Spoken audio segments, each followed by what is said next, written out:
And now, please welcome the charming, insightful, witty, rather brilliant, debonair, influential, well-heeled yet down-to-earth, talented, surprisingly modest, handsome and refined exemplar of unflappable character, Mr. Buffett.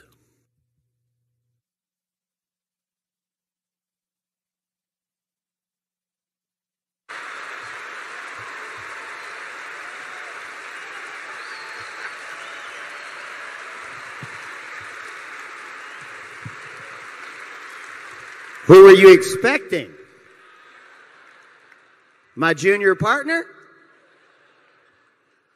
For those of you who don't know, I'm the distant cousin Jimmy Buffett. Bases like this. It's great to be back in Omaha. That's the good news. The disturbing news is, as a longtime Berkshire Hathaway stockholder and shareholder, the big question is, you know, those guys are getting up in age, you know, Charlie and Warren, and who are they going to leave it to? Well, I got news for you. We did a genetic test, Warren and I did. You won't see that in your program or in the shareholders report. And somewhere back about 6,000 years ago in some ancient village in Scandinavia, they were trading Buffett genes, and I got the talent, he got the business. So later on in life, after Doris introduced us, I don't know, 30 years ago, I started figuring out, well, I better get that business thing going as well. So since blood is thicker than water, I am your new chairman. So I hope you like that. Don't run out to sell. I'm keeping mine. So on the way out here on the plane, I figured it was an interesting day. If you read the New York Times business section yesterday, there was a lot going on. So I thought I would, this song has done very well for me, so I thought I would bring this for my first appearance in Omaha at the Quest Center. I would rewrite a little Margaritaville with a little Berkshire. Well, actually, we're wasting away in Berkshire Hathawayville today. I've never sung this early in the morning except on the Today Show, so you're not paying, so don't worry about it. So,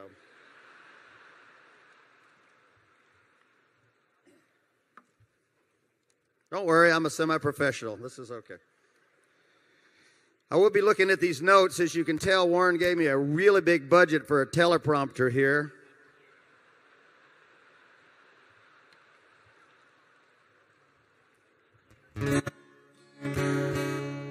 All right, so you can sing along, but you will not know. You'll know a few of the words to these songs, but then I'll try to do this slowly, and I have my bifocal, so I think we're in good shape here. So we'll start the morning off with a little hymn.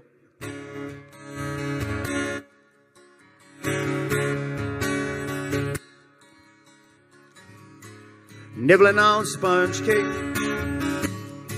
and Omaha beefsteak, watching you stockholders buying the rounds. The Quest Center's rocking, the press is all flocking. There isn't a doubt Warren's big in this town. Wasting away in Berkshire Hathawayville, searching for my lost box of C's. Some people claim that Charlie Munger's to blame, and you know Rupert Murdoch is peeved. From world books to sofas, jet planes, diamonds, and sofas, tools, books, and bureaus. Let's not forget bureaus. Uh-oh, I made a mistake here. All right, hang on. You won't pay for that, okay? Are you going anywhere? We'll start again. All right. Let me get these bifocals off here. Let's see. From world books to sofas, blitzes and loafers, jet planes, diamonds, and underwear cover the floor. It was the fruit of the loom that got me. 2 books in bureaus. Let's don't forget euros. Make all those. Oh, this is a good line. I got to make all those hedge funders want to go and buy stores. Wasting away again in Berkshire Hathawayville. Searching for some good companies to buy. Some people claim privatization's to blame, but we know this holding company's on fire. So who was the wizard who thought up the lizard to sell car insurance to humans while making some jokes? Projects will surmount, but I still want that discount. Can someone show me where they're sitting, those rich Geico folks? Wasting away again in Berkshire Hathawayville.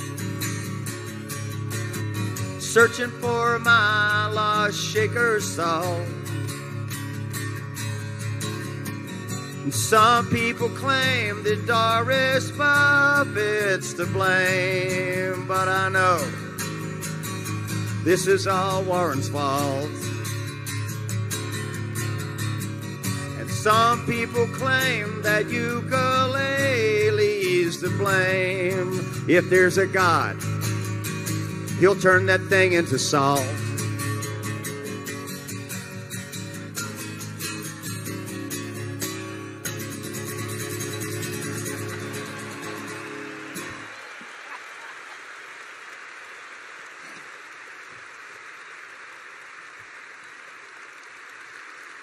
All right.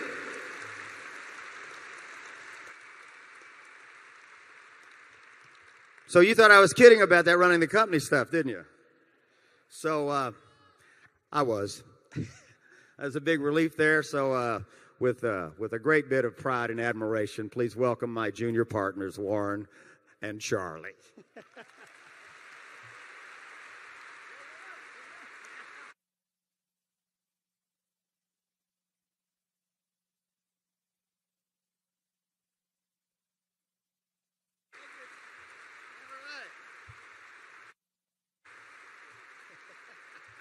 Separated at birth. Separated at birth.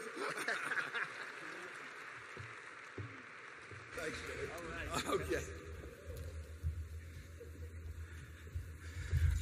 I actually had asked Charlie to do that number. Got a lot of people to thank, starting off with Jimmy. He's been wonderful. We hit him out, came in last night, kind of late, and be sure it was a surprise.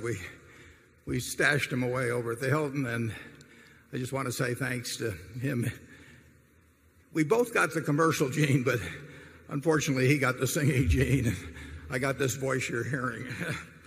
The movie, as we mentioned, we get a lot of help from a lot of people. They all do it just for the fun of it. I particularly want to thank Andy Hayward of Deke, who did that cartoon. He's done them now for a number of years.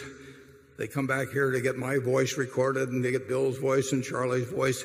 They do it all themselves just to participate in the movie.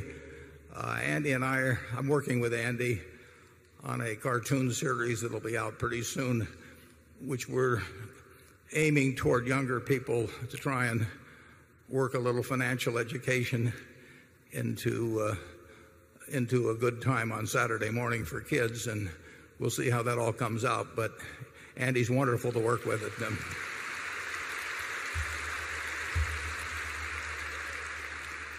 My daughter Suze puts that movie together. It's a lot of work and it's a labor of love. She does a terrific job, and I just want to thank her for, as usual. Thank you. And finally, I want to particularly thank the the grand impresario of this whole affair is Kelly Brose. And Kelly puts this all together, the exhibition hall. I just turn it over to her. I forget about it, and Charlie and I just show up on Saturday morning. And Kelly is having her 50th birthday tomorrow. So Kelly, would you stand up and take a bow, please? Yeah. Happy birthday to you. Happy birthday to you. Happy birthday, dear Kelly. Happy birthday to you. For Kelly.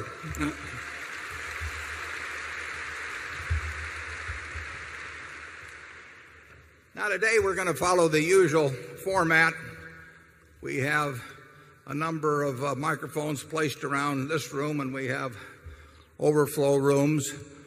We will go from one station to the other, keep going until about noon or thereabouts, and then we'll break for 30 or 45 minutes for lunch.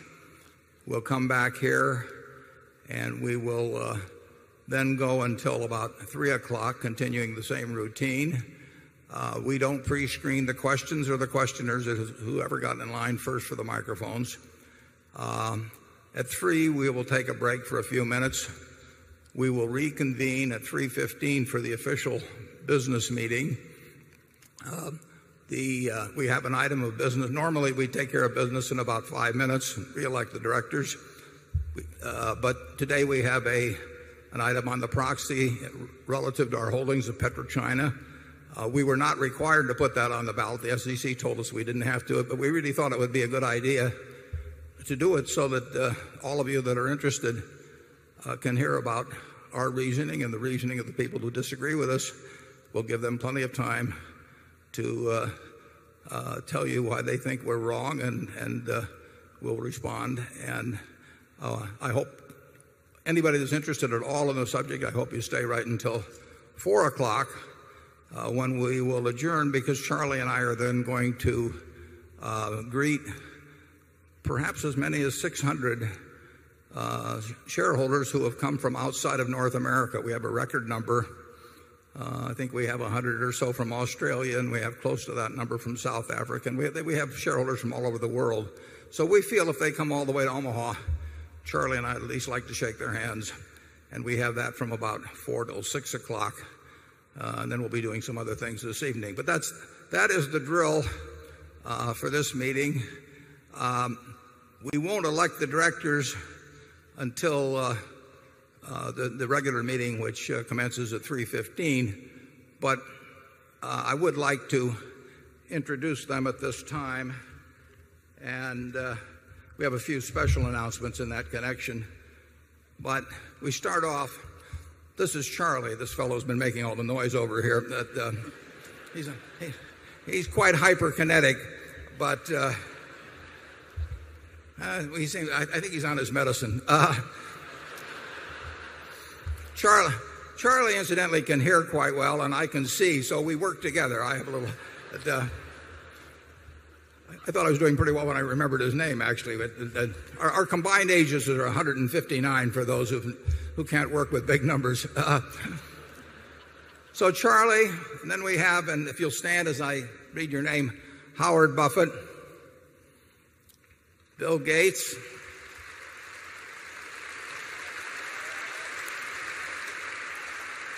Sandy Gottesman, Charlotte Guyman, a former Omahan, Don Keogh, Tom Murphy, Ron Olson, and a lifetime Omahan, Walter Scott.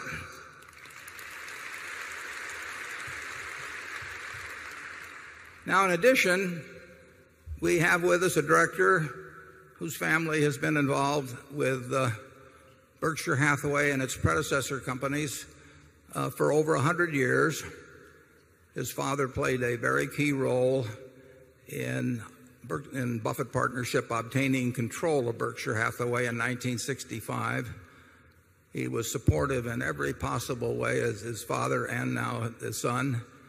And Kim Chase has been on our board for a great number of years. He's been just like his father before him. He's been a wonderful director. He's been a great friend. He will be leaving the board this year, but Kim is here with his family. And Kim and the family, if you would stand up, I'd like the shareholders to recognize you.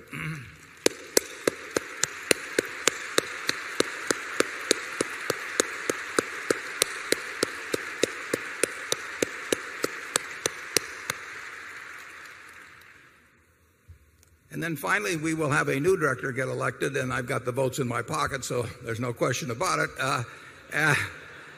And that is Sue Decker. And Sue, if you will please stand.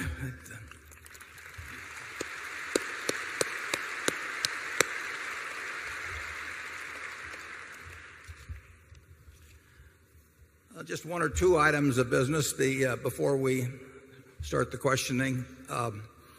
We did report our earnings yesterday after the close, and I can't see are they up on the monitor?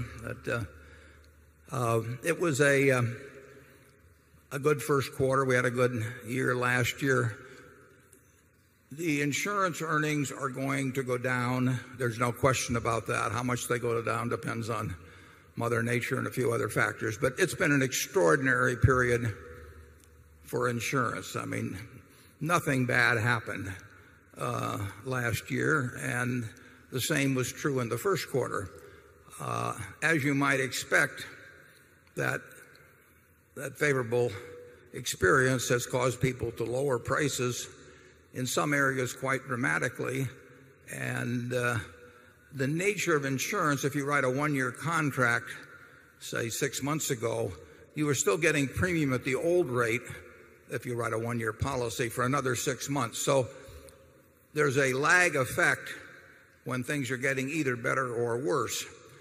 And the lag effect from this point forward, we will our insurance results will show the effect of lower prices. They will probably show, certainly we had the most benign hurricane season imaginable last year. We have less hurricane exposure that we've written this year, but nevertheless, as natural catastrophes occur, we will be paying out lots of money if and when they occur. It couldn't get any better than it was last year from our standpoint. So things in the insurance world, our insurance earnings, underwriting earnings, are bound to decrease. Now, what we really hope over time is more or less to break even on the underwriting of insurance. So when you see a significant profit like last year or underwriting profit this year, just look at that as kind of the good side of what will later be an offset to it in the way of an underwriting loss. But if we break even in insurance on underwriting, we do very, very well because we generate lots of float and we earn money on that float, and our float is at an all-time high. So this is really the frosting on the cake when we have an underwriting profit, and it's not to be expected to necessarily, well, it won't occur year after year. Ever since we've been in the insurance business, about half the years we've made money underwriting and half we haven't. I think our mix of business now is such that we'll even maybe do a touch better than that in the future, but we won't do anything like what we did in the last year and in the first quarter of this year. There's one unusual item in our balance sheet that you should be aware of. At March 31st, you'll see our receivables went up by about $7 billion. That was because of the Equitas transaction I described in the annual report. On March 31st, the deal basically was closed at the end of the quarter. So we had a receivable of $7 billion, and then a couple of days later, we were given $7 billion of cash and security. So that receivable very quickly turned into liquid assets, cash, and we sold all the securities we got. So we had $7 billion transferred from receivables to cash very early in April. Other than that, most of our non-insurance businesses did fine. The residential construction-related businesses are getting hit in some cases getting hit very hard, in some cases getting just, but still reflecting decreases in their business. And my guess is that that continues perhaps for quite a while. So you will see lower earnings coming from the companies that are related to residential construction, such as Shaw, Johns Manville, Acme Brick, and that group. But overall, compared to the companies they compete with, our managers continue to do an absolutely sensational job. We have the greatest group of managers, and for that matter, we've got the greatest group of stockholders of any company I know of in the world. And Charlie and I are very grateful. You saw in the movie Charlie and I going over there to give the fellows in Israel a lot of advice on how to run their operation better. And Charlie might want to comment on this card. Well, that was a great experience, and ISCAR is a very great company. I have never seen anything as automated as that ISCAR operation. I think they regard it as a disgrace if any human hand has to do anything. We bought it without looking at it, but after we looked at it, we really liked it. For those of you who won't be around for the 3:15, and I hope everybody that's interested sticks around for that. It'll be an interesting discussion. But we do have a preliminary vote, and again, I can't see the vote up there. Mark, is the vote up there? Unable to hear anything there, but I assume it.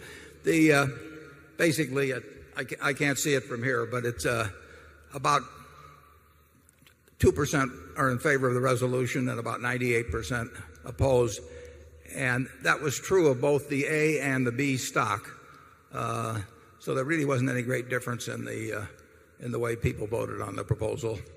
And even if you leave out my personal vote, which was against, it's about a 25-to-1 margin that voted in opposition to it. And anybody that wishes to vote in person or to change their vote, be sure and stay for the meeting at 3:15. And I think you'll find the discussion very interesting if you care to stay. Let's got a map here. Here we are. We will start with area 1, which I think is over here, and there we are, and we have a questioner. Good morning, Mr. Buffett and Mr. Munger. My name is Kevin Truitt from Chicago, Illinois. Thank you both for again hosting this Woodstock for Capitalists for your shareholders and fellow capitalists. I have two questions.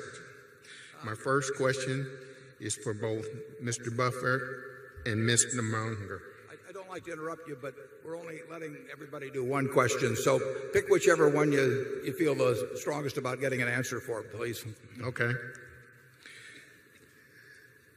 First, given the ocean of equity money that is out there, private equity money that is out there today chasing deals, and with the quality of the deals continually diminishing as the quantity of good deals continues to go down, and given the fact that these private equity funds are getting their equity portion of the money from the pension funds and college endowments and using very high levels of borrowed money from the banks, this has the look, feel, and smell of a bubble that is about to burst and is likely to end badly for many of the deal makers and the investors.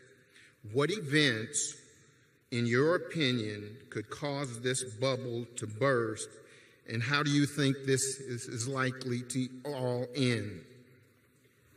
Well, as you were reading off that list, we are competing with those people, so I started to cry as you you explained the difficulty we have in finding things to buy.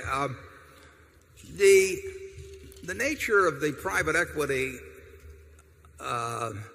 activity is such that it really isn't a bubble that bursts, because if you're running a large private equity fund and you lock up $20 billion for 5 or longer years, and you buy businesses which are not priced daily, as a practical matter, the plug will not, even if you do a poor job, it's going to take many years before the score is put up on the scoreboard, and it takes many years in most cases for people to get out of the private equity fund, even if they wish to earlier. So it does not, it's not like a lot of leverage can lead to in marketable securities or to something there, and the investors can't leave, and a scorecard is lacking for a long time.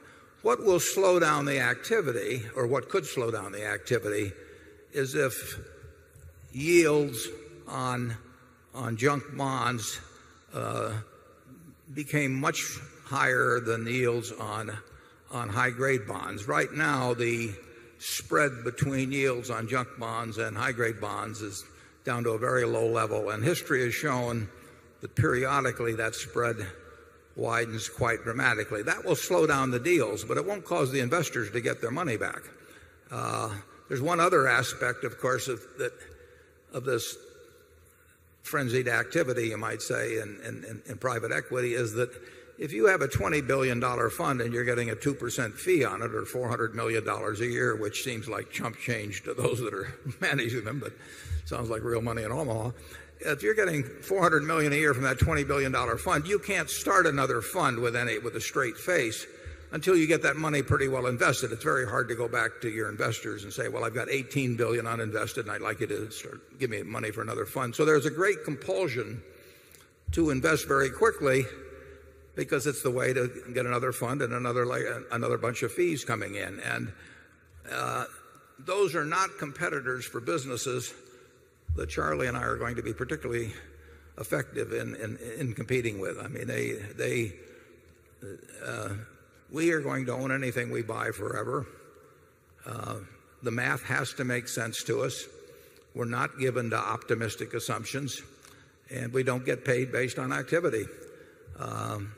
But I think it will be quite some time before, it's likely to be quite some time before disillusionment sets in and the money quits flowing to these people that are promoting these.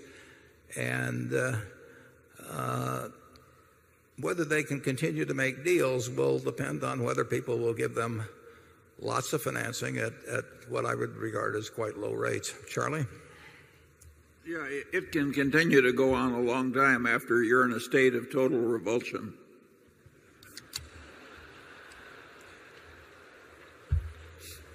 The voice of optimism has spoken. We'll go on to two, and I should have mentioned at the start, we really only take one question per person because there are a lot of people waiting, and some people get very talented at about rolling 4 or 5 into one, but we've gotten more talented about unraveling them, so try to keep it to one. Area 2, please. Greetings to all of you from the Midwest of Europe, from the city of Bonn in Germany. My name is Norman Rentrop. I'm a shareholder in Berkshire since 1992, as well as a shareholder in Wesco and Cologne Re. I'm a great admirer of both of you and want to thank you again for sharing your wisdom with us and for continuing to stay humble by managing Berkshire for the benefit of all of us without any big 2 and 20% fees, without stock option plans.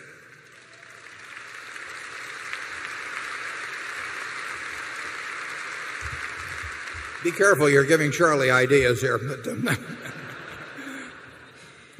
And I want to applaud you in setting another great example by donating most of your wealth to charity, and for donating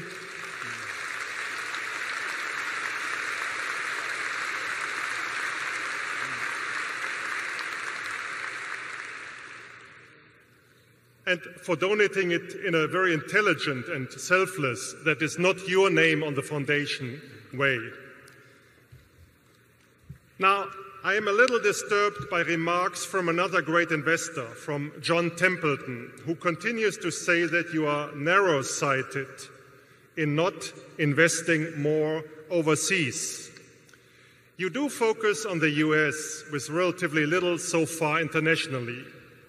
You explained that it does not really matter whether a company is headquartered in the US or London or Munich or Paris, and that you would pay almost as high an amount for such companies as for similar US companies. You were audacious to invest your petty cash in South Korean stocks. Coca-Cola went truly global many years ago, whereas Hershey's missed the opportunity to go global, leaving the chocolate globalization to Swiss-based Lindt and Sprüngli. Now, what would it take you to go truly global with Berkshire by investing internationally in a big way? Well, that's a very good question, and I would say that I know I probably bought my first stock outside the United States at least 50 years ago. It is not that we have not looked in the marketable securities field beyond this country, and we've made some investments there. It really wouldn't make any difference to us if Coca-Cola was based in Amsterdam or Munich or Atlanta, as long as they had the business they had. So we're very involved in international business, but the hard fact is that in terms of buying entire businesses, we were simply not on the radar screen to the same extent, or close to the same extent, outside the United States as we became in the United States. When we started in the United States, really nobody knew anything about Berkshire either. So we had a selling job to do here, but we did not do the selling job, or I did not do the selling job well abroad. And thanks to Eitan Wertheimer, he found us, and I think has contributed in a very significant way to getting us better known. We have no bias against buying either marketable securities or entire businesses outside the United States. Eitan is even planning a little procedure to get us even better known, get Berkshire even better known outside the United States, and I'm going to participate in that with him within the next 6 or 8 months. But we can be very validly criticized for not making a better effort to get on that radar screen. I think it's improving. We own a number of non-U.S. securities. We own stock in just stock, marketable securities. We own 2 that are based in Germany, and we own others. It's been pointed out, we own, for example, 4% of POSCO, which is based in South Korea. That's over $1 billion investment at current market. And we have, I can think of a half a dozen or so marketable securities investments outside the United States. We don't have to report those in the 13F. I believe I'm right on this, Mark. So they don't necessarily get picked up the same way as do our domestic investments by reports we make to the SEC. There's a problem. For example, in Germany, we have to report our holdings in Germany if our holdings exceed 3%. Well, if you're talking about a company with $10 billion of market value, that means at $300 million we have to tell the world what we're buying. And telling the world what we're buying is not the favorite activity of Charlie and myself. And it tends to screw up future buying. So that 3% threshold, which exists in the UK, exists in Germany, is a real minus to us in terms of accumulating shares. But I can assure you that the entire world is definitely on our radar screen, and we hope to be on its. And Charlie?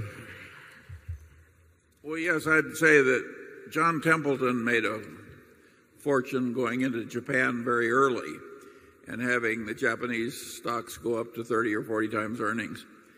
And that was a very admirable piece of investment. But, we did all right in the same period.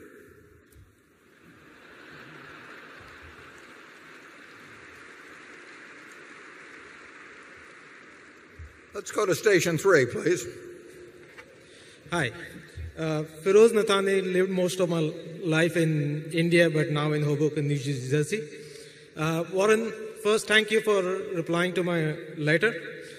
I had misspelled your name, and where I come from, if I did the same thing, the reply would have been more on get my name correct before asking me a question. So thank you once again. Investment managers nowadays are benefiting a lot more at the expense of the investors and the profession. My question is both to you and Charlie is what do you think is the best structured term fees /fee that a manager should have that will give him an opportunity to maximize the time weighted and money weighted returns over the next few decades and be fair to the profession, the investors and himself. Thank you. Before I answer that, I think I should tell you a very short story. It's a little embarrassing, but I got worried a few years ago about Charlie's hearing. But I mean, the guy's been my pal for 45 or 50 years, and I didn't really want to confront him with this apparent evidence of old age. So I went to a doctor and I said, you know, I got this good pal. I don't think he's hearing so well. I really don't want to confront him with it. So what do you suggest I do to check this out? He said, well, stand across the room, talk in a normal tone of voice, see what happens. So the next time it was Charlie, I got across the room and I said, Charlie, I think we ought to buy General Motors at 30. Do you agree? Not a flicker. Not a flicker. I went halfway across the room. I said, Charlie, I think we ought to buy General Motors at 30. Do you agree? Nothing changes. I get right next to him, put my voice in his ear. I said, Charlie, I think we ought to buy General Motors at 30. Do you agree? Charlie said, for the third time, yes.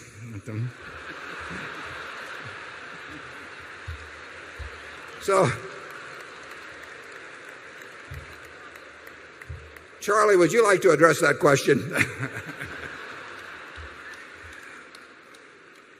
Yes, the question addressed the problem of unfairness of executive compensation and the effects of that unfairness on investors. And now that you know the question, you can solve the problem.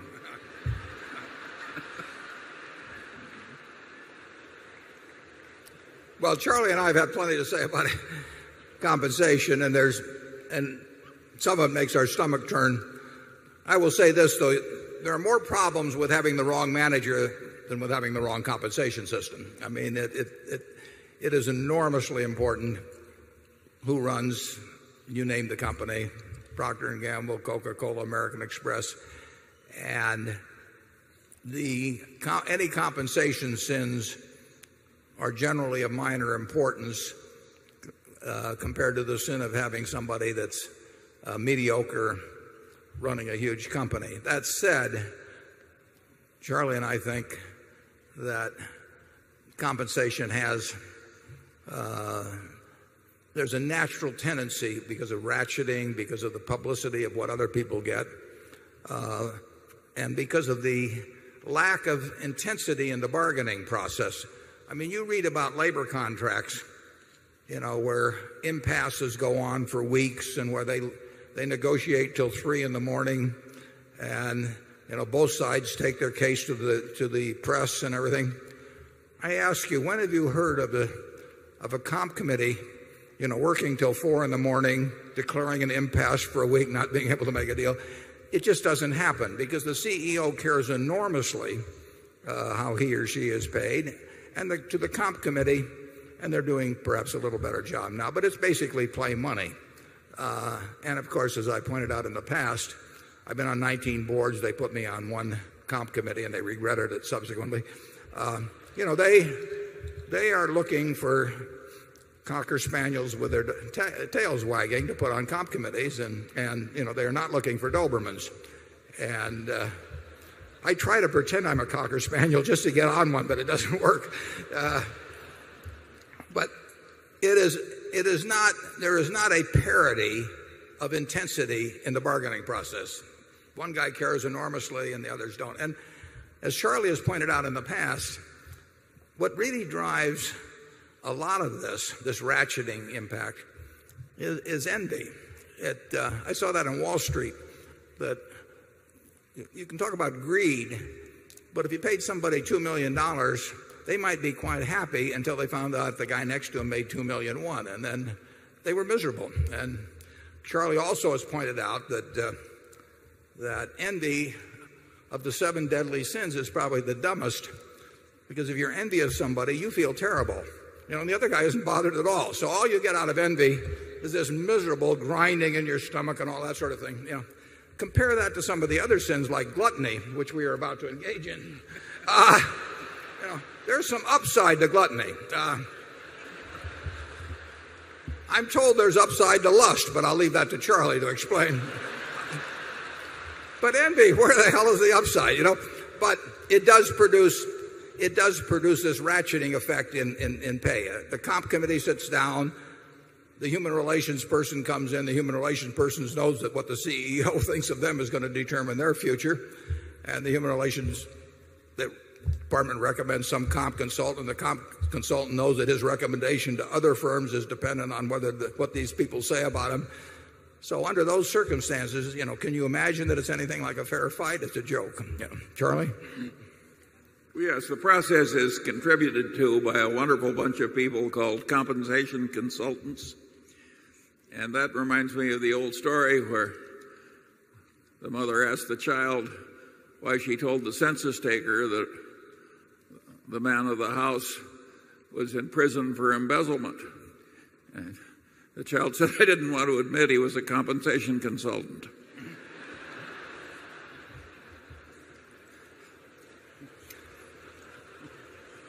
We'll get around to the rest of you later on, too. Don't feel smug because we haven't attacked your... I just had a note handed to me. We do have about 27,000 people here. The overflow rooms are full. And we have a whole bunch in the exhibition hall as well. Let's go to number 4. Yes, good morning. I'm Rob Final. I'm from the UK, and I travelled from Switzerland to be here today. This is a question that Charlie will like. There is a study by David Yarner that companies with private jets underperform their peers by 4%. What is the yardstick that you use to judge whether people are good stewards of money, management? Did he direct that to you, Charlie? Well, he referred to, private jets being a possible indication of executive excess. I want to report that we're solidly in favor of private jets. We even pay for them ourselves. Charlie used to only, he traveled on the bus, and only then when they offered a senior citizens discount. But in recent years, I've shamed him into getting his own NetJet share. I have my own 2 NetJet shares. Actually, Berkshire is significantly better off in a number of its businesses, and including at the corporate level, because we use corporate jets. I don't know which deals wouldn't have been made, but I do know that I would have not I would not have had the same enthusiasm for traveling thousands of miles and to go after deal and so on. And I see what it produces at a number of our other businesses. So it has been a valuable business tool. It can be misused like anything else. I remember many years ago, we owned stock in a public company, and the CEO stopped off in Omaha on the way to see me, and he explained that they used some grocery chain in Idaho or something to be sort of their test case on all new products. And they would go out and visit it because they also had this lodge out there. And I mean, you can abuse any system, but properly used, I would say that corporate jets have been a real asset to Berkshire.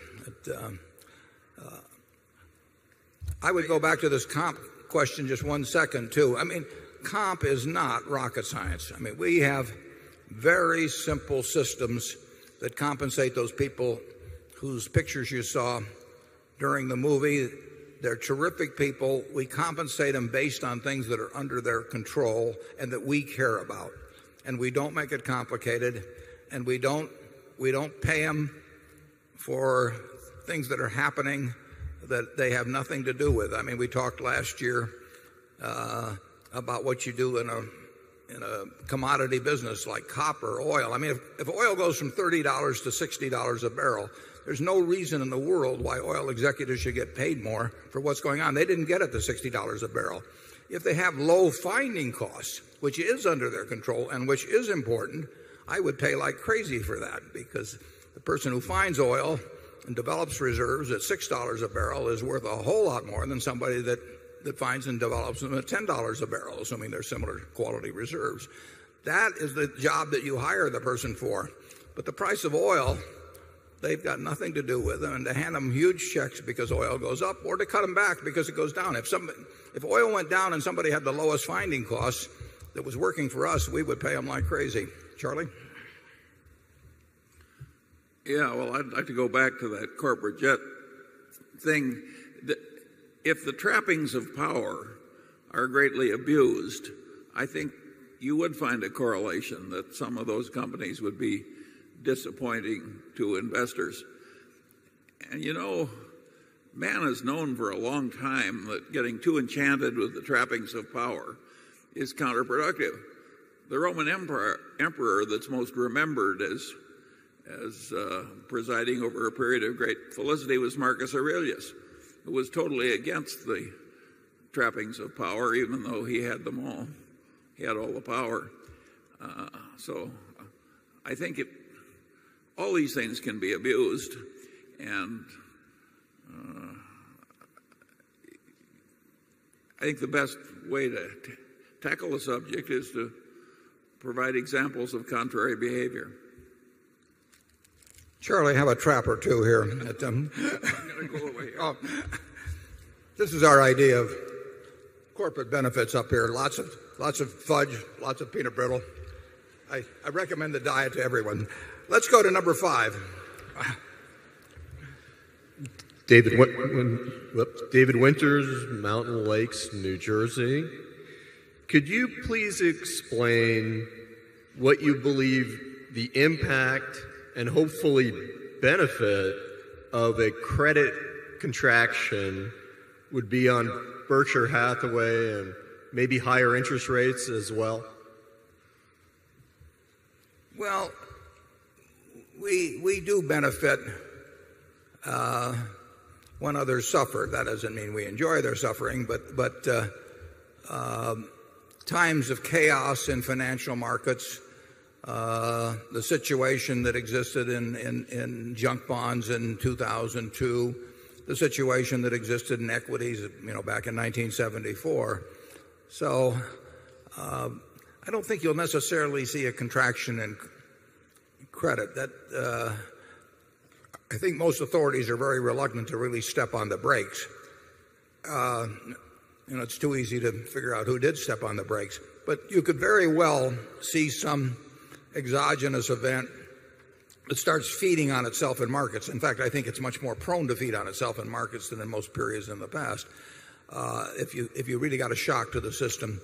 And that would result in a huge widening of credit spreads, cheaper equity prices, all kinds of things that actually are helpful to Berkshire, because we usually have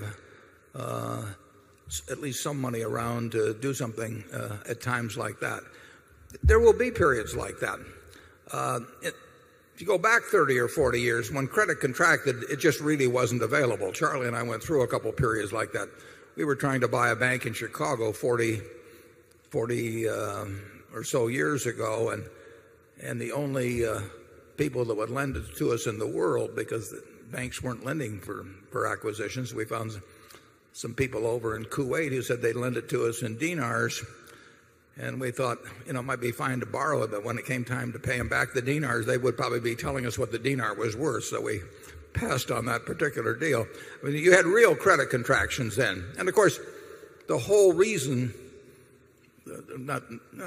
I would say the major reason the Federal Reserve was established was the huge contractions in credit that were felt, particularly here in places like the Midwest, where they were dependent on correspondent banks in the larger cities. And when those banks had problems, the banks here got shut off. And we really needed a system that would not have that happen except by design. And I would say the Fed, by design, is probably not going to produce any credit crunches. Charlie? Well, the last time we had that credit contraction, we made, a quick $3 or $4 billion. And we were acting with vigor. The whole investment world is more and more competitive. And if you talk about a real credit contraction, which gums up the whole civilization, no one would welcome that. And I would predict that if we ever had a really big credit contraction after a period like the one we're in with all this excess, which is causing so much envy and resentment. And if you talk about a real credit contraction, which gums up the whole civilization, no one would welcome that. And I would predict that if we ever had a really big credit contraction after a period like the one we're in with all this excess, which is causing so much envy and resentment, that we would get legislation that most of us wouldn't like. Yeah, there's a book by Jonathan Alder that came out about a year ago that talks about the first 100 days after Roosevelt took over, and by the nature of the book, it tells about some of the days before that too. But if you want to get an example of, this country was close to the brink at that point, and basically Roosevelt got anything he passed he wanted just as fast as they could write the bills there initially, and that was a good thing. With banks closing and people dealing in script and that sort of thing. So nobody wants that to come back, and we've learned a lot more about that sort of thing since the Great Depression. I don't think you'll see an orchestrated credit contraction. Now, you had in 1998, in the fall, when long-term capital management got in trouble, you had a seize-up of the credit markets. It wasn't an orchestrated by the Fed type contraction. You simply had people panicked about even the safest of instruments and credit spreads doing things that they'd never done before. And that's rather an interesting example, because that was not 100 years ago. It was less than 10 years ago. You had all kinds of people with high IQs in Wall Street. You had all kinds of people with cash available. And you had some really extraordinary things happen in credit markets simply because people panicked and they felt other people were going to panic. And you get these second and third degree type reactions in markets. We will see that sort of thing again. It won't be the same, but as Mark Twain said, history doesn't repeat itself, but it rhymes. And we will have something that rhymes with 1998. Number 6.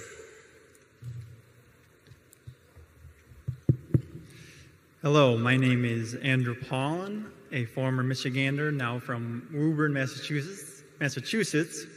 My question is for Charlie. The Warren, please add your thoughts as well. Charlie, you were quoted in Poor Charlie's Almanac as saying, quote, Ben Franklin was a very good ambassador, and whatever was wrong with him from John Adams' point of view probably helped him with the French, End quote. If you are willing, I am curious to hear your additional thoughts regarding John Adams and his wife, Abigail Adams. Well, of course, they were wonderful people, both of them. And did you know them personally, Charlie? No. But if you wanted to have a really jolly evening, I would take Franklin every time.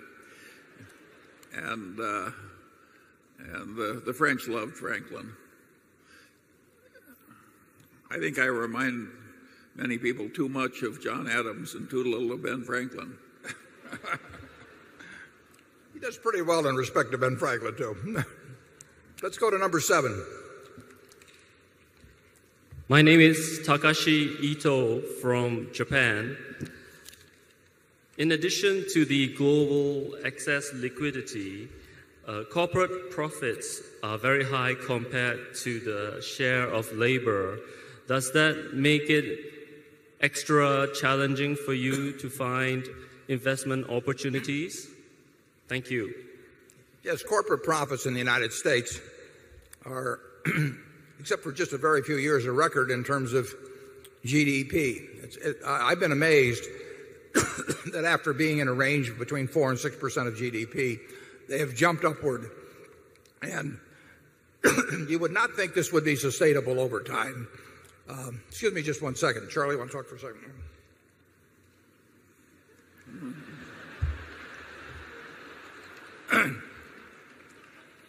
You've just heard him on the subject.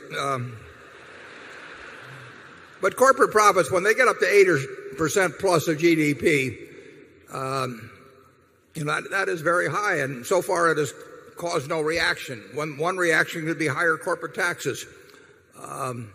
You have lots and lots of businesses in this country earning 20 or 25% on tangible equity in a world where long-term bond rates are 4 3/4% government bond rates.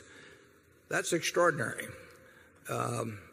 If you'd read an economics book 40 years ago and it talked about that kind of a situation persisting, well, you wouldn't have found a book like that. I mean, that does not make sense under pure economic theory, but it's been occurring for some time, and as a matter of fact, it's gotten more extreme. Corporate profits continue to rise as a percentage of GDP. That means somebody else's share of GDP is going down. And you're quite correct that the labor component of GDP has actually fallen fairly significantly.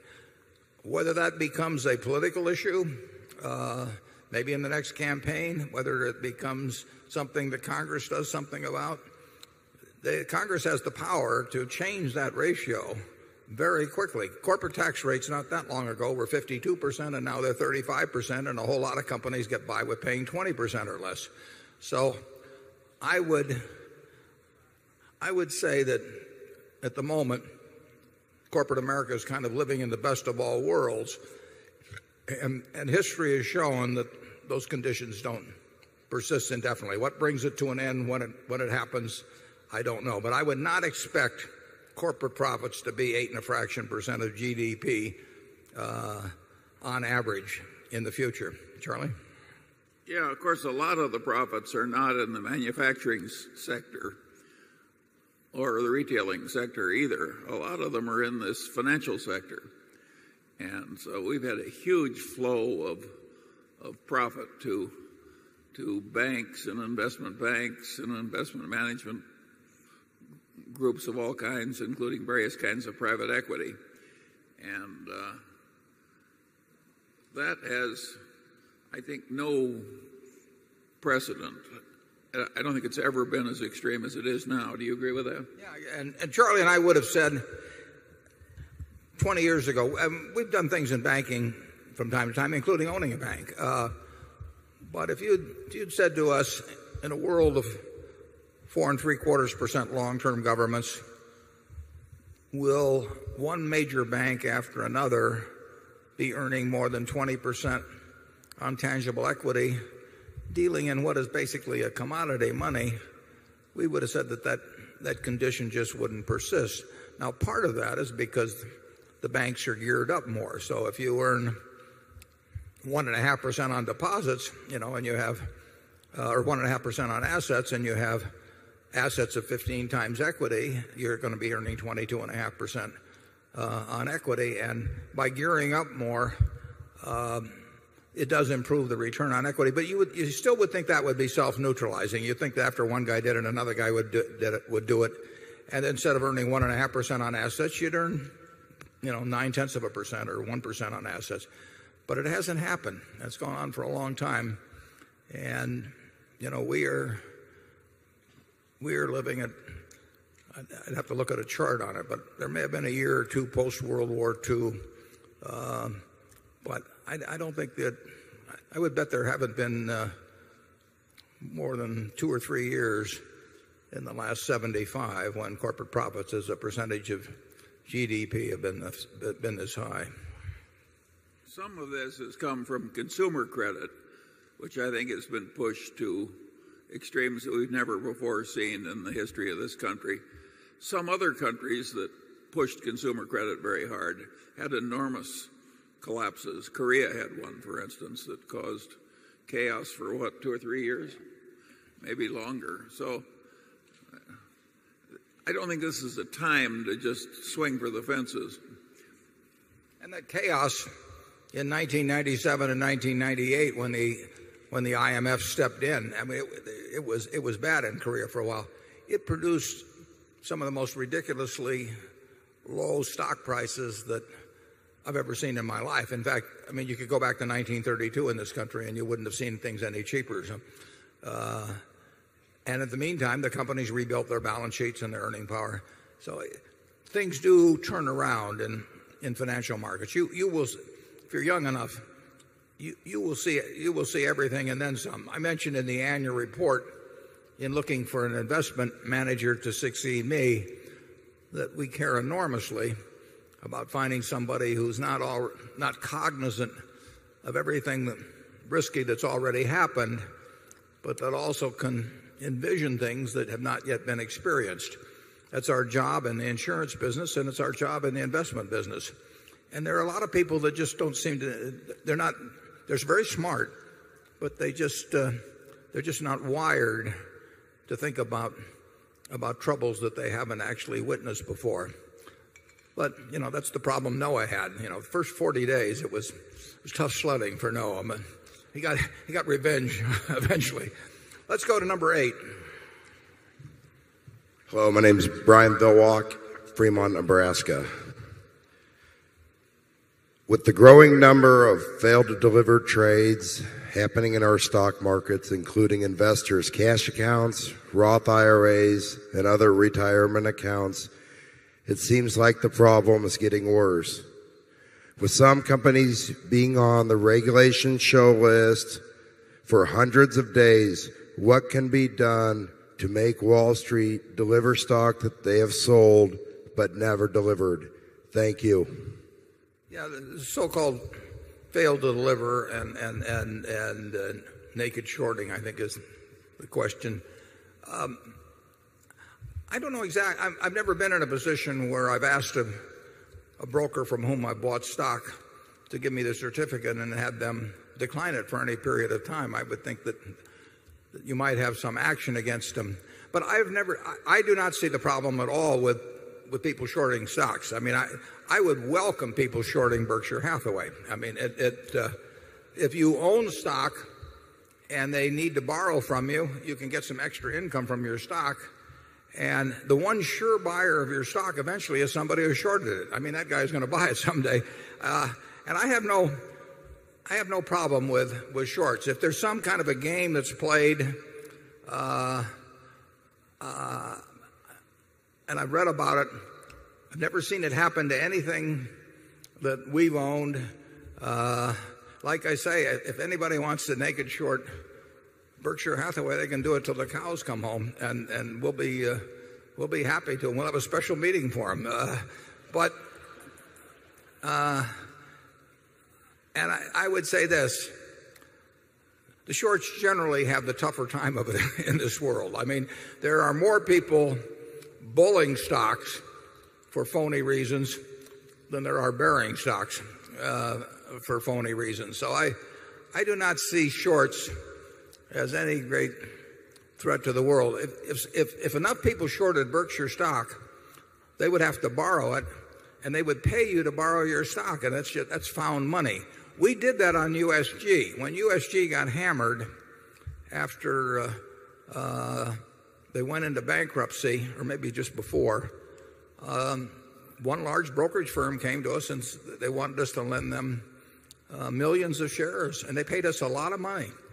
And we happily lent them the stock. We wish they'd borrowed more. In fact, we insisted that they borrowed for a given length of time just so that we could collect a large premium. And I don't know how many, I'd have to look it up, but I don't know whether it's in the hundred thousands or maybe low millions, but we were better off. And they didn't do too well shorting USG at $4 a share either, but it was immaterial to us. So I do not regard shorts as, it's a tough way to make a living. It's very easy to spot phony stocks and promoted stocks, but it's very hard to tell when that'll turn around. And somebody that's promoted a stock to 5 times what it's worth may very well promote it to 10 times what it's worth. And if you're short, that can get very painful. Charlie, do you have any thoughts on shorting? Well, not on shorting, but those delays in delivering sometimes reflect a tremendous slop in the clearance process. And it is not good for a civilization to have huge slop in the clearance processes for its security trades. That would be sort of like having a lot of slop in the management of your atomic power plants. It's not a good idea to have slop that causes a lot of financial exposure that people are ignoring. Charlie, reach back into your law practice. If I buy 1,000 shares of General Motors and my broker doesn't deliver it to me, and I ask him to deliver it, and he doesn't deliver it to me after a week or 2 weeks or 3 weeks, what's the situation? Well, if you're a private customer, you may wait a while. And a lot of the other trades, clearance systems, do cause people to put up collateral and so on. But a lot of, take derivative trading. There's a lot of slop in derivative trading. And the clearance problem would be awful if a lot of people wanted to do something at once. But if I demand delivery after 3 weeks, can I walk into court and say I want my stock? I've given you the money? I don't think there's any court that can hand you your stock certificate just because you want it. No, if the clearance system is failing you, you can scream a lot, and you may have some ultimate remedy, but there's... I'll get somebody else to represent me. Number 9. Hello. My name is Johann Freudenberg from Hanover, Germany. Do you think gambling companies will have a great future? Thank you. What kind of companies? Gambling companies. Gambling companies will have a terrific future if they're legal. Which ones or anything, I don't know anything about that, but desire of people to gamble, and they gamble in stocks, incidentally, too. Day trading, I would say, very often came very close to gambling as defined. But people like to gamble. I mean, if the Super Bowl is on, or even, better yet, if a terribly boring football game is on, but you don't have anything to do, and you're sitting there with somebody else, you're probably going to enjoy the game more if you bet a few bucks on it one way or the other. As you know, I mean, we insure hurricanes, so I watch the Weather Channel, but it can be exciting. But people, the human propensity to gamble is huge. Now, when it was legalized only pretty much in Nevada, you had to go to some distance or break some laws to do any serious gambling. But as the states learned to what a great source of revenue it was, they gradually made it easier and easier and easier for people to gamble. And believe me, the easier it's made, the more people will gamble. I mean, when I was, my children are here, and 40 years ago, I bought a slot machine and I put it up on our third floor. And I could give my kids any allowance they wanted as long as it was in dimes. I mean, I had it all back by nightfall. I thought it would be a good lesson for them. And now, they weren't going to Las Vegas to do it, but believe me, when it was on the third floor, they could find it, and my payout ratio was terrible too, but that's the kind of father I was. But gambling, people are always going to want to do it. And for that reason, I particularly think that access, in terms of friendly gambling or anything like that, I'm not a prude about it. But I do think that, to quite an extent, gambling is a tax on ignorance. I mean, if you want to tax the ignorant, people who will do things with the odds against them, you just put it in, and guys like me don't have to pay taxes. And I really don't. I find it kind of socially revolting when a government preys on the weaknesses of its citizenry rather than acts to serve them. And believe me, when a government sticks, when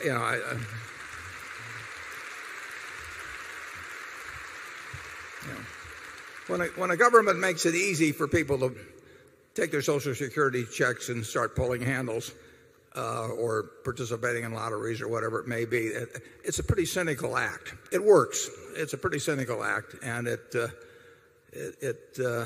relieves taxes on those who don't fall for those, and or who aren't dreaming about having a car instead of actually having a car, or dreaming about a color TV instead of having one. So it's not government at its best, and I think other things flow from that over time too. Charlie? Yeah, I would argue that the gambling casinos use clever psychological tricks to cause people to hurt themselves. There is undoubtedly a lot of harmless amusement in the casinos, but there's also a lot of grievous injury that is deliberately caused by the casinos. It's a dirty business, and I don't think you'll find a casino soon in Berkshire Hathaway.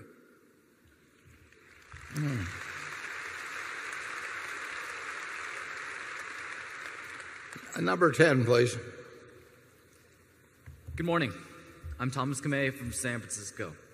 I'm 17 years old, and this is my 10th consecutive annual meeting. You must be a PhD by now, at least. Mr. Buffett, Mr. Munger, I'm curious about what you think is the best way to become a better investor. Should I get an MBA, get more war experience, read more Charlie Munger almanacs, or merely is it genetic and out of my hands? Well, I think you should read everything you can. I can tell you in my own case, I think by the time I was 10, I'd read every book in the Alma Public Library that had anything to do with investing, and many of them I'd read twice. So I don't think there's anything like reading, and not just as limited to investing at all, but you just got to fill up your mind with various competing thoughts and sort them out as to what really makes sense over time. And then once you've done a lot of that, I think you have to jump in the water, because investing on paper and doing, and investing with real money, is like the difference between reading a romance novel and doing something else. So there is nothing like actually having a little experience in investing, and you soon find out whether you like it. If you like it, if it turns you on, you're probably going to do well on it. And the earlier you start, the better in terms of reading. But I read a book at age 19 that formed my framework for thinking about investments ever since. I mean, what I am doing today at 76 is running things through the same thought pattern that I got from a book I read when I was 19. And I read all the other books too, but you have to read a lot of them to know which ones really do jump out at you and which ideas jump out at you over time. So I would say that read and then on a small scale in a way that can't hurt you financially, do some of it yourself. Charlie?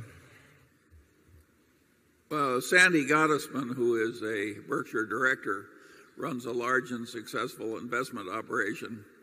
And you can tell what he thinks causes people to learn to be good investors by noticing his employment practices.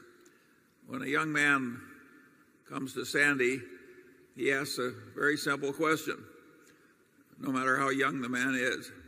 He says, "What do you own and why do you own it?"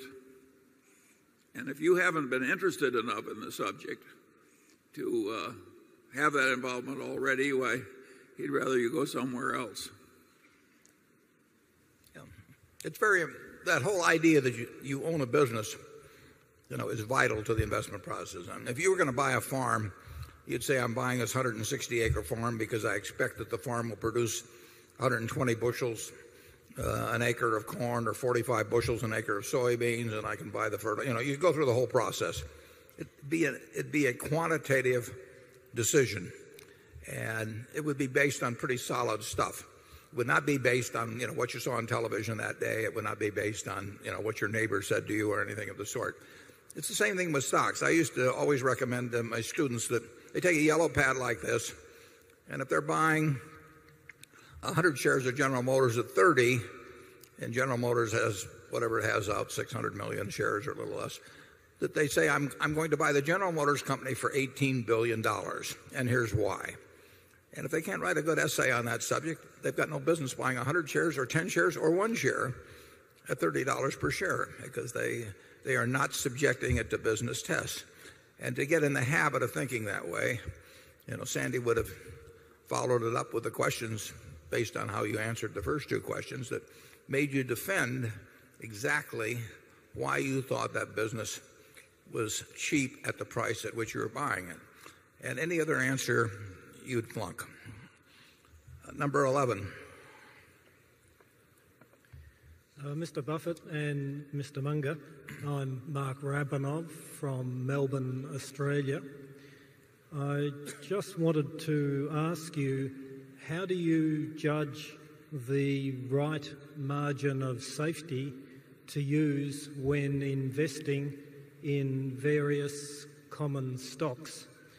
For example, in a dominant, long-standing, stable business, would you demand a 10% margin of safety? And if so, how would you increase this in a weaker business? Thank you.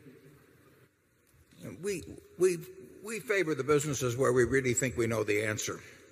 And therefore, if a business gets to the point where we think the industry in which it operates, the competitive position, or anything is so chancy that we can't really come up with a figure, we don't really try to compensate for that sort of thing by having some extra large margin of safety. We really try to go on to something that we understand better. So if we buy something like See's Candy as a business or Coca-Cola as a stock, we don't think we need a huge margin of safety because we don't think we're going to be wrong about our assumptions in any material way. What we really want to do is buy a business that's a great business, which means a business is going to earn a high return on capital employed for a very long period of time, and where we think the management will treat us right. And we don't have to mark those down a lot when we find those factors. We'd love to find them when they're selling at 40 cents on the dollar, but we will buy those at much closer to $1 on the dollar. We don't like to pay $1 on the dollar, but we'll pay something close. And if we really get to something, when we see a great business, it's like if you see somebody walk in the door you don't know whether they weigh 300 pounds or 325 pounds, you still know they're fat, right? And so if we see something where we know it's fat financially, we don't worry about being precise, and if we can come in that particular example at the equivalent of 270 pounds, we'll feel good. But if we find something where the competitive aspects are, it's just the nature of the business that you really can't see out 5 or 10 or 20 years, because that's what investing is seeing out. You don't get paid for what's already happened. You only get paid for what's going to happen in the future. The past is only useful to you in the extent to which it gives you insights into the future. And sometimes the past doesn't give you any insights into the future. And in other cases, like the stable business that you postulated, it probably does give you a pretty good guideline as to what's going to happen in the future. And you don't need a huge margin of safety. You should have something that you always should feel you're getting a little more than what it's worth. And there are times when we've been able to buy wonderful businesses at a quarter of what they're worth. But we haven't seen those. Well, we saw it in Korea here recently, but you don't see those sort of things very often. And does that mean you should sit around and hope they come back for 10 or 15, wait 10 or 15 years? That's not the way we do it. If we can buy good businesses at a reasonable valuation, we're going to keep doing it. Charlie? Yeah, that margin of safety concept boils down to getting more value than you're paying. And that value can exist in a lot of different forms. If you're paid 4 to 1 on something that's an even money proposition, why, that's a value proposition too. It's high school algebra, and people who don't know how to use high school algebra should take up some other activity. Number 12. Morning. Good morning. Morning. My name is Mike Klein, and I'm a general surgeon from Salinas, California.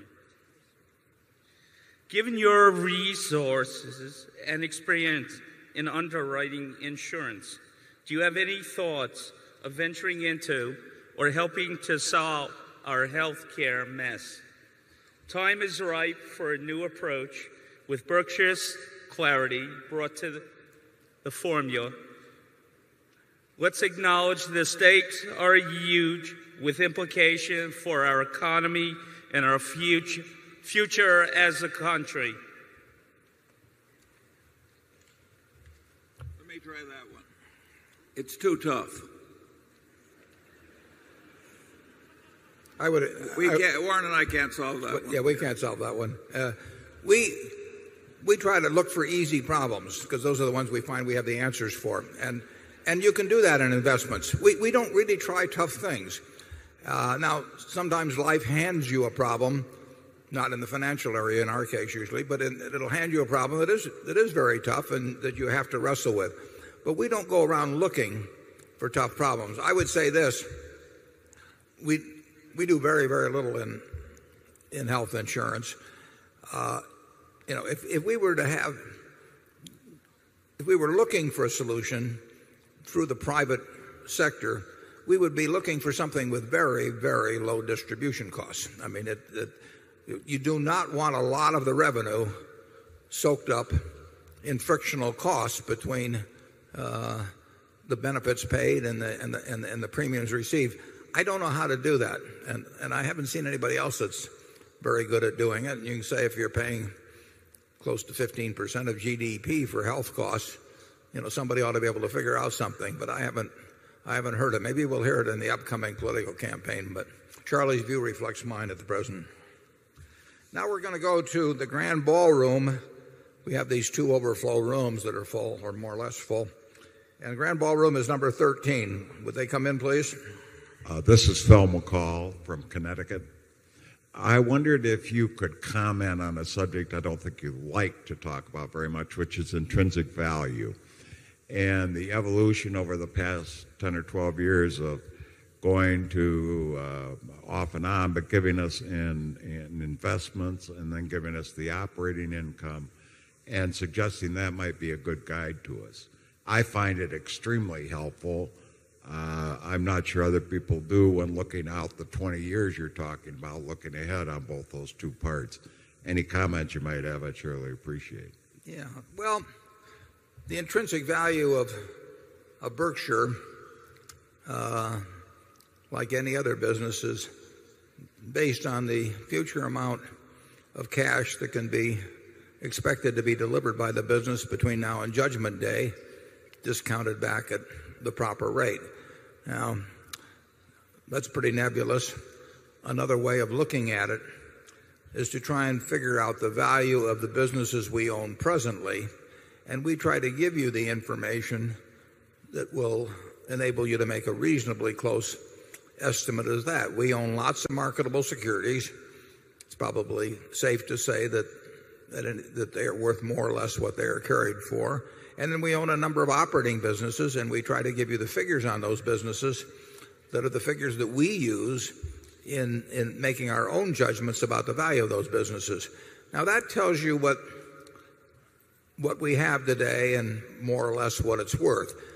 But since Berkshire retains all of its earnings, it becomes very important to evaluate what will be done with those earnings over time. I mean, it is not only a question of what the present businesses are worth. It's a judgment on the efficiency or the effectiveness with which retained earnings will be used. If you had looked at the intrinsic value of Berkshire in 1965, we had a textile business that was probably worth about $12 a share.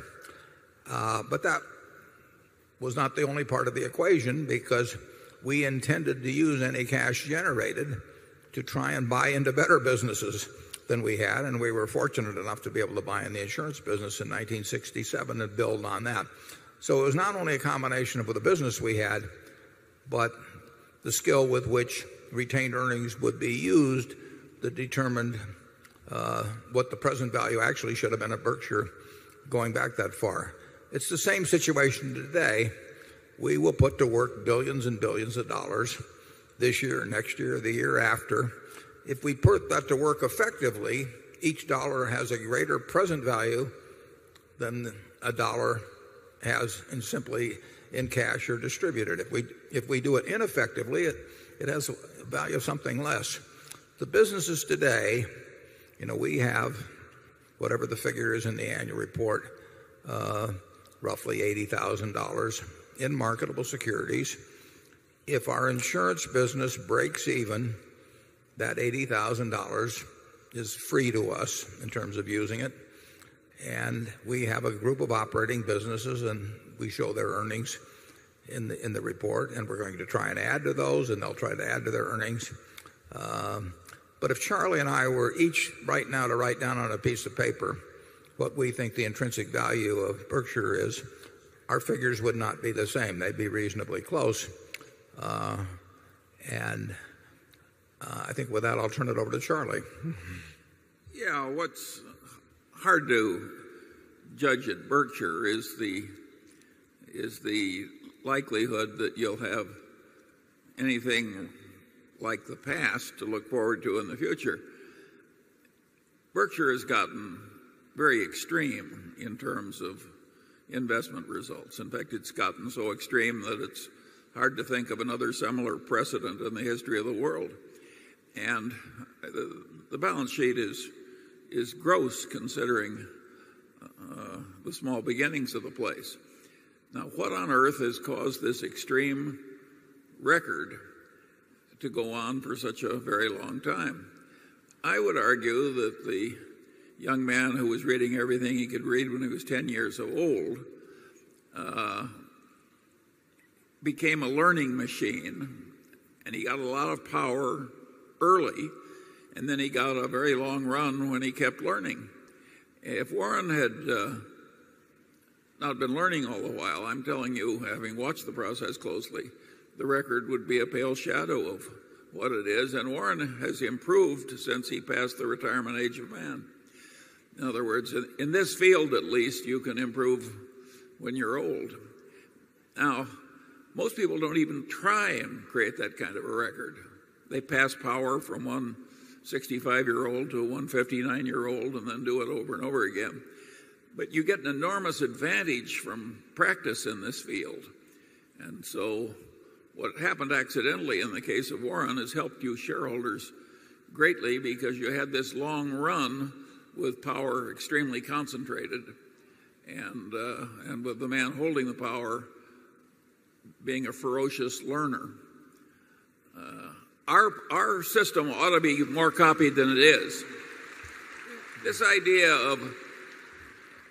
of passing the power from one old codger to another in a settled way is not necessarily the right system at all.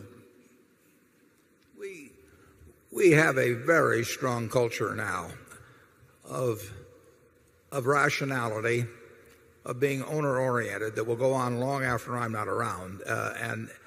And we have the talent on the operating side in place to do a lot of wonderful things over time.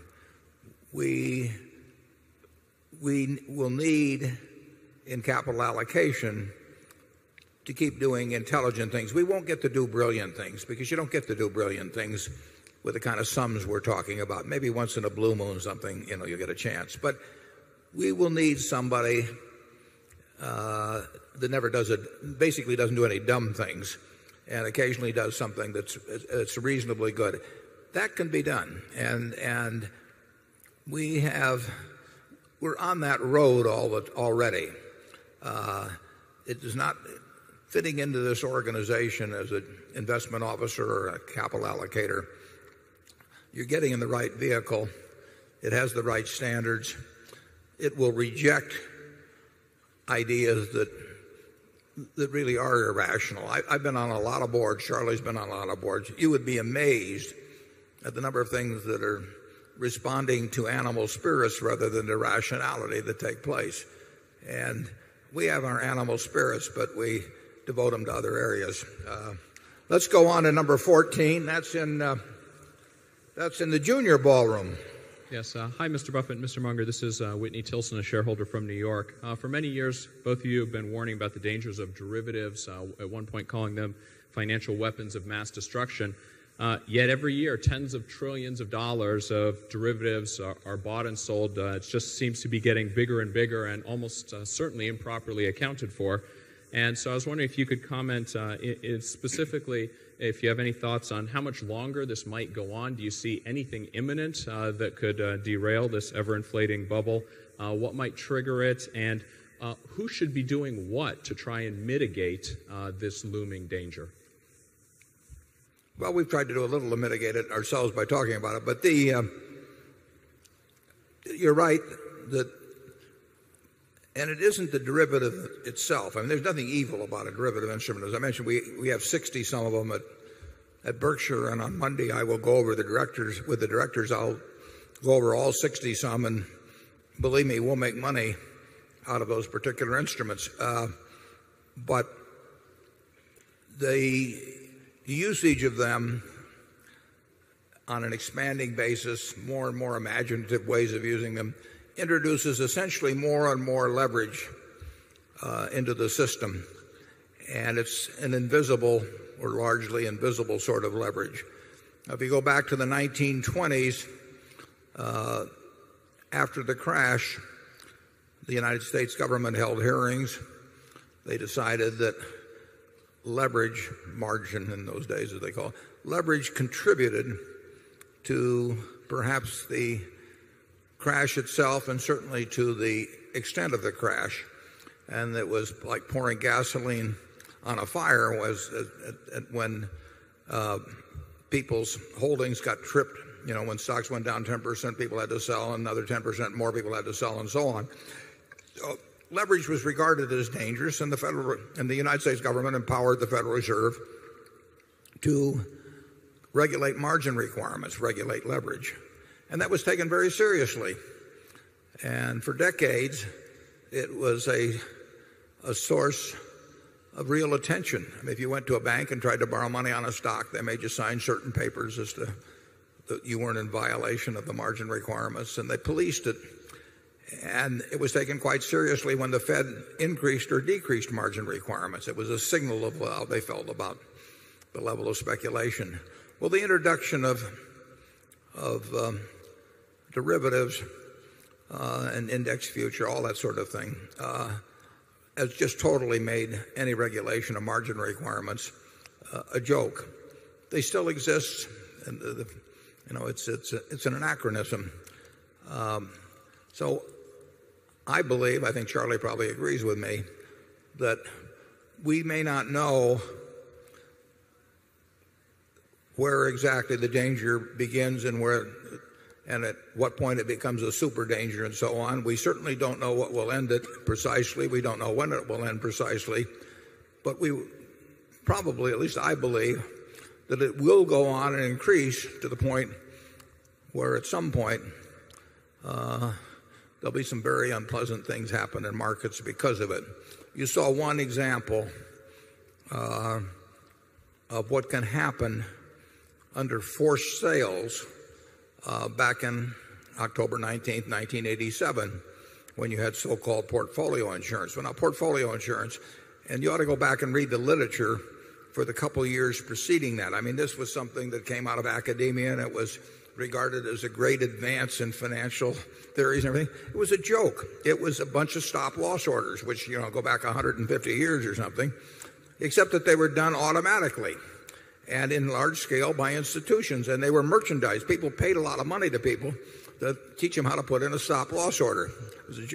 And what happened, of course, was that if you have a whole series of stop-loss orders by very big institutions, you are pouring gasoline on fire. And when October 19th came along, you had a 22% shrink in the value of American business, caused essentially by a doomsday machine. A dead hand was selling as each level got hit. And 3 weeks earlier, people were proclaiming the beauty of this. Well, that is nothing compared.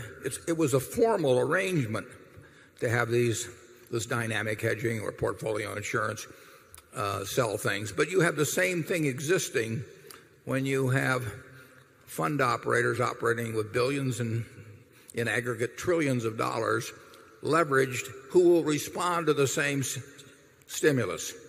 They have what we would call a crowded trade, but they don't know it. It's not a formal crowded trade.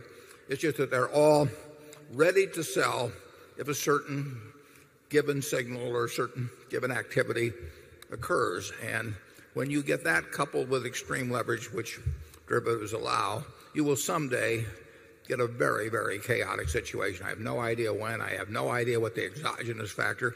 I didn't know that shooting some archduke, would start World War I, and I have no idea what will cause this kind of a thing. But it'll happen. Charlie? Yeah, and of course the accounting being deficient enormously contributes to the risks. If you get paid enormous bonuses based on reporting profits that don't exist, you're going to keep doing whatever causes those phony profits to keep appearing on the books. And what makes that so difficult is that most of the accounting profession doesn't even recognize how stupidly it is behaving. And one of the people in charge of accounting standards said to me, well, this is better, this derivative accounting, because it's mark to market. And don't we want current information?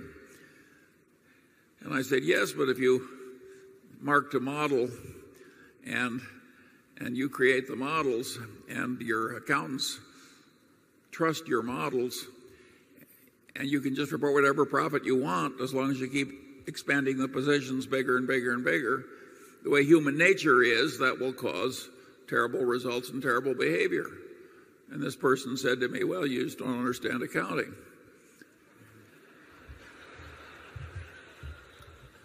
If 4 years ago or whenever it was when we started to liquidate Gen Re's portfolio, we had reserves set up for in the hundreds of millions and all sorts of things. And our auditor, and I emphasize any other of the big four auditors, absolutely would have attested to the fact that our stuff was marked to market. I just wish I'd sold the portfolio to the auditors that day. I'd be $400 million better off. So it's a real problem. Now, there's one thing that's really quite interesting to me. If I owe you on my dry cleaning bill or something, $15, and they're auditing the dry cleaners, they check with me and they find out that I owe you $15 and it's all fine. If they're auditing me, they find out that I owe the dry cleaner $15. There are only 4 big auditing firms, basically in this country. And so in many cases, if they're auditing my side of the derivative transaction, what I'm valuing it at, the same firm may often be valuing or attesting to the value of the mark by the person on the other side of the contract. I will guarantee you that if you add up the marks on both sides, they don't equate out to zero. We have 60 some contracts, and I will bet that people are valuing them differently on the other side than we value them themselves, and it won't be to the disadvantage of the trader on the other side. I don't get paid based on how ours are valued, so I've got no reason to want to game the system. But there are people out on the other side that do have reasons to game the system. So if I'm valuing some contract at plus $1 million for Berkshire, that contract on the other side, it's just one piece of paper, should be valued at a minus $1 million by somebody else. But I think you probably have cases, and I'm not talking about our auditors, I'm talking about all 4 of the firms. But they have many cases where they are attesting to values of the exact same piece of paper where the numbers are widely different on both sides. Do you have any thoughts on that, Charlie? Well, as sure as God made little green apples, this is going to cause a lot of trouble in due course. As long as it keeps expanding and ballooning and so on, and the convulsions are minor, it can just go on and on. But eventually, there will be a big denouement. Let's go back to number 1.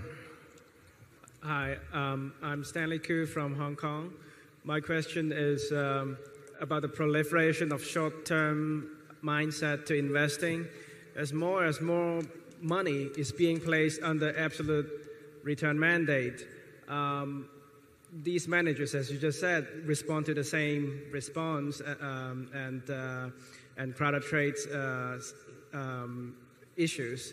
So with credit spread on, I should say, risk premium on various products declining across the board and correlation across markets increasing, can we read into it and say whether it's healthy or not healthy for the economy or the market?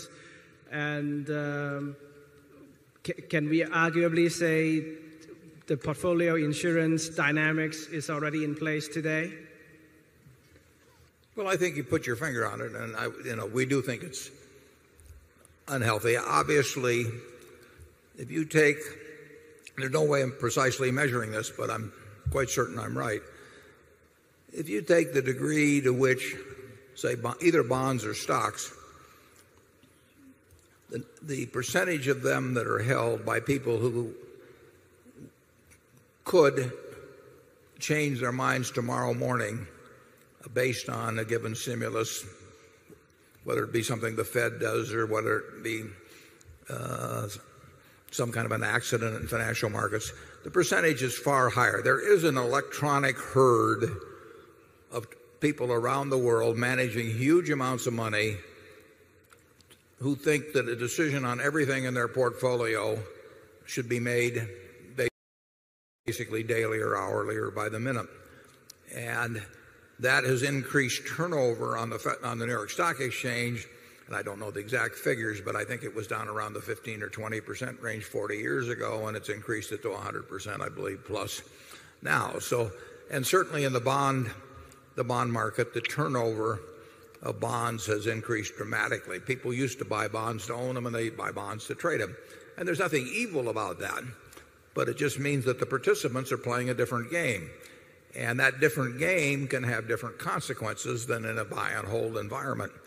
And I do think it means that if you're trying to beat the other fellow on a day-to-day basis, you're watching news events very carefully or watching the other fellow very carefully. And if you think he's about to hit that key, you're going to try and hit the key faster if that's the game you're playing and if you're getting measured on results weekly. So I think that you've described the conditions that will lead to a result that we've been talking about expecting at some point. It's not new to markets, though. I mean, markets that do crazy things over time. Every time when Charlie and I were at Solomon, they'd always talk to us about 5 sigma events or 6 sigma events. And that's fine if you're talking about flipping coins. But it doesn't mean anything when you get human behavior involved. And people do things and intelligent people do things, very intelligent, educated people do things that are totally irrational. And they do them en masse. And you saw it in 1998, you saw it in 2002, and you'll see it again, and you'll see it. It's more likely to happen when you have people trying to beat currency, bond, stock markets day by day. I think it's a fool's game, but it may be what's required to attract money. When I set up my partnership, I told the partners, you'll hear from me once a year. And I even thought in 1962, I put the partnerships together, and in May of 1962, the market got terrible. And I actually thought of sending all my partners a letter and then sending it down to Brazil to have it re-shipped back up just to sort of test them out and so how they felt about things. But I had a few with bad hearts. I decided it wasn't worthwhile. Charlie? Yeah, when people talk about sigmas in terms of disaster potentialities in markets, they're all crazy. They got the idea that bad results in markets would be predicted by Gaussian distributions. And the way they decided on that outcome was it made everything so easy to compute. They don't follow Gaussian distributions. You have to believe in the tooth fairy to believe that. And the disasters are bigger and more irritating than Gauss would have predicted. It was easier to teach as well. It was easier to teach, too. Yeah. I once asked this distinguished medical school professor why he was still doing an obsolete procedure, and he said it's so wonderful to teach. There's more of that in finance departments than you might think. It's very discouraging to learn advanced mathematics and how to do things that none but the priesthood can do in your field, and then find out it doesn't have any meaning. And what you do when confronted with that knowledge after you've invested these years to get your PhD, and you've maybe written a textbook and a paper or two, having a revelation that stuff has no utility at all and really has counter utility. I'm not sure too many people can handle it well, and I think they just generally keep on teaching. Number 2. Hello, Burkhard Wittek from Munich in Germany. I would like to get some more transparency on how you make investment decisions, particularly how you determine intrinsic value. You mentioned that the theoretically correct method is discounted cash flow, but at the same time you point out the inherent difficulties of the methodology. From other books, I see that you use multiples on operating earnings or owner multiples. Your daughter Mary, in one of her books, describes another methodology where you apply compounding economics to the value of the equity. Could you give us a bit more transparency which quantitative approach you use and how many years out you try to quantify the results of the investments you're interested in? I understand the question, but I'm going to pretend I don't. Let Charlie answer first. I really do. Yeah, when you're trying to determine something like intrinsic value and margin of safety and so on, there is no one easy method that could be simply mechanically applied by, say, a computer and make anybody who could punch the buttons rich.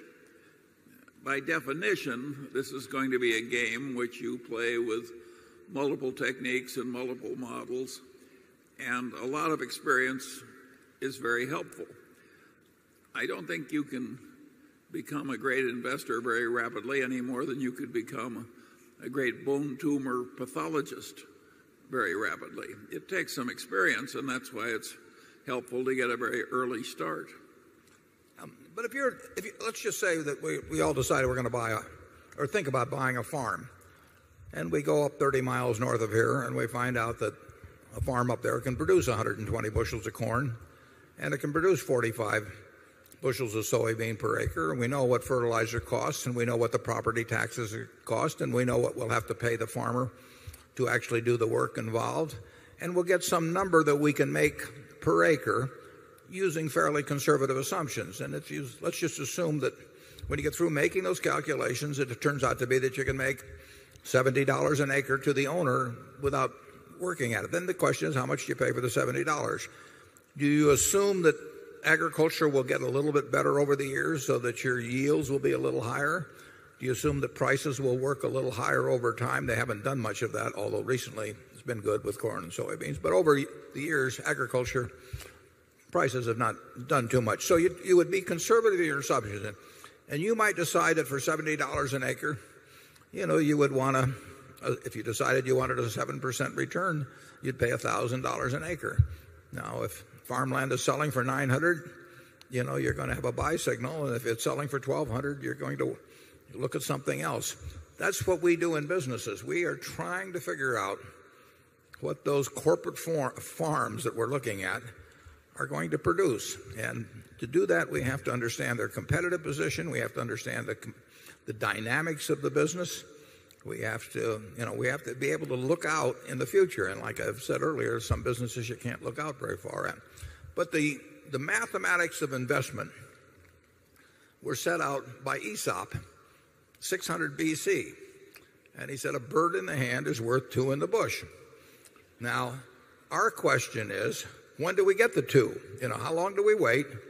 How sure are we that there are two in the bush? Could there be more? What's the right discount rate? And we measure one against the other that way. I mean, we are looking at a whole bunch of businesses. How many birds are they going to give us? When are they going to give them to us? And we try to decide which ones, basically which bushes we want to buy out in the future. It's all about evaluating future ability to distribute cash or to reinvest cash at high rates if it isn't distributed. Berkshire's never distributed any cash, but it's growing in its cash producing abilities, and we retain it because we think we can create more than $1 present value by retaining it. But it's the ability to distribute cash that gives Berkshire its value. And we try to increase that ability to distribute cash year by year by year, and then we try to keep it and invest it in a way so that a dollar bill is worth more than $1. You may have an insight into very few businesses. I mean, if we left here and walked by a McDonald's stand, and you decided, would you pay $1 million for that McDonald's stand, or $1.3 million, or $900,000? You'd think about how likely it was there would be more competition, whether McDonald's could change the franchise arrangement on you, whether people are going to keep eating hamburgers, all kinds of things. And you actually would say to yourself, this McDonald's stand will make X plus 5% maybe in a couple of years, because over time prices will increase a little. And that's all investing is. But you have to know when you know what you're doing, and you have to know when you're getting outside of what I call your circle of competence and you don't have the faintest idea.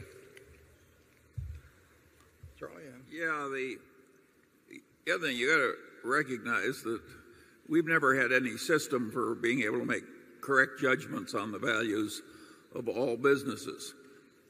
We throw almost all decisions into the too hard pile, and we just sift for a few decisions we can make that are easy. And that's a comparative process. And if you're looking for an ability to correctly value all investments at all times, we can't help you. No. We know how to step over 1-foot bars. We don't know how to jump over 7-foot bars. But we do know how to recognize occasionally what is a 1-foot bar. Yeah. And we know enough to stay away from the 7-foot bars, too. Number 3. John Stevo, shareholder from Chicago. Mr. Buffett, Mr. Munger, thank you for the great weekend. In your annual shareholders letter, you stated that you're looking for someone younger to possibly work at Berkshire. And I was wondering if you could expand on that. And how would I apply for the job? I think you just did. We're looking for one or more. I mean, I don't think it's at all impossible. We might even find as 3 or 4 that we would decide to have run some money and to take a closer look. We're not looking for someone to teach. I probably didn't make that clear enough in the annual report. We're not going to be mentors or teachers or anything of the sort. We're looking for somebody that we think knows how to do it. And there are people like that out there. We've heard from 600 or 700. I heard from one that had a 4-year-old son. I thought that was quite a compliment that they thought, I mean, I knew a caveman could do my job, but a 4-year-old. But we're looking, and we have heard from a number of very intelligent people. We have heard from a number of people that have had good investment records in recent years, and in some case, sometime. The biggest problem we have is whether they would scale up, because it's a different job to run $100 billion than it is to run $100 million, and incidentally, and you can't do as well running $100 billion as $100 million in terms of returns. You can't come close to doing it. That doesn't bother us, but we do want to find somebody that we think can run large sums of money mildly better than the general performance in securities, and I emphasize mildly. There's no way in the world somebody's going to beat the S&P by 10 percentage points a year with $100 billion. It isn't going to happen. But we think maybe we can find somebody or some group, several of them, that can maybe be a couple percentage points better. But we really are interested in being sure that we have somebody that, under conditions that people haven't even seen yet, will not blow it. Anything times 0 is 0. And I don't care how many wonderful figures are in between. So we are looking for somebody that's wired in a way that they see risks that other people don't see, that haven't occurred, and they're plenty cognizant of the risks that have occurred. And those people are fairly rare. Charlie and I have seen a lot of very smart people go broke or end up with very mediocre records where 99 out of the 100 things they did were intelligent, but the 100th did them in. So our job is to filter through these hundreds and hundreds of applications, find a couple of them that we think can do the job, who are much younger, perhaps give them a chunk, 2, 3, 5 billion, have them manage it for some time, have them manage it in the kind of securities that they would scale up to a larger portfolio, and then either one or more of them will get the job turned over to them at some point. Charlie? Yeah, our situation in looking for this help reminds me of an apocryphal tale about Mozart.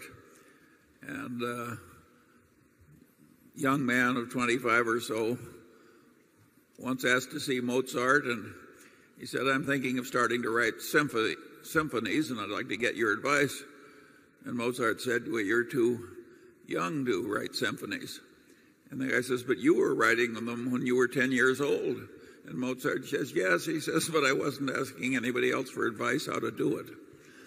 And so if you remind yourself of young Mozart, why, you're the man for us. We will come up with probably a couple of people.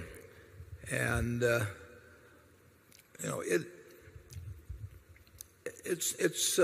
I've known people over the years. I've been in the job before. I mean, in 1969, I wound up my partnership, and I had a lot of people that trusted me, and I wasn't going to just mail the money back to them and say goodbye, because they would have been sort of adrift, most of them. And so I had the job of finding somebody to replace me. And there were three absolutely standout candidates. Any one of the three would have been a great choice. Charlie was one of them. Sandy Gottesman was one of them. And Bill Ruane was one of them. Charlie wasn't interested in having more partners. Sandy was interested in individual accounts and took on the accounts of some of my partners, and they were very, very happy, and they're still happy that he did it. And Bill Ruane set up a separate mutual fund called Sequoia Fund to take care of all of the partners, whether they had small amounts or not. And he did a sensational job. So I really identified three people in 1969 that were not only superior money managers, but that were also the kind that could never get you a terrible result and that were terrific stewards of capital. Now, they were about my age at the time, so it was a universe that I was familiar with. And now I have the problem that the people I know that are anywhere close to my age, we don't want anyway. And besides, most of them are already rich. They don't care about having a job. But I have to look into an age cohort where I don't really know lots of people, but it can be done. And like I say, we did it successfully with three people in 1969, and it was done successfully in 1979 with Lou Simpson for Geico. And I never knew Lou Simpson before I met him down at the airport here. And I spent a few hours with him, and it was clear that he was a steward of capital. He was going to get an above average result, and there was no chance he was going to get a bad result. And he's been managing money for Geico now for 28 years roughly. So it's doable. It's a little more work than I like to do. I've been kind of spoiled, but I've got a job to do on it, and I'll do it. Number 4. Good morning. I'm Glenn Strong from Canton, Ohio. Please tell us where you stand on the global warming debate, or where your managers at General Re stand. In particular, perhaps you can give us your thoughts on the science of global warming and how serious you believe it is, and whether warming is actually more harmful than helpful. Thank you. Well, I believe the odds are good that it is serious. I'm not enough of a scientist. I can't say that with 100% certainty or 90% certainty, but I think that there's enough evidence that it would be very foolish to say that it's 100% certain or 90% certain that it isn't a problem.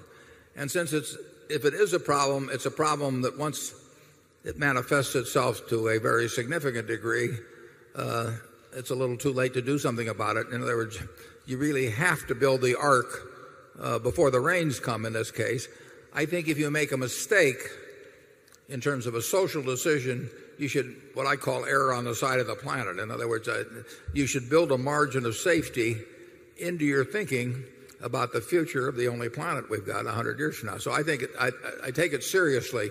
In terms of our own businesses, you mentioned General Re. Gen Re writes way less business that would be subject to the annual increments in global warming where it would have an effect on their results than the reinsurance division of National Indemnity, where we write far more of the catastrophe business. It's not going to affect, in any measurable degree at all, excess casualty insurance, property insurance. You're thinking much more of whether it's going to produce atmospheric changes that change materially the probabilities of really of catastrophes, both their frequency and their intensity. In my own mind, and in the minds of the people that run National Indemnity's reinsurance division, we think the exposure goes up every year because of what's going on in the atmosphere, even though we don't understand very well what goes on in the atmosphere. And the relationship between damage caused and the causal factors is not linear at all. I mean, it can be explosive. So if temperatures in the waters of the Atlantic or something change by relatively small amounts, or what seem like small amounts, it could increase the expectable losses from a given hurricane season by a factor of 2, 3, 4, or 5. So we're plenty cautious about it. It's not something that keeps me up in terms of our financial prospects at all at Berkshire, but it's something that I think every citizen ought to be very cognizant of and make a decision on. Charlie? Well, of course, carbon dioxide is what plants eat, and generally speaking, I think it's a little more comfortable to have it a little warmer instead of a little colder. I hope you don't get a chance to test that after death, Charlie. It isn't as though there's a vast flood of people trying to move to North Dakota from Southern California. And so you're talking about dislocation. It's not at all clear to me that net it would be worse for mankind in general to have the planet a little hotter.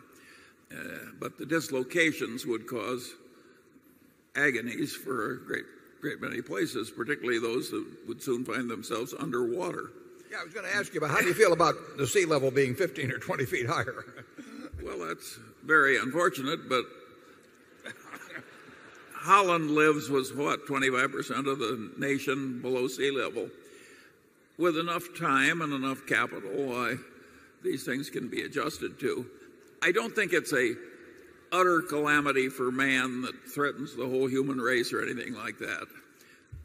You know, you'd have to be a pot-smoking journalism student or something to believe that. We're finally unleashing him, folks. Well, we'll continue to have people in charge of insurance who are plenty worried about global warming, I promise you. But we don't know. We do know that 2004 and 2005, there was a frequency, and more particularly, there was an intensity of hurricanes that would not be expected at all by looking at the previous century. And we were spared, even though we had Katrina, we were spared what could have been a far worse case by a couple of Category 5s that didn't hit the mainland. So I do not regard Katrina as being anywhere near a worst case scenario. And like I say, I don't know how much of that, I don't know whether the water is a half a degree or 1 degree Fahrenheit warmer than 30 years ago. But I don't know, and I don't know all the factors that go into hurricanes. I mean, I know that, obviously the water temperature, contributes to energy and all that sort of, but there could be 50 variables. All I know is on balance, I think they're probably getting more negative for us, and I know we ought to be very careful about it, and I know that it would be crazy to write insurance in 2007 at the same rates that it was being written a few years ago in relation to catastrophes. And since we're in the catastrophe business, that is something I think about, and the people that actually write the policies think about it as well. So it's a factor with us. 5. Hi, I'm John Golub from Kansas City. I have a question about the Chinese economy. Some observers have suggested that the Chinese banking system looks a little like Japan back in the 1990s. Are you concerned that China could experience similar disruptions as Japan in the 90s? Or is China possibly, with different institutions, possibly more resistant to economic disruptions? I would have to say I don't know the answer to that. I mean, it's a very interesting question. It's a very important question. But I didn't necessarily understand what was going to happen in Japan before it happened. And my insight into Chinese banks is about zero.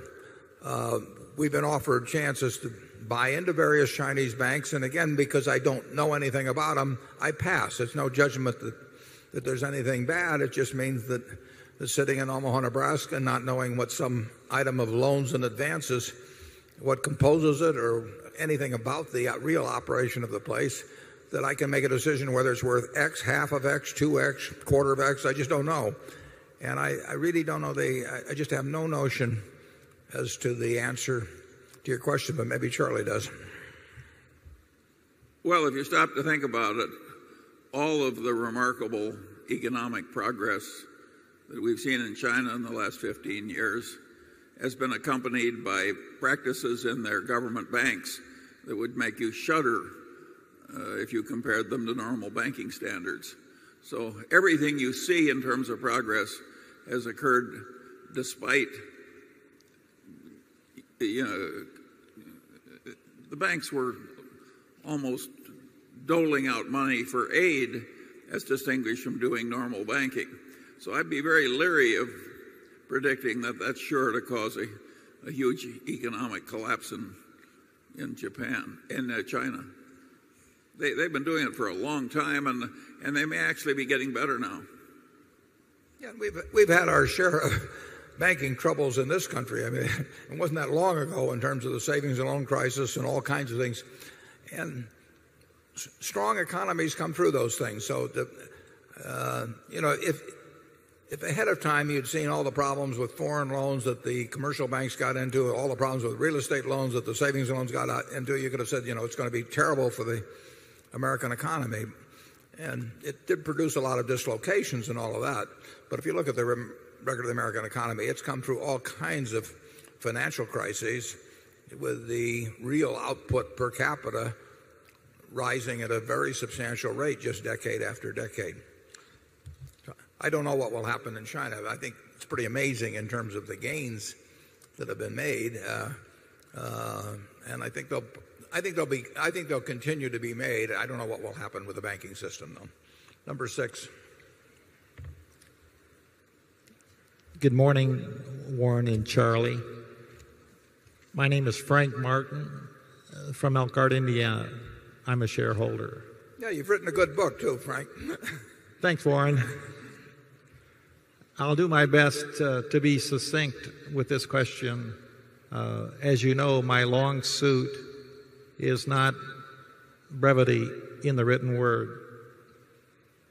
Recently, I sequentially read everything that you and Charlie have written or that has been written about you since 1999, including your Help Wanted ad in the annual report, which sought not a Ted Williams, but the consummate defensive player, and your forcefully worded quotations in last Monday's Wall Street Journal.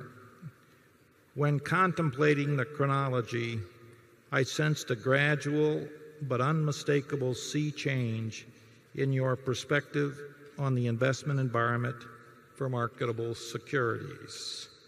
The intensification of your preoccupation with managing risk is conspicuous by its absence among the other biggest players at the margin: hedge funds, private equity, mutual funds, who are shamefully mute both about what are likely to be anemic prospective returns and the unconscionable risks assumed to achieve them, all the while charging a king's ransom for such low value-added services.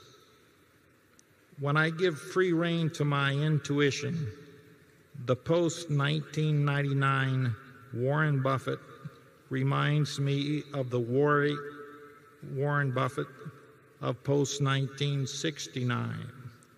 Back then, when Berkshire was a small fraction of its current size, you spoke of the difficulty in playing a game you did not understand, that there was little margin of safety in the equity markets in general.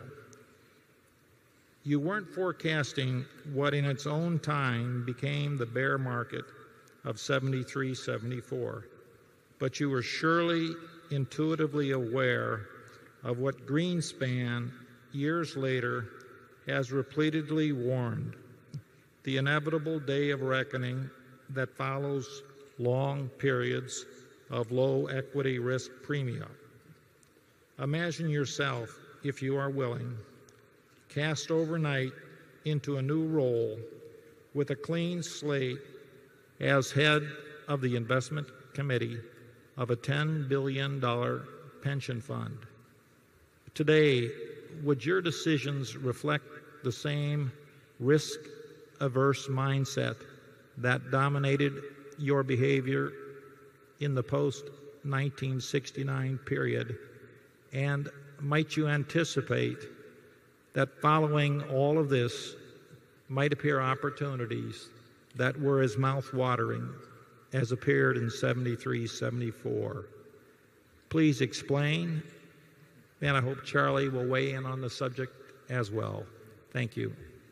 Yeah, Frank, when I close up the partnership, if I'd had an endowment fund to run then, the prospective return, and actually I wrote this in a letter to my partners that I'd be glad to send you a copy of.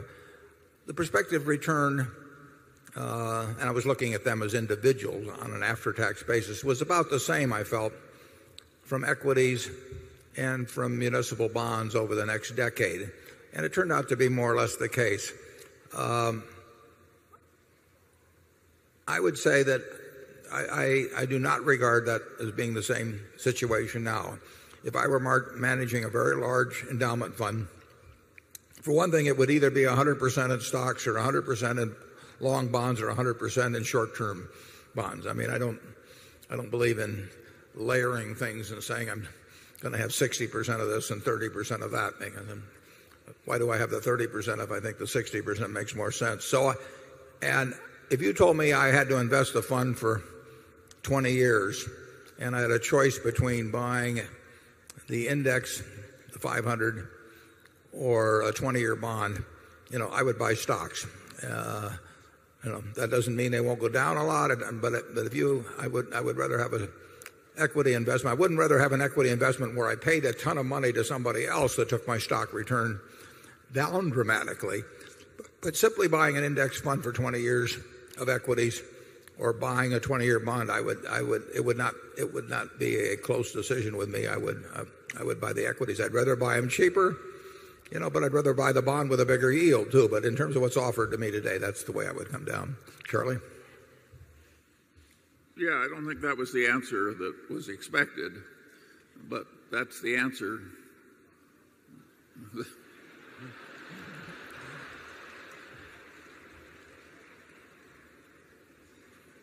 That doesn't have a thing to do with where we think stocks, or we don't think at all, but where stocks could be or bonds could be. We don't have the faintest idea where the S&P will be in 3 years or where the long-term bond will be in 3 years. But we do know which we would rather own on a 20-year basis. We'd also expect that the current scene will cause some real disruption. Yeah, but not too many years ahead. That's true, but if you go back 100 years, you could almost say that, at almost any period, and you will get disruptions from time to time. And it's very nice if you have a lot of cash then, and you have the guts to do something with it. But predicting them or waiting around for them, that sort of thing, is not our game. And I mean, we bought $5 billion worth of equities in the first quarter or something like that. And, we don't think they're anything like. Well, they're not. It'd be a joke to even compare them to 1974 or a whole bunch of other periods. But we decided we would rather have them than cash, or we would rather have them than sit around and hope that things get a lot cheaper. We don't spend a lot of time doing that. You can freeze yourself out indefinitely. So anytime we find something what we think is intelligent to do, we just do it, and we hope we can do it big. Number 7. My name is Nathan Naroussis from Vancouver, Canada. Mr. Buffett, Mr. Munger, my question concerns your previous silver bullion investment. I'm curious to hear more about why you sold when you did. More specifically, whether you sold your bullion to the organizers of the Silver Exchange Traded Fund in return for cash plus perhaps important non-cash consideration in order to keep silver markets from either rising or falling sharply. thank you very much for anything you would care to share with us. I'm not sure who we sold it to, but whoever we sold it to was a lot smarter than I was. I bought it too early. I sold it too early. Other than that, it was a perfect trade. Couldn't have done. Charlie, do you have anything to add? Charlie had nothing to do with the silver decision, so that one falls entirely on me. I think we've demonstrated how much we know about silver. The very fact you ask us a question on silver flatters us because nobody asks us about silver anymore. But we'll come up with something else at some point. With it, the last part of your question, there was a small implication, I think, of perhaps a silver conspiracy or as soon as we started, it got known that we bought silver, we started getting all these letters in the mail from people who had all these different theories about the fact that hedging was killing things, or these kind of traders were doing something. In the end, silver responds to supply and demand, just like oil supply responds to supply and demand. The price of oil at $60 or $65 is not a product of a bunch of oil executives conspiring or anything of the sort. It's supply and demand on a huge commodity. Silver is a small commodity, but on any kind of commodity like that, supply and demand is what determines prices over time. Although the Hunt brothers, I must admit, for a short period there, in a few years, managed to change the equation, and they forever wished they hadn't. Number 8. Hello, Mr. Buffett. Eben Pagan, Santa Monica, California. You seem amazing at keeping your composure in tough situations. I would be very interested to know what your thought process was when you were in that incredibly stressful situation. You knew the world was watching, and you went head-to-head with LeBron James. The game was rigged. He was the one that had a problem. What I'd really like to know is, I'm a real big fan of you and Mr. Gates and your philosophy of channeling all the value you've created back into the world. And I have a successful business, and I'd like to do the same, but maybe in 20 or 30 or 40 years.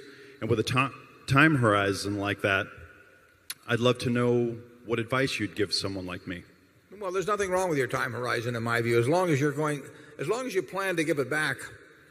The decision is yours entirely anyway, whether you want to do it. But assuming you want to give it back, or give it to society in some way, if you're compounding your money at a rate greater than people generally do, you are in effect an endowment fund for society, and all kinds of organizations in the nonprofit area have endowment funds, and they think it's wise to have it, and they do that in order to get standard returns usually. And if you can compound it more and you're going to give it back later on, let somebody else take care of current giving, and you can take care of giving in 20 or 30 years.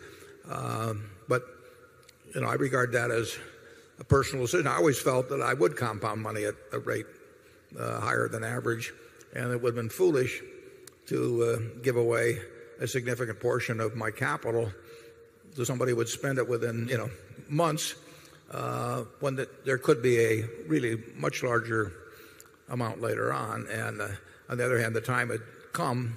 I really thought my wife would be doing that, and when that didn't work out, the time had come to do something with it. And fortunately, I had some great options available, and I get to keep on doing what I love doing, and I farm out all the work. But when my wife had a baby, we hired an obstetrician. I didn't try and do it myself. I mean, when truth hurts, I don't have Charlie fix it. I go to a dentist. So when I had money to go give away, I believe in turning it over to people and I've got 5 different organizations, including my 3 kids, and I believe in turning it over to people who are energized, working hard at it, smart, doing it with their own money, the whole thing. And I get to keep doing what I like doing. So as far as I'm concerned, I haven't given away a penny. Charlie? Well, I think it's wonderful for the shareholders that somebody else is giving away the money.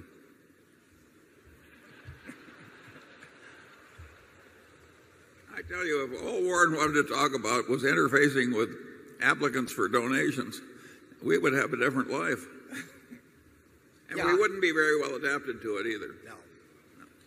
No, actually, on the smaller ones, I send them all to my sister Doris, and she does a great job with it and enjoys it, spends lots of time on it, good at it. And I'm glad she does it, and I don't. But it's, the truth is I haven't given away anything as a practical matter. I have everything in life I want. There's no way I can sleep better, I can eat better. Other people might think I could eat better, but I haven't given up anything. Now, if you think about it, somebody that gives up having an evening out, somebody that, gives up their time working on something, somebody that doesn't take their kids to Disneyland this year because they've given the money instead to their church. I mean, those people are changing their lives in some way, what they give. I haven't changed my life at all. I don't want to change my life. I'm having a lot of fun doing what I do. And, it's just a bunch of stock certificates that one way or another, they're going to go someplace. And what I really want to do is keep doing what I enjoy doing and feel that the claim checks that I accumulate that comes about through this are going to get used effectively for the same general purposes that I would want to use them for if I really had the energy and the interest in doing the job myself. But somebody else can keep doing the work. Number 9. Hi, I'm Eric Schlein from Larchmont, New York. My question is directed at Mr. Buffett. Mr. Buffett, you claim you can do 50% a year. If you had to start over with a small portfolio, would you still be doing buy and hold, buying quality companies at a good price? Or would you be doing arbitrage and really getting down to the nitty-gritty Benjamin Graham cigar butts that you did in the Buffett partnership?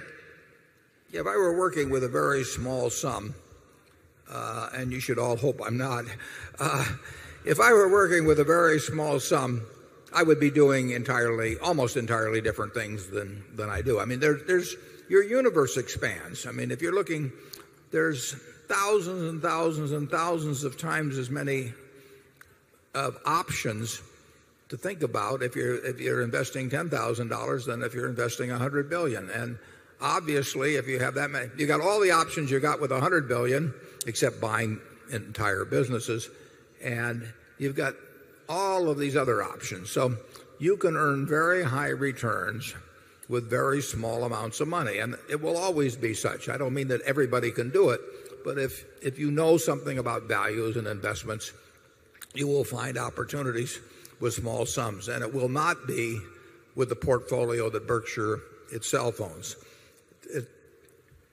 We cannot earn phenomenal returns putting $3 billion, $4 billion, $5 billion in a stock. It won't work that way. It won't even come close to working that way.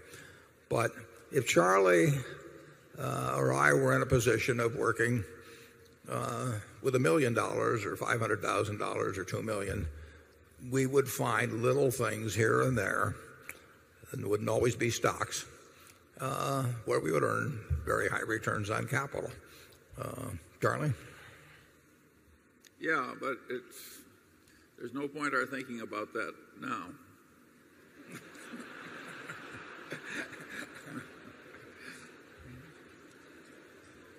But he's thinking about it, Charlie.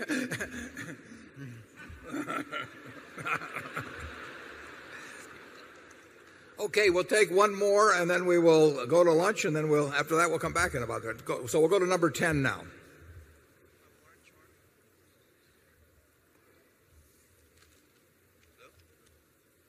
Is the microphone open on there on 10? Hello? Hello? We have a problem here. Warren, Charlie, I have questions. What's your opinion regarding the subprime market relative to the financial markets? We can't hear that. We can't hear that. What's your opinion regarding the subprime market relative to the financial market? Sorry, my name is Calvin Chung. I'm from New York. Well, the subprime market, encouraged by both lenders, intermediaries, and borrowers themselves, has resulted in a lot of people buying a lot of houses that they really didn't want to own or that they can't make payments on for once the normal payments were required. And the people, the institutions, in some cases the intermediaries, are going to suffer in various degrees. Now, the question is whether it spills over and starts affecting the general economy to a big degree. And my guess would be, it's quite severe some places, but my guess would be that if unemployment doesn't rise significantly and interest rates don't move up dramatically, that it will be a very big problem for those involved, and some people are very involved, some institutions are very involved, but I don't see it. I think it's unlikely that that factor alone triggers anything of a massive nature in the general economy. I think I've looked at several financial institutions. I've looked at their 10Qs and 10Ks, and I've seen that a very high percentage of the loans they made in the last few years allowed people to make very tiny payments on the mortgages, but of course those subnormal payments increased principal so that they had to make above average payments later on at some point. And I think that's dumb lending, and I think it's dumb borrowing, because somebody that can only make 20 or 30% of their normal mortgage payments the first year is very unlikely to be able to make 110% of their normal mortgage payments a few years later. Those people and those institutions were largely betting on the fact that house prices would just keep going up, and it really didn't make any difference whether they could make the payments. And that worked for a while until it didn't work. And when it doesn't work, you have an abnormal supply of housing coming on the market, similar to what happened in manufactured housing, the business we're in 6 or 7 years ago. And that changes the whole equation. From people on the demand side, you no longer have people thinking they're buying something that's bound to go up. And then you have the supply coming on from the people who were anticipating that before and really don't want to own the asset unless it's going to go up. So you'll see plenty of misery in that field. You've already seen some. And I don't think it's going to be any huge anchor to the economy. Charlie? Yeah, a lot of what went on was a combination of sin and folly. And a lot of it happened because the accountants allowed the lending institutions to show profits on loans where nobody in his right mind would have showed any profit until the loan had matured into a better condition. And once again, if the accountants lay down on their basic job, why, huge excess and folly is going to come inevitably, and that happened here. The national experience with low interest starter home loans to what I would call the deserving poor has been very good. But the minute you pay a bunch of people high commissions to make loans to the undeserving poor or the overstretched rich, you can get loan losses that are staggering. And I don't see how the people did it and still shaved in the morning, because looking back at them was a face that was evil and stupid.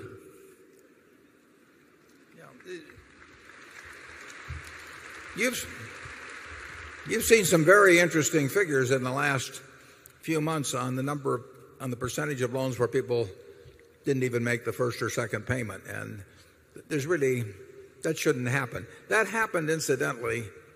You had a prelude to this in the manufactured housing industry. I mean, in the late 1990s, and securitization accentuated the problem, because once you had somebody in Grand Island, Nebraska, selling a mobile home or manufactured home to someone, and they needed a $3,000 down payment, and the salesman was going to get a $6,000 commission, believe me, you start getting some very strange things going on. Now, if the person doing that had to borrow the money in Grand Island, the chances are the local banker would have seen what was happening and said, we don't want any of this where the salesman fakes the down payment and all that.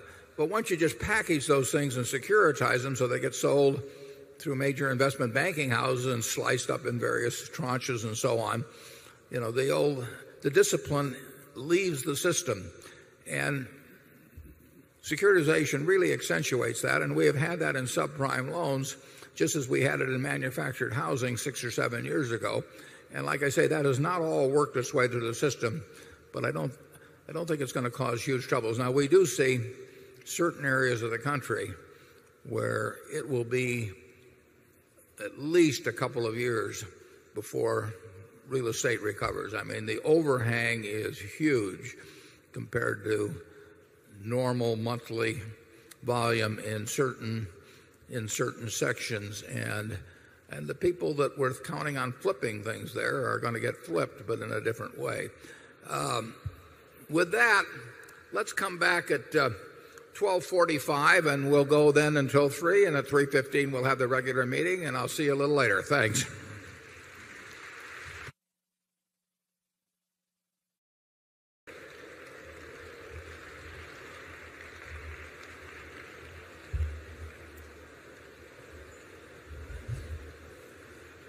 Okay.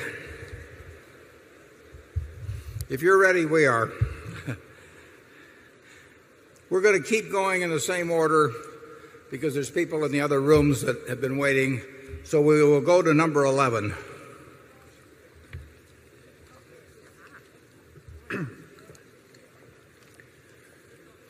Hi, my name is Christian Baha from Superfund. I have a question for you, Mr. Buffett. What do you think about managed futures funds? About which one? I didn't quite get that. What kind of fund? Managed futures funds, like a very well diversified portfolio in stocks and bonds, going long and short, all the different markets, based on the most natural human behavior, trend following or herd behavior. Yeah, managed futures funds. Well, I would say that we think the most logical fund is the one we have at Berkshire, where essentially we can do anything that makes sense and are not compelled to do anything that we don't think makes sense. So any entity that is devoted to a limited segment of the financial market we would regard as being at a disadvantage to one that has total authority if you have the right person in charge. But that's an assumption you're going to make under any fund. So we would not want to devote our funds to something that was only going to buy bonds, something that was only going to buy futures, or anything of the sort. We buy futures at Berkshire, we buy bonds at Berkshire, we buy currencies, we buy businesses. So I think it's a mistake to shrink the universe of possibilities. Ours is shrunk simply by size, but we don't set out to circumscribe our actions in any way. But in the end, there's no form that produces investment results. Hedge funds don't produce investment results. Private equity doesn't produce investment results. Mutual funds don't produce it. That if it was simply a matter of form, we'd all call ourselves, whatever that form happened to be. What really makes the difference is whether the person that's running it knows what their limitations are, knows where their strengths are, plays when they have the opportunity to play advantageously, and stays out when they don't see any opportunities. Charlie? Yeah, I'd go further. I'd say averaged out, I would expect that the return per dollar per year in managed futures funds would be somewhere between lousy and negative. And I would agree with that. Yeah. Usually those are sales tools. I mean, people find out something that will sell, and it can be, it can be bond funds at some point. It can be, but when they find something that can sell, it'll get sold to the public. It will sell till it stops selling, and that means lots of money comes in and lots of competition for a limited number of opportunities. And I think it's a mistake to get sold something on the basis that here is a great area of opportunity. Areas don't make opportunities, brains make opportunities, basically. Number 12. Matthew Monahan from Palo Alto, California. Mr. Buffett, Mr. Munger, first of all, I want to thank both of you so for so freely sharing your wisdom and knowledge over the years. Even though we've never met in person, I consider you both to be close personal mentors and attribute your teachings and philosophies to any success I've had in business so far. So thank you. Here's my question. For a 23-year-old with high ambitions, some initial working capital, and a genetic wiring, as you call it, for disciplines like investments, mathematics, and technology, what do you foresee as the significant areas of opportunity over the next 50, even 100 years? And if you were in my shoes, what would be your approach and methodology for really learning, tackling, and mastering these areas of opportunity for the purpose of massive value creation?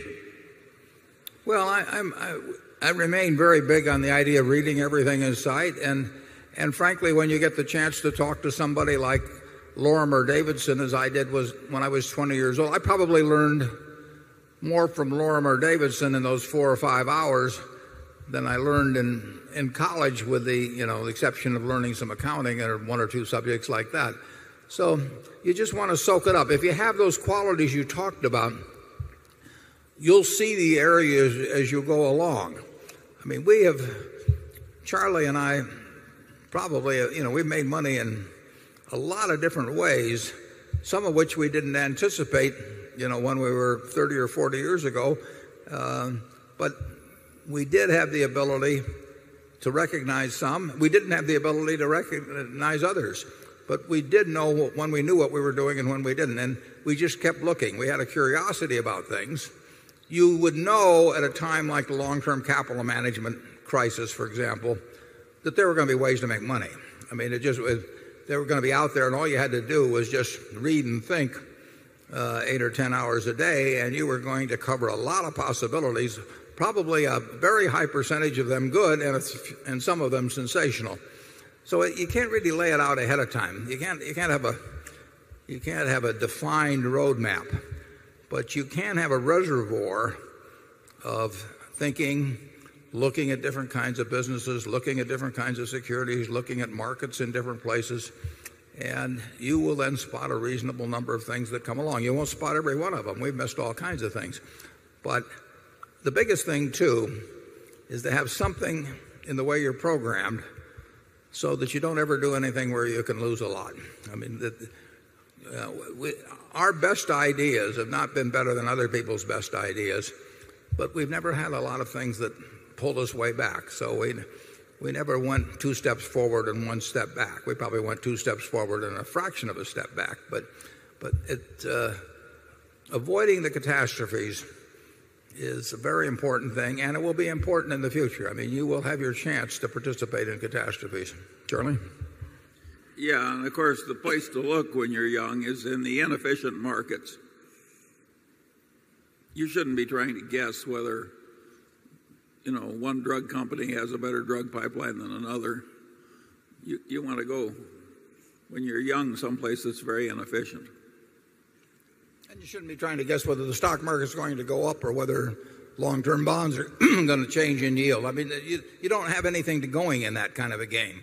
But you can have a lot going in games that very few people are playing, and maybe where they're even got their heads screwed on wrong in terms of how they're thinking about the subject. The RTC was a great example of a chance to make a lot of money. I mean, here was a seller of hundreds of billions of dollars worth of real estate, where the people that were selling it had no economic interest in it, were eager to wind up the thing, and they were selling it at a terrible time when the people who had been venturesome in lending were no longer lending. The people who had been venturesome in the equity end of real estate had gotten cleaned out. So you had a great background of environment, and then you had an imbalance of intensity in terms of analyzing situations between the seller, which was the government, with a bunch of people who had no economic interest in it and were probably eager to wind up the job, and buyers on the other side who were of the generally cautious type, because the more venturesome type had taken themselves out of action. And there were huge amounts of property. So you get these opportunities, and you'll get more. I mean, there won't be any scarcity of opportunities in your life, although there will be days when you feel that way. Okay, let's go to the other rooms now. They've been waiting. Number 13. John Goss, Key West, Florida. Katrina created litigation that resulted in some rulings that combined flood damage and wind damage, where the insurance companies thought they covered wind only. As a result, some insurance companies are significantly reducing coverage in those states. Florida recently empowered their insurance company, called Citizens, to be more aggressive not only with windstorm but also with homeowners, while at the same time not allowing requested rate increases of other insurance companies. The result is that some solid insurance companies have announced reducing their coverage or pulling out of Florida. Is this type of government interference a random fluctuation in insurance or a major cause of concern for the future? Well, that's an easy one to understand both sides of the question on. I mean, the average homeowner is not going to sit there and read line by line what is in his insurance policy, and a lot of times the agent is not going to explain it carefully to him. So when something comes along and he thinks it's insured and it turns out that he bought a policy where it wasn't insured, he's going to feel very unhappy about it. And when tens of thousands of people feel unhappy about it, you're very likely to get some kind of governmental interference and probably an inflation by judicial decree or by threats of the government to, in effect, extend the terms of the policy beyond what the insurance company thought it was insuring. Now, an insurance company that's had that kind of experience is going to be very reluctant to write insurance policies in the future if they don't think that the words will be adhered to. And on the other hand, I can fully understand some guy who's had his house blown away in a storm and a lot of it was water damage and a lot of it was wind damage, thinking that, that he's been wiped out, and the insurance company comes around waving a policy that's got a lot of small print in it. He's going to be unhappy. So it's a real tussle on that. And, I guess I would, if I were writing policies, I would put the exclusions in very big type and very easy to understand. But I still would expect that if thousands of people suffered losses, that courts and legislators would probably seek to stretch the terms or even abrogate the terms of the contract in order to take care of their own constituents, and figure that guys like me or institutional investors who own insurance companies can afford it better than the homeowner. When you get into the question of whether you should, in effect, have all of the people in the country pay premiums for, we'll say, hurricanes, in a way subsidize it through policies in Nebraska or Minnesota or someplace for hurricanes in Florida, that gets very tough. I mean, it can be very expensive to insure against hurricanes if hurricanes become more frequent and more intense. In fact, it can become so expensive that people really will not want to bear the cost of insurance, and they'll want to socialize it some way. And of course, the guy in Nebraska says, look, you went down there to live on the ocean, and you thought it was wonderful, and we're back here with these terrible winters, but why should we pay a portion of your insurance? So you're going to have that tussle go on, and you'll really have that tussle go on if you get a $100 billion or $150 billion insured loss in Florida, because that will mean a huge change in taxation if the state of Florida steps in to compensate people. There'll be calls for Washington to pay for it, but it's how much people who are not exposed to a risk should pay for the people who have elected to be exposed to the risk is, it becomes a political question. And my guess is that sometime in the next 5 or 10 years, you'll see a struggle on that subject that far exceeds what we saw on Katrina. Charlie? I've got nothing to add. Number 14. Hi, my name is Glenn Tung, and I'm a shareholder from New York. I'd like to congratulate you on Berkshire's newest director. Sue is a terrific addition. My question is... We agree with you. My question is, according to the 10-Q filed yesterday, you purchased about $5.3 billion in shares in the first quarter. This acceleration in activity is occurring while the general market levels are getting more expensive. Does this indicate some shift in your thinking about hurdle rates of return for your ever-growing asset base and or your prospects for an elephant-sized acquisition? Well, that's a good question. I would say in the first quarter, actually, stocks didn't rise, but they've risen a lot in April. But they didn't go down either. I mean, they were pretty much flat. And we did invest $5 billion or so in equities. Did we change our standards? I don't think so. But you can't be 100% sure that you haven't. If you haven't had a date for a month, you may say that was a girl you would have dated the first day, but who knows? So I don't know for sure the answer, but I think we would have dated that girl the first day. And the second question, in terms, does it reflect giving up on finding an elephant to acquire in terms of a business? The answer to that is no. We've got plenty of money available, and we would sell stocks if we really. I mean, that would not be a problem if we really needed to buy a really big business. So we're as prepared as we've ever been prepared to buy a big business outright. We hope we do. We hope we buy relatively small ones if they're attractive. We bought a very attractive business, TTI, run by Paul Andrews, terrific business in the first quarter. And, I wish it was 5 times the size, but maybe it will be someday. But we know that we're in with the kind of person we want and the kind of business we want. And if we find larger ones, one way or another, we'll swing them. Charlie? Yeah, the one thing I think we can promise you is that we won't make returns on average in the kind of stuff we're buying now, like those that we made 10 or 15 years ago. Yeah. We won't come close. No. It's a different world with more modest expectations. And we hope you share them. Let's go to number 1. Hello, Charlie. Warren. Bill Paparella from St. James, New York. Warren, I brought my 10-year-old daughter, Gina, with me. She asked me last summer, how do I get rich? So I gave her your letters, writings, even gave her Charlie's Almanac. So she's been reading ever since, asking me a lot of questions. So I said, maybe we'll go to our first meeting together. Is she married? I mean, she's the kind of girl that I want my granddaughter or grandson to meet. So we're learning together.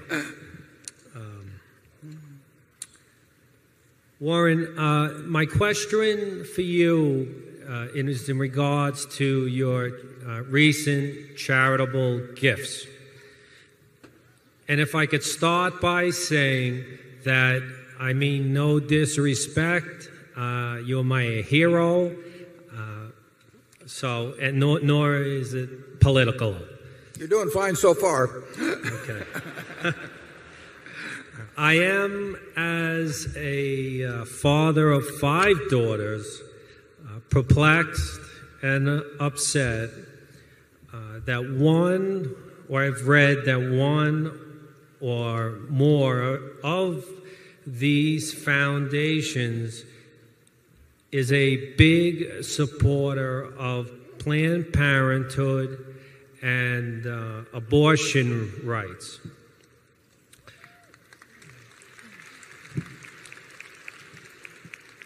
If you were to go on the Planned Parenthood website, you would see a website that promotes promiscuity, goes out of its way to support internet porn. Now let's get to the question, please. Yeah. You have a question? The question is, Warren, I was hoping that you could speak to the billions of dollars that's been allocated with an agency as Planned Parenthood that is very well funded. It just doesn't seem to jive with the hero that I study, and I was hoping that you could speak to it. Yeah, well, I'll be glad to speak to it. I think it's a terrific organization. And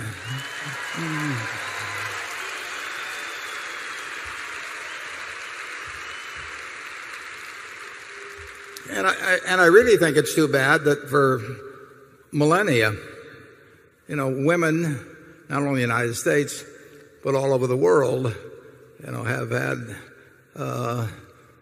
involuntary bearing of babies forced upon them, and usually by a government run by men. So I don't think we want to get into a cheering contest here, but I think that it's a very important issue. I think it tends to have a small natural funding constituency because it isn't a popular type thing where it's like sticking your name on a hospital or something like that.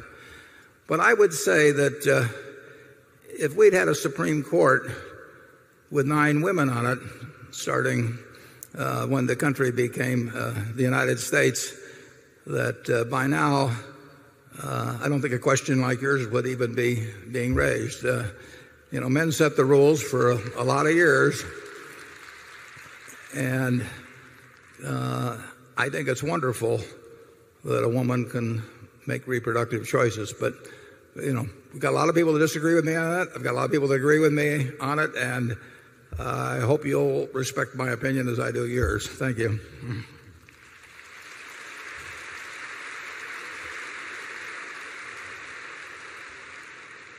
Number 2, please.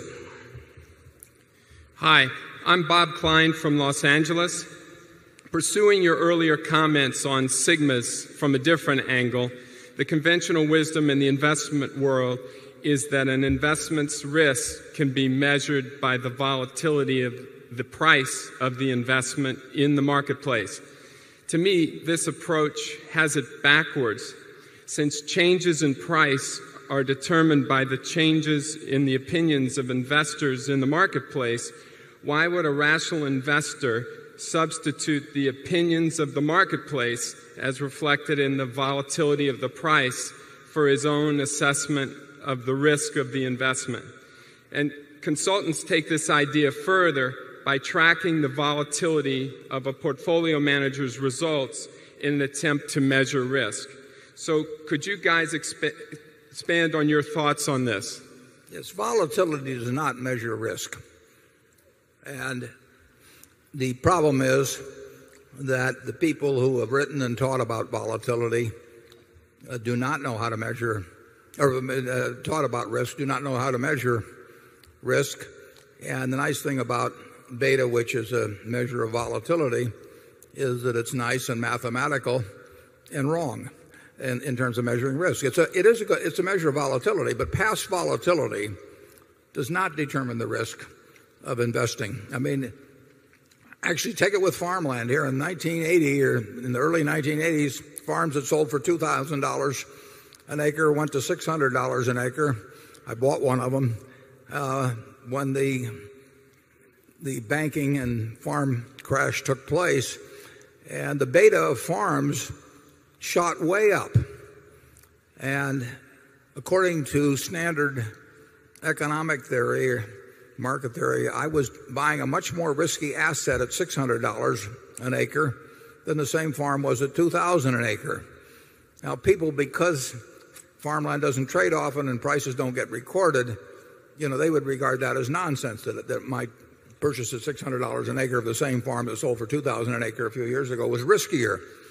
But in stocks, because the prices jiggle around every minute, and because it lets the people who teach finance use the mathematics they've learned, they have, in effect, they would explain this away a little more technically, but they have in effect translated volatility into all kinds of past volatility in terms of all kinds of measures of risk. And it's nonsense. Risk comes from the nature of certain kinds of businesses. It can be risky to be in some businesses just by the simple economics of the type of business you're in. And it comes from not knowing what you're doing. And, it is, if you understand the economics of the business in which you are engaged, and you know the people with whom you're doing business, and you know the price you pay and is sensible, you don't run any real risk. And I don't think Charlie and I, certainly at Berkshire, I don't think we've ever had a permanent loss in marketable securities that was, what, 1% maybe? 0.5% of net worth. I made a terrible mistake in buying Dexter Shoe, which cost us a significantly more than 1% of net worth, where I bought an entire business then. But I was wrong about the business. It had nothing to do with the volatility of shoe prices or leather or anything else. It just was wrong. But in terms of marketable securities, I cannot recall a case where we've lost. I mean, we've done a lot of things in securities that had a very high beta. We've done a lot of things in securities that had a low beta. It just, the whole development of volatility as a measure of risk, it's really occurred in my lifetime, and it's been very useful for people who wanted a career in teaching, but it is not, we've never found a way for it to be useful to us. Charlie? Well, it's been amazing that both corporate finance and investment management courses, as taught in the major universities, we would argue it's at least 50% twaddle. And yet these people have very high IQs. One of the reasons we've been able to do pretty well is that we early recognized that very smart people do very dumb things, and we tried to figure out why. And we also wanted to know who so we could avoid them. And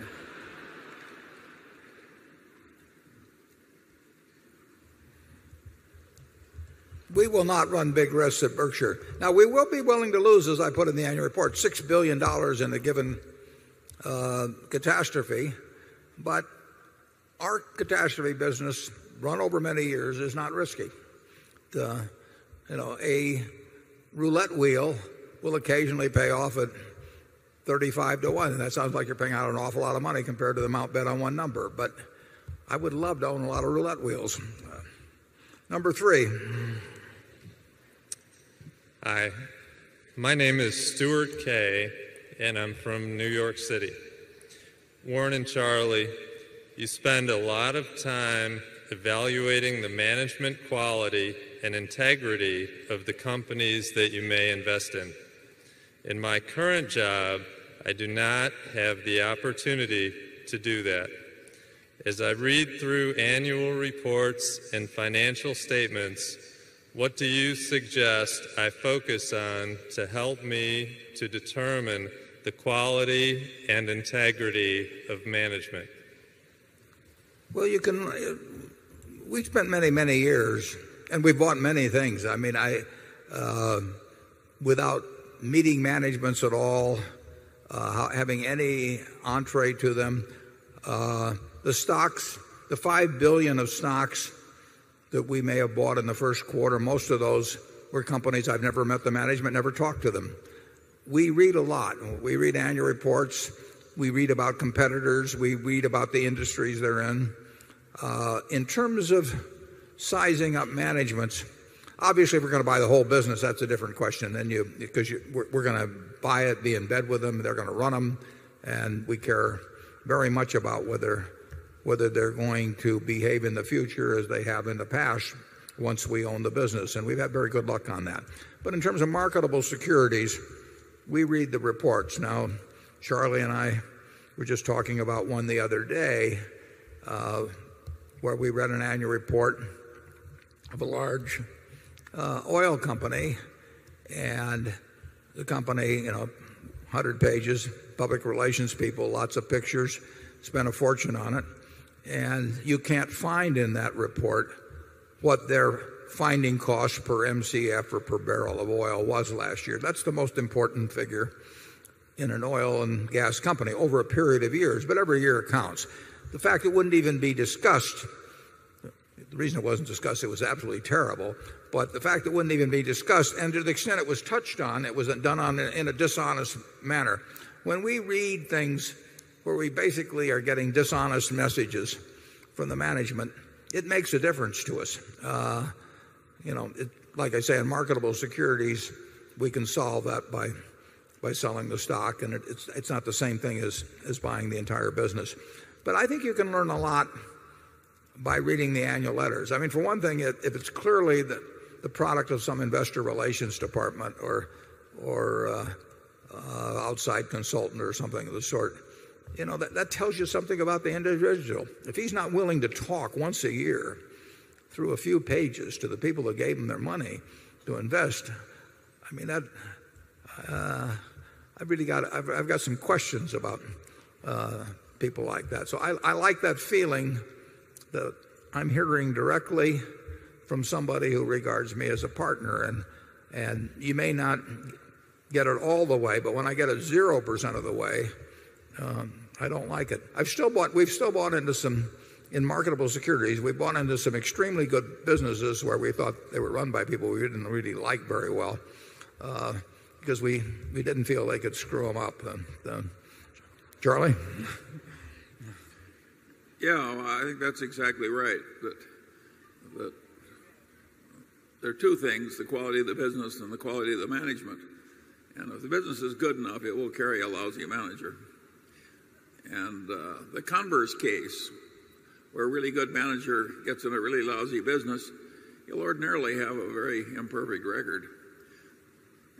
In other words, it's a rare person that can take over a textile business totally doomed, which was what Warren did in his youthful folly, and turn it into what's happened here. You should not be looking for other Warrens on the theory they're under every bush. I figured it out in 20 years, though. I'll have to say that for myself. 20 years, and I finally figured out I was in the wrong business. But there are businesses. If you gave me first draft pick of all the CEOs in America and said it's your job to run Ford Motor now, or pick a company that's in a terribly tough business, I wouldn't do it. I mean, it's just too tough. They may get it solved, that they get cooperation from unions and a whole bunch of things, but it will not be solely in the control of the CEO who has that job. He is dependent on too many good things happening outside to say that he alone can get the job, even if he's the best in the world. Number 4. Hi, Warren. Hi, Charlie. I'm Walter Chang from San Jose, California. My wife and I are expecting our first baby boy in July, and we're going to name him Warren after you. You're trying to get into my Charlie, will again. I'm rooting for you for the next one. I'd move him further down the line, maybe number 5. Warren and Charlie. Warren, if you were writing a follow-up to the very prescient Fortune magazine article from November 1999, in which you were talking about the lean and fat 17-year periods, what would you be writing? And since we're halfway through this third 17-year period, how is it turning out based on your expectations from back in 1999?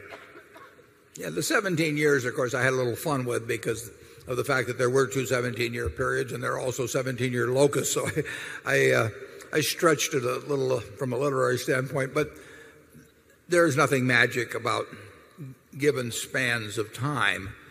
There was something very different between the first 17 years of that 34-year period and the second 17, and I use that for kind of a dramatic contrast. If I were writing something now, I would say what I said just a little earlier in response to Frank Martin's question, that it is, if I had to own long bonds or a long-term position in equities, I'd rather have equities, but I would not have high expectations for them, but I would have expectations beyond 4 3/4%. How much beyond, I'm not sure, but something enough beyond 4 3/4% that I would rather own equities than bonds. I felt in 1999 that people were extrapolating the experience of the previous 17 years and assuming there was something magic about owning equities, and expectations of the people were bound to be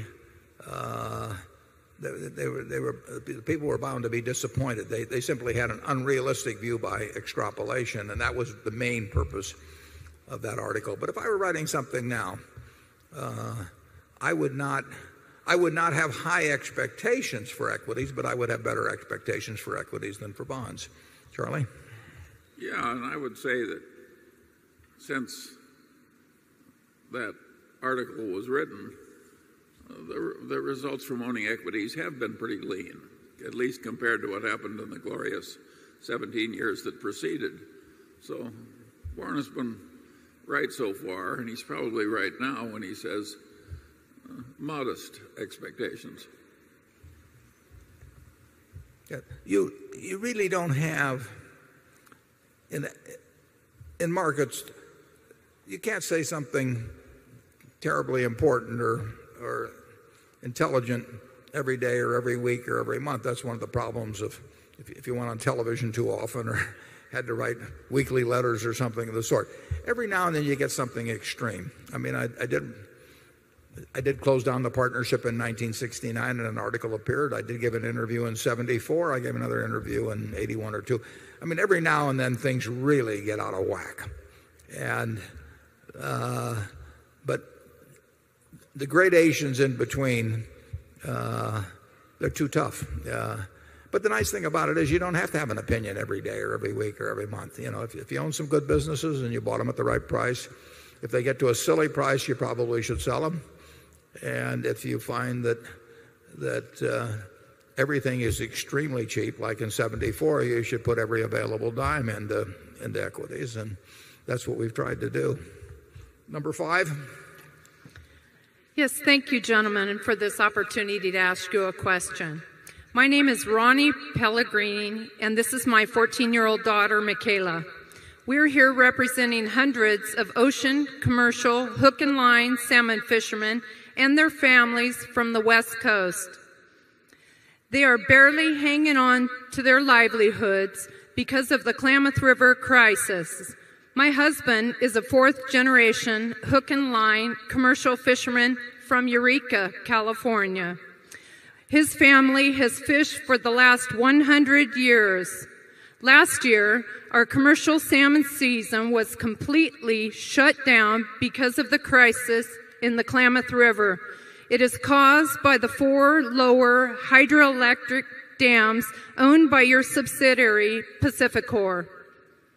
We personally took a 95% hit in our income, and we had no way to make up that loss. We have used our savings and were forced to take out a small business administration disaster loan to meet our financial needs. Our daughters were so upset after overhearing my husband and I last Christmas, they came to us wanting to give us all the money in their bank accounts. I am telling you this, gentlemen and shareholders, because you and the shareholders can help. Under Klamath Dam relicensing, it is shown that this dam removal makes economic sense for Pacificor and Mid-American. You are a great businessmen who have built an incredible empire. We sure could use your creativity and expertise in solving this crisis situation so the Indian people along the river and we in the coastal communities can continue our long and proud heritage. People back home are eagerly waiting for me to bring a response back from you. My question is, what can I tell them is your position on removing the outdated Klamath dams? Yes, our position on it is quite simple. The FERC and several of the regulatory commissions have before them 27 different proposals or positions by various interest groups. Some like hydropower, which is what comes from the dams because it does not generate the emissions that come from coal or gas-fired generation. Some like the fact that hydropower is cheaper, several 100,000 consumers. Some people have been hurt by what you describe in terms of the fish. And you have a public policy question which will not be determined by Pacific Corp. It will be determined by FERC because they represent the public. The fact the Secretary of Interior has advised FERC that it's a very tough question. FERC will have hearing, they will listen to the positions. The Oregon and Utah, California perhaps, public utility commissions will be listening to the arguments. And in the end, we are a public utility responding to public policy weighing both your interests and the interests of others in the matter, will come to a determination, and Pacific Corp will do exactly what they say. We are responsive to the people that regulate us, just as people have been in that position since the first dam was put in 1906. So that is entirely a question for FERC and the state commissions. Number 6. Good afternoon, Mr. Buffett and Mr. Munger. Thank you for taking my question. This is my second time at the Berkshire Hathaway meeting that I have attended. My name is Cameron Sparrow. I am 13 years old and from Boulder, Colorado. My question is for Mr. Buffett. Mr. Buffett, what is your opinion about the merger of the New York Stock Exchange with the Euronext? Do you think that the merger will have a positive or negative effect on the market? Well, I really don't know the answer to that. My guess is that, both of those institutions were very large institutions beforehand, and we would judge a positive effect in terms of narrowness of spreads as an investor, in terms of cost of execution and that sort of thing.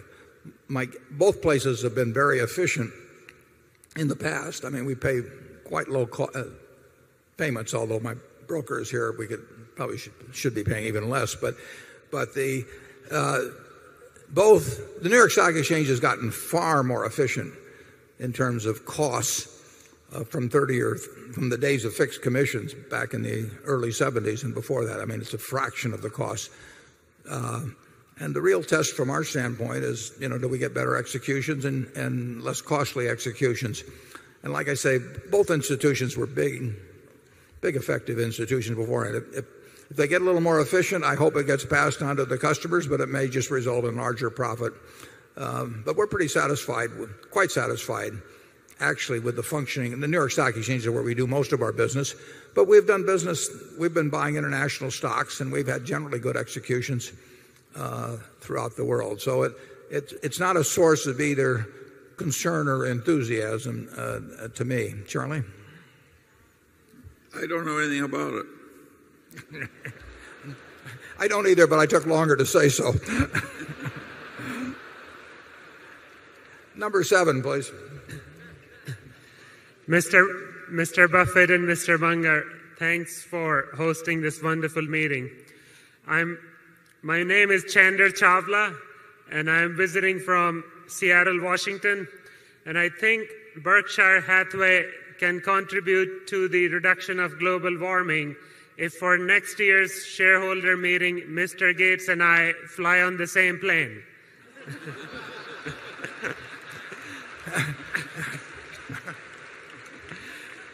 My question is, I have made a few mistakes in business by trusting the wrong people. And I don't know where to learn how to trust the right people. They don't teach you that in business school, and the people who are supposed to teach you in the corporate world sometimes betray you. So how can I learn who to trust and who not to trust? It's a great question, but you probably have about as good a chance of getting a good answer from me on that as you have of getting on Bill Gates' plane next year. But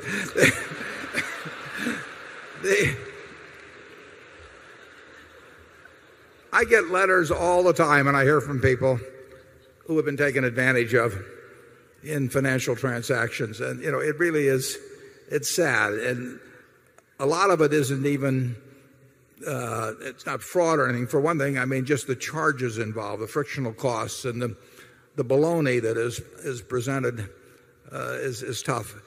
Charlie and I have had very good luck in terms of buying businesses and putting our trust in people. It's been just overwhelmingly good. But we filter out a lot of people. And then they say, how do you filter them out? I would say, and I think Charlie will agree with this, people give themselves away fairly often, and maybe it does help to have been around as long as we have, in seeing the various ways they give themselves away. When somebody comes to me with a business, and I probably shouldn't tell this publicly because they'll probably tailor their approach subsequently, but when they come, just the very things they talk about, what they regard as important and not important, there are a lot of clues that come as the subsequent behavior. And like I say, we've really had a batting average I wouldn't have thought we would have had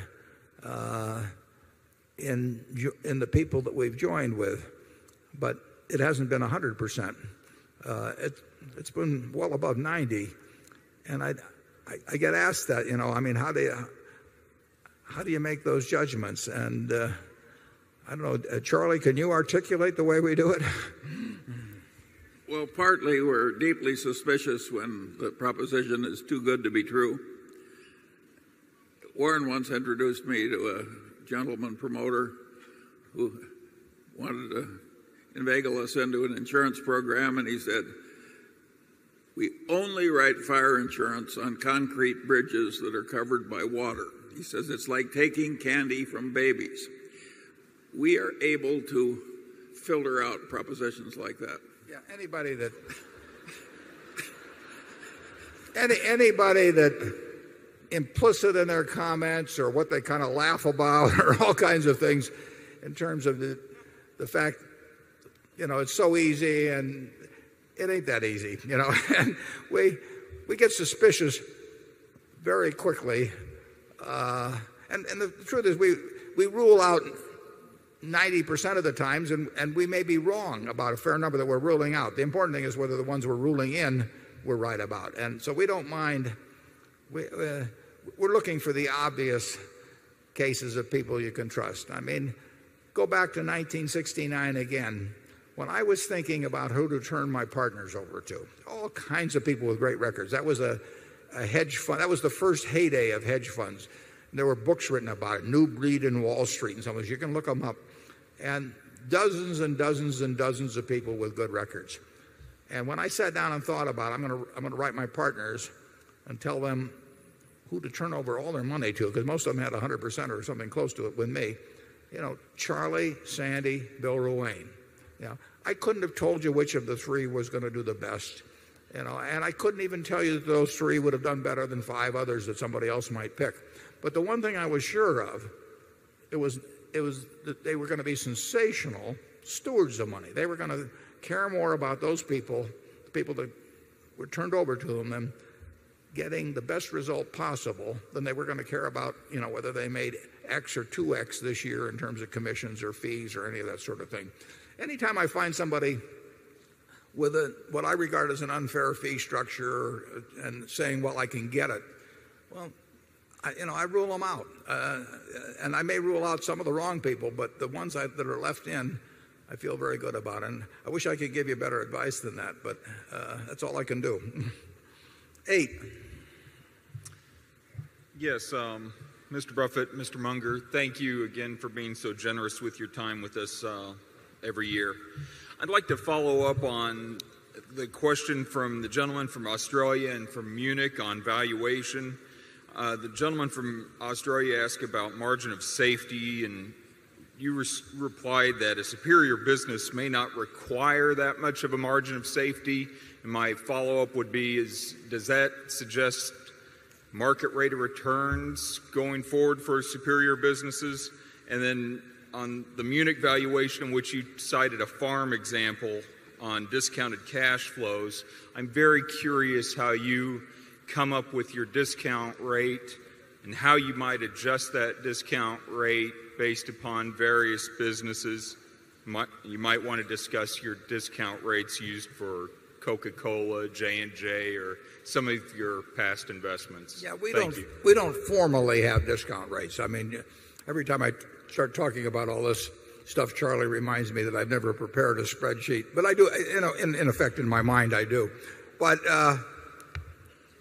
we are going to want to get a significantly higher return, obviously, in terms of cash produced relative to the amount we're outlaying now for a business than we are from a government bond. I mean, we're going to, that has to be the yardstick at a base. Then how much more do we want? Well, if government bond rates were 2%, we're not going to buy a business to earn 3 or 3.5% expectancy over the years. We just don't want to commit our money that way. We'd rather sit around and wait a little while.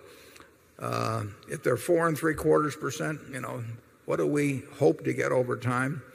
Well, we want to get a fair amount more than that. But I can't tell you that we sit down every morning and I call Charlie in Los Angeles and say, what's our hurdle rate today? I mean, we have never used the term. It's a little bit of we want enough so that we feel very comfortable if they close on the stock market for a couple of years, if interest rates go up another 100 basis points or 200 basis points, we're still happy with what we bought. And above that, I really, I know it sounds kind of fuzzy, but it is fuzzy. Charlie? Yeah, the concept of a hurdle rate makes nothing but sense, and yet a lot of terrible errors are made by people who are talking about hurdle rates. Just because you can measure something and guess it doesn't mean that it's the controlling variable in what you're dealing with in a messy world. And I don't think there's any substitute for thinking about a whole lot of investment options and thinking about why one is better than another and what the likely returns are from each, et cetera, et cetera. And the trouble with the hurdle rate concept, not that we don't have one in a sense, is that it doesn't work as well as a system of comparing things. In other words, if I have something available that I think will give me 8% for sure, and I can buy all I want of it, and you've got a perfectly good investment that I think will earn 7, I don't have to waste 5 minutes with you. You're like the mail order service offering the bride through the mail and she's got AIDS. I can go on to some different subject. And so the concept of opportunity cost it's so little taught in investment. They teach it in the freshman course in economics in all the major universities, but when you get to the corporate finance departments and so forth, it doesn't lend itself to the kind of mathematics they want to use, so they ignore it. But in the real world, your opportunity costs are what you want to make your decisions based on. Yeah, and even if you had something you were really familiar with and were very sure on the 8%, 8.5 wouldn't tempt you if somebody came along. That's a practical matter. Sure. I've been on, as I mentioned, I've been on 19 corporate boards. I would say that of the presentations I've seen, and I've seen a lot of them, and every one of them had a calculation of internal rate of return. If they'd burned them all, the boards would have been better off. I mean, there is so much nonsense presented because the presenters essentially know what the listeners are desirous of hearing and what is needed in order to get through something that the CEO wants to do anyway. That you just get nonsense figures. And we may get nonsense figures too, but they're ours. Let me give you an example of that. I have a young friend who sells private partnership interests to investors, and he's in a really tough field where it's hard to get decent returns. And I said, what return do you tell them you're aiming for? And he said, 20%. And he said, how did you pick that number? He said, if I chose any lower number, they wouldn't give me the money. And there's no one in the world we think can earn 20% with big money. I mean, so anybody making a promise like that, basically, we're going to write off immediately. It's amazing to me what, in a sense, how gullible big investors are, pension funds and so on, and that they have people come around and promise them the Holy Grail, and they want it so badly, that they're willing to believe things that just have to be nonsense. Let's go to number 9. Good afternoon, Mr. Buffett, Mr. Munger. My name is Robert Peyton, and I'm from Chicago, Illinois. Over your careers, has there been any question, either personally or professionally, that you haven't been able to get a comfortable answer to, that you cannot simply put in your too difficult pile? Thank you. Charlie? Well, sure you get problems. You may have just asked one. Yeah. Sure, if you've got a child dying of some horrible disease, you have a problem you can't just put in a too difficult pile. So there are lots of things in life that come to you that where you have no option to not consider the issue. But where it's voluntary, like choosing one investment from many, then the too difficult pile is a marvelous way of sifting your daily grist. Yeah, I have a file on my desk. Laura Graham gave it to me. It's entitled Too Hard. And as Charlie said, if something is optional and it's too hard, you just throw it in there.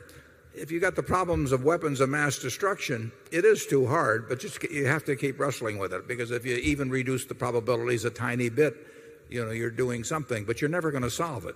You just have to keep working at certain types of problems. And you hope you don't have too many like that. 10. Another many greetings from Germany. I am Bernard Jaden from Fluren-Winseln, a little town close to the Black Forest, and I'm the mayor of it. My question to Mr. Buffett and Mr. Munger is, how often do you review each single position in your portfolio? Some look at their stocks every day, sometimes more, some only once a year. What is your frequency? Thank you. Well, that sort of breaks down into 2 periods of my life.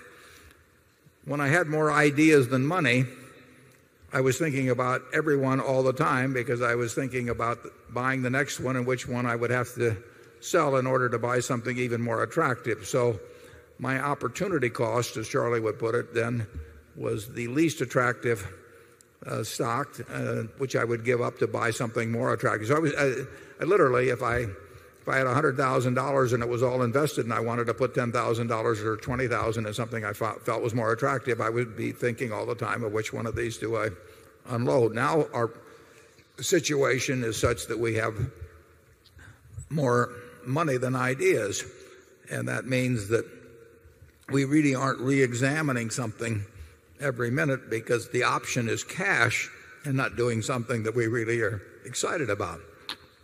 We still think about the businesses we're in, whether they're wholly owned or whether they're partially owned through stocks.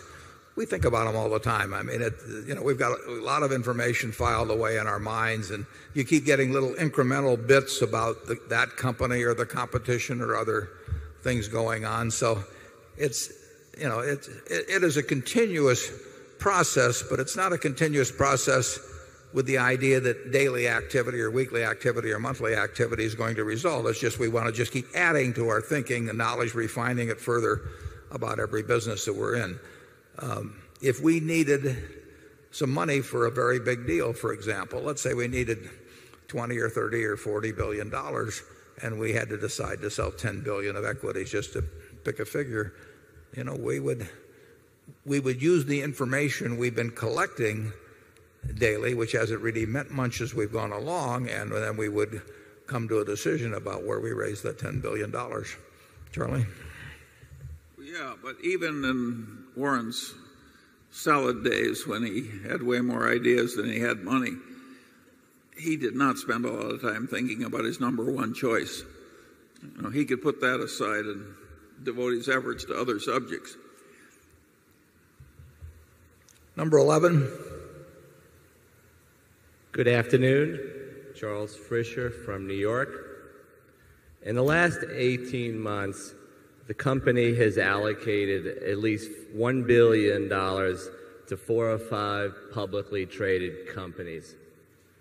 Berkshire has an abundance of capital and a scarcity of ideas. Since these stocks investments were made in large cap companies in which we could have probably made $5 billion in investments, have you thought about allocating more capital to each stock investment? Yeah, we do think about that, obviously. And there's certain ones that we have added billions of dollars to that we already had substantial positions in a couple years ago. Obviously, when we add to the present list, we think we're adding to the ones either that look the most attractive to us or to the ones that we can just buy. I mean, there's some things where we can't put that much money in, or where we will hit reporting thresholds that will cause a problem. If we own over 10% of a company, if we can't sell a share of it then for 6 months without it being, if there's a profit, it being recaptured pursuant to a short swing rule. So there's some technical things that enter into whether we cross certain thresholds of ownership size.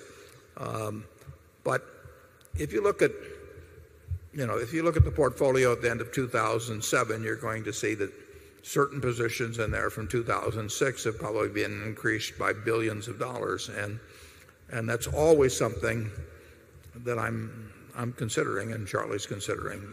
We like to add to present positions. I mean, those are companies we know, understand, obviously like to some degree, and if the price gets reasonably attractive and we got money around, we will add.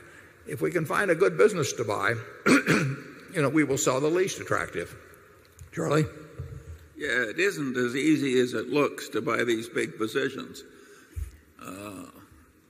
When we were buying Coca-Cola, we were buying every share we could with 30 or 40% of the daily trading. Yeah. And it took us a long, long time to get our position. And so there are huge difficulties to managing great big common stock portfolios. We like it way better when we have those problems now than we liked it when we didn't have them early. But it does make it much harder. We have no easy way of moving these elephants around. In general, we think we usually can buy something like 20% of the daily trading volume and feel that we're not causing the price to be violently different than it would have been if we hadn't been participating in the market. So that means if we're going to buy $5 billion worth of something, $25 billion worth of it's going to have to trade. And that's a lot for many stocks. So we are a big ocean liner, and that has its disadvantages compared to being a smaller boat. Number 12. Hey, young Himalio. My name is Wendy George, and I am from the Hoopa Indian Reservation in Northern California. I'm here with the Yurok and Karuk indigenous people who live along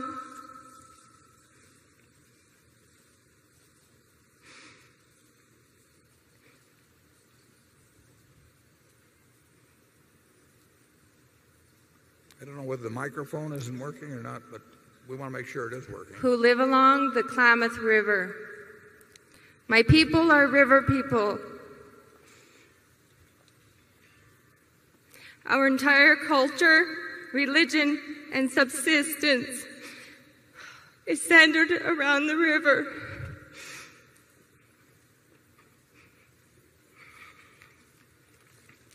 Your subsidiary company, Pacificor, owns dams on our river. Mr. Buffett, I know you care very much about humanity and ethical business. We also understand that you cannot exercise direct control over Pacificor's operations. However, there are things you can do to help us.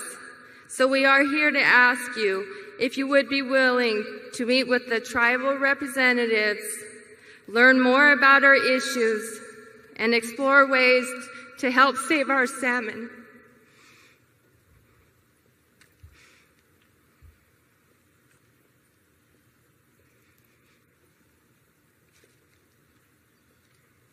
Are you complete, or just take your time here? Complete. Okay. As I said earlier, we will not make the determination in the end. It will be made by FERC. It's the same way as if we're going to put in a coal generation plant or a gas generation plant or more wind powered. For example, we put in a lot of wind power in Iowa, but that was decided essentially by the Utility Commission in Iowa that they wish to make that decision. And incidentally, sometimes people are unhappy when we put in wind because they don't want the transmission lines that are going to be involved. They're usually happy to give us the plots on which to put the wind turbines because they get paid very well for it, but they're not happy to have the transmission lines. And any time you get into the public utility field, there are people happy and unhappy with decisions. Nobody wants a generating plant built near them, and that's the nature of it. The world does want electricity, and because it wants electricity and it wants more electricity, it essentially has to decide the public policy issues through regulatory authorities. And we will do exactly what FERC finally, and with the consent of the state commissions, what they finally decide on it. And all of the arguments will be presented to them. As I say, there are 27 groups, I believe. And then they go and then they get the opinion of the Secretary of the Interior and so on, and a lot of other groups. And somehow they come out with the decision on public policy, and we will follow it. It takes a lot of time, too, I must say. Anytime you've got an issue that's got 27 different views and more than one authority, it's going to take significant time. I'm in a peculiar position on this because when we bought Pacific Corp, we had to, Walter Scott and I both signed affidavits as part of the acquisition of Pacific Corp. The Oregon Public Utility Commission required that we submit these affidavits, and I'll read you from this. I don't want you to think I'm ducking behind this, but this was executed several years ago, and it says, I agree I will not exercise any control directly or indirectly on matters that pertain to Pacific Corp, except for relating to Pacific Corp that are ministerial in nature. And then I agree as a Mid-American holding company and Berkshire Hathaway directors, I will recuse myself from voting on Mid-American Holding Corp or Berkshire Hathaway Board of Director matters concerning Pacific Corp or activities or operations. This is part of the order that came down that allowed Mid-American to buy Pacific Corp. I must say, too, that in terms of the Oregon Commission and the 5 other states, that our application went through in almost record time because Mid-American does have such a good record in terms of being responsive to the public utility commissions under which it's operated, and we will continue to be responsive. But I appreciate your point. Thank you. Number 13, please. Peter Vandenbroek, Cleveland, Ohio. Mr. Buffett, Mr. Munger, thank you for so eloquently answering some of these tough questions. I know of no other public company that would allow a forum such as this. You're doing a great job. Thank you.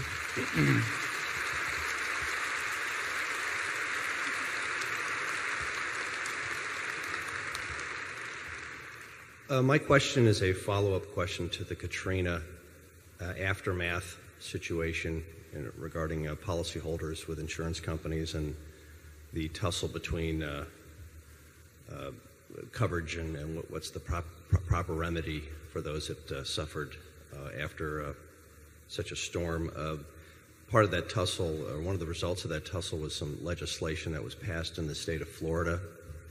Could you please explain that legislation as you understand it, to shareholders, and what effect, if any, does that have on Berkshire's insurance subsidiaries? Thank you. Yeah, I can't tell you with precision what the Florida, I don't know whether Joe, Brandon, or Ajit or Tad Montross, if they're in the managers group, if somebody could pass a microphone over to them. Essentially, I should let them explain it, but the state of Florida has gotten more into the business of insuring the citizens by a considerable margin than it did before, but there are some significant limitations on that, and I think if we've got a microphone with one of the three of them, they could answer that question better than I. Do we have somebody over there? Are they all out writing insurance, or More likely buying jewelry. Check. 1, 2. Who do we have? It's impossible for me to see over there with the lights. But I'm getting a mic. what are they yelling? 7. Hello? Ah. Morning, it's Joe. Oh, took me a little time to get here. Okay, I was looking fine. for Ajit. What was the specific question? I think the questioner wanted to know what has really happened in Florida in the last 3 or 4 months in terms of the state getting involved in the homeowners insurance business. Well, back in mid-January, the Florida legislature met in a special session and passed legislation at the urging of the governor that expanded the reinsurance fund and ultimately is moving a lot of risk, both personal lines and commercial lines, from the private market to the public market. And, this is going to, and has manifested itself in lower prices for wind risks in Florida and has freed up capacity that was dedicated to Florida for other markets. So ultimately, it's going to have a depressing effect on the insurance industry. Longer term, there is no free lunch, and the state and the citizens of Florida are taking a tremendous amount of risk, and it will all work out if the wind doesn't blow. But the odds are eventually it will, and Florida's going to have a large public policy issue to deal with. Are they, Joe, are they explicitly taking on about $30 billion and then sort of leaving it in the laps of the gods above that? I'm not sure myself, but yeah, I believe they take out about $30 billion. It's about, the increase was 12 to 16 billion.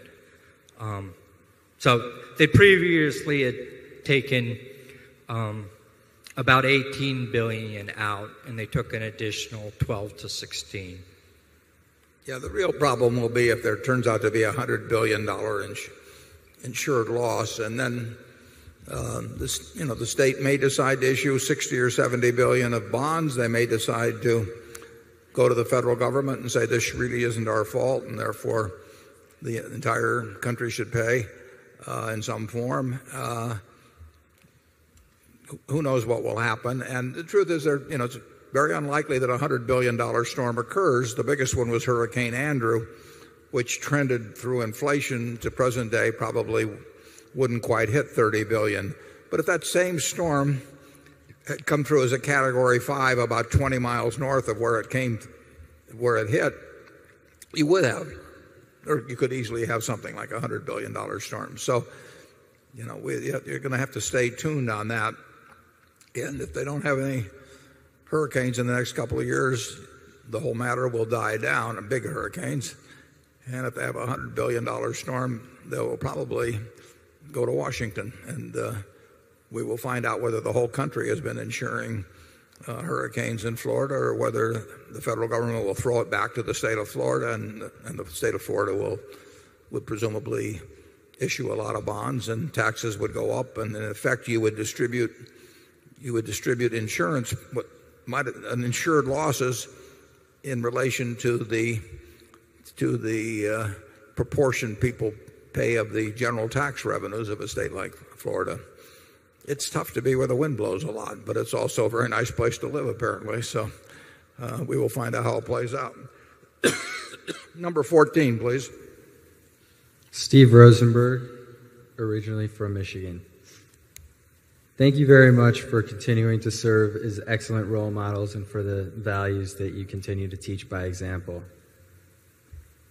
I'm curious to know who are your present-day role models. And I know that your prior heroes included your father, Ben Graham, and Davy, but would be curious to know who in addition to those three. Thank you. Well, I've had a number of them, and I'm not sure I want to name them because it's the ones you don't name might feel a little left out. But the one thing I've been very lucky on is that the ones I've had have never let me down. So I have never had that experience where you've looked up enormously to somebody and then had that person let you down in some way, which would be a terrible experience and very hard to get over. And, you know, I'm sure some people have had that in marriage and they've had it in business.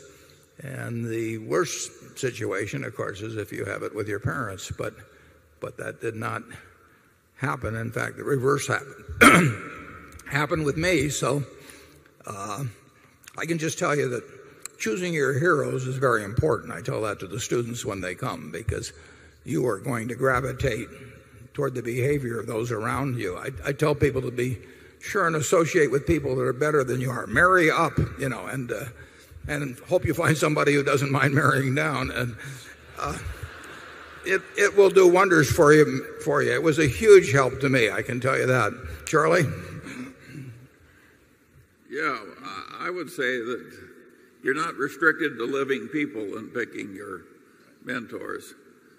Some of the very best people are dead.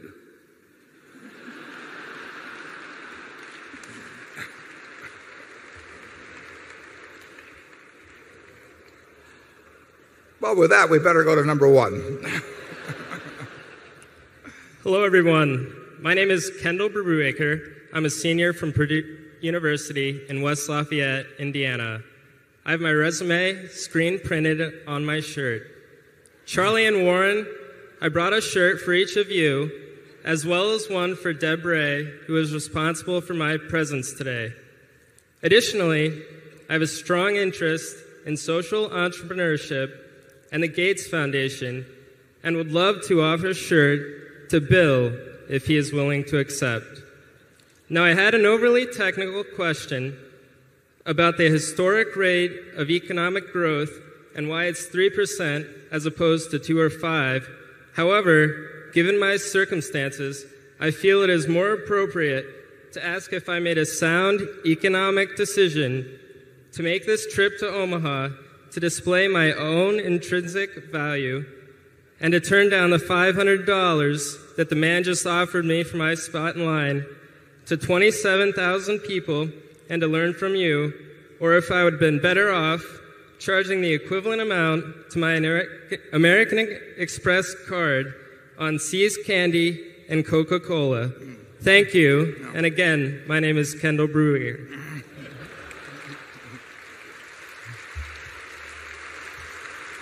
Thank you. I thought your question was going to be what shirt size we wore, but mine is small.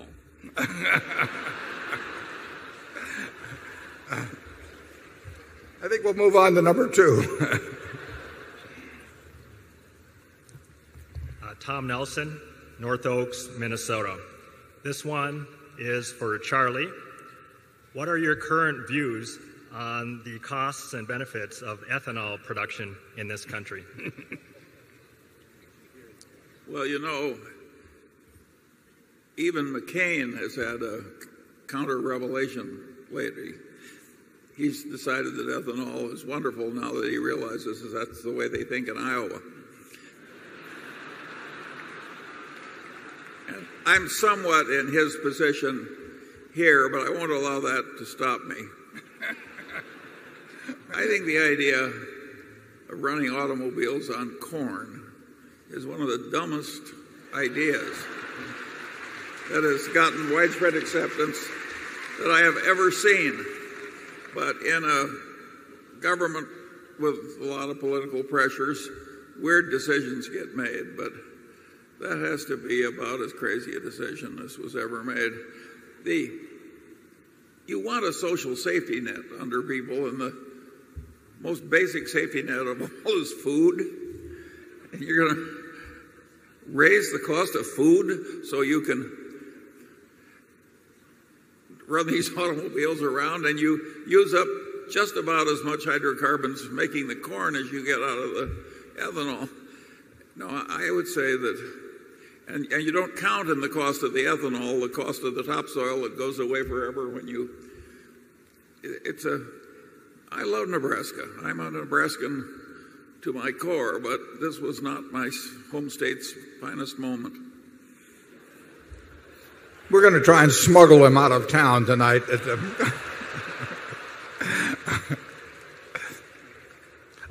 I should make one announcement. In terms of the books at the Bookworm outside, Jerry Goodman, a friend of mine from way back, wrote a book many years ago called Super Money, which he just brought out a new edition. They actually flew those in. They arrived here at the auditorium about 9 or 10 or 11 o'clock, I guess, this morning. And the new revised issue of Super Money is now out there in addition to all the other titles, and I would feel remiss after all the trouble they went to if I didn't mention that to this group. It's a very good book. Jerry was a great writer. He wrote The Money Game, which was the classic, and Super Money's a good book too. Let's go to number 3. Good afternoon, gentlemen. Paul Wigdor from Montclair, New Jersey. What are you doing to protect our company's portfolio against the perils of inflation? Specifically, are you looking at further currency investing and metals investing? Well, we would not necessarily look at metals investing as being any protection against inflation at all, but we're the best protection for inflation is your own earning power. I mean, somebody that is a first-class surgeon or lawyer or teacher or salesperson or anything else, whether the currency is seashells or paper money or whatever, will do all right in terms of commanding the resources of other people. So your own earning power is is the best hedge against inflation. The second best hedge is to own a wonderful business. Not a metals business necessarily, not a raw material business, not a minerals business, but a wonderful business. And the truth is, if you own Coca-Cola, if you own Snickers bars, if you own Hershey bars, if you own anything that people are going to want to give a portion of their current income to keep getting, and it has relatively low capital investment attached to it, so that you don't have to keep plowing tremendous amounts of money in just to meet inflationary demands, that's the best investment you can probably have in an inflationary world. But inflation is bad news for investors under almost any circumstances. You can argue that if you owned some business required very little capital investment and had real flexibility of price during an inflationary period, so that people will continue to give up a half an hour of their own work every month to buy your product, and you leveraged it, then you might even beat inflation to some extent. But leverage is not our game. But we try to own good businesses. I think that Berkshire would not do as well during high rates of inflation at all as it does in real terms, as it does in periods of low inflation. But I think we would do better than a good many companies. Charlie? I've got nothing to add. Number 4. Hello, Warren and Charlie. My name is Felton Jenkins. I'm from Savannah, Georgia. I've been a shareholder for a number of years, and this is my 3rd annual meeting. Thanks to you guys, and thanks to your managers and all your employees for the great job. Just briefly follow up on one thing. It's been published in the Washington Post, LA Times, a number of media outlets that the FERC, the California Regulatory Commission, the Department of Interior have determined that it would save between $100 to $200 million to decommission the dams and find alternative power versus doing the capital retrofit. But anyway, my question is, what can you tell us about your views on the future profitability of the railroad industry and what might make that more exciting going forward versus what it's done historically. Thank you. Yeah, thank you. I don't think it'll be a lot more exciting, but the competitive position of the rails has improved somewhat from really not a very good competitive position 20 or 25 years ago. There have been a lot of progress made on the labor front. They benefit in their competitive position vis-a-vis trucking as oil prices go up. Higher diesel fuel obviously raises costs for rails, but it raises costs for their competitors, the truckers, by probably a factor of close to 4 compared to how it hurts them. So, and there isn't a whole lot of new capacity being created in the rail industry. So what was a terrible business 30 years ago, and it was operating under regulation, it still operates under the threat of re-regulation, which has a tempering effect on their pricing power. But it's a better business now. It'll never be a sensational business. It's a very capital-intensive business. And when you put tons of capital out every year, it's very hard to earn really extraordinary returns on capital. But if they earn a decent return on capital, it can be a good business over time. And it can be a lot better business than it was in the past. Charlie? I've got nothing to add to that one either. Number 5. Hello, Mr. Buffett and Mr. Munger. My name is Murray Blevins, and I am from Bardstown, Kentucky. This is my first shareholder meeting. My question is, what do you think are the best ways a 10-year-old can earn money? Well, I must say that was a subject I gave a lot of thought to when I was 10. More than I gave to school and some other things. You have to probably a little young to deliver papers. That was always my favorite.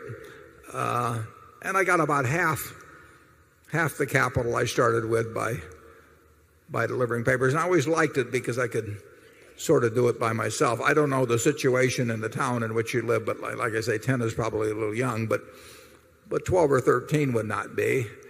And almost there can be a lot of little bit. I must have tried 20 different businesses by the time I got out of high school. The best one was a pinball machine business, but I'm not sure I want to recommend that you get into that. When I did it was a much purer business where you put a nickel in and that was about it. But it is interesting.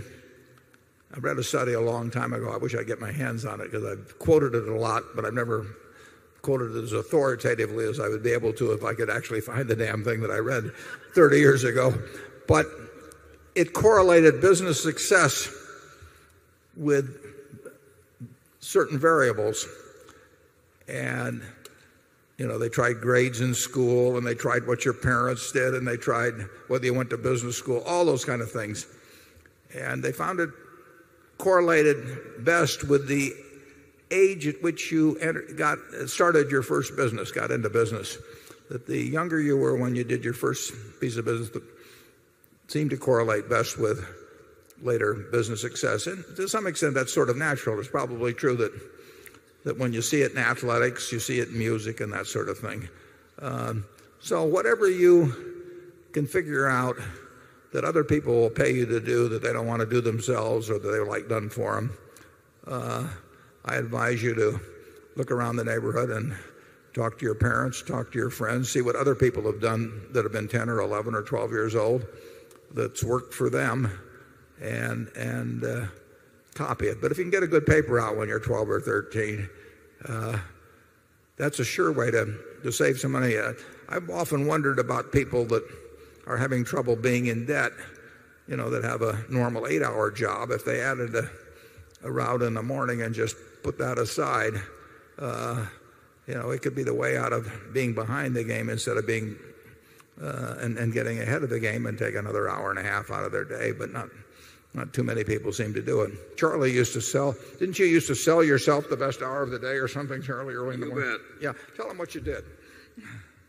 Well, when I was young, I read that savings bank thing, The Richest Man in Babylon, which taught the joys of underspending your income and investing the difference, and how wonderfully it would work over time. And lo and behold, I did exactly what this little pamphlet suggested, and it worked.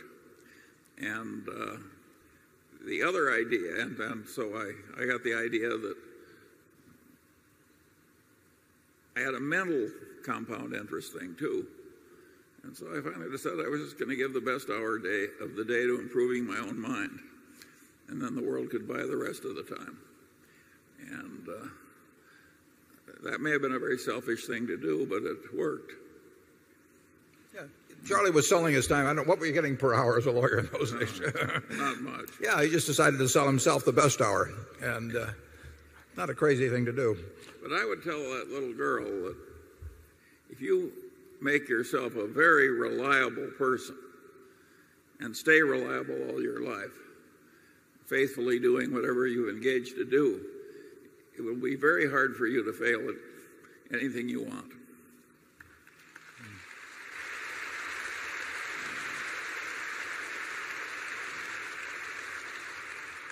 Number 6.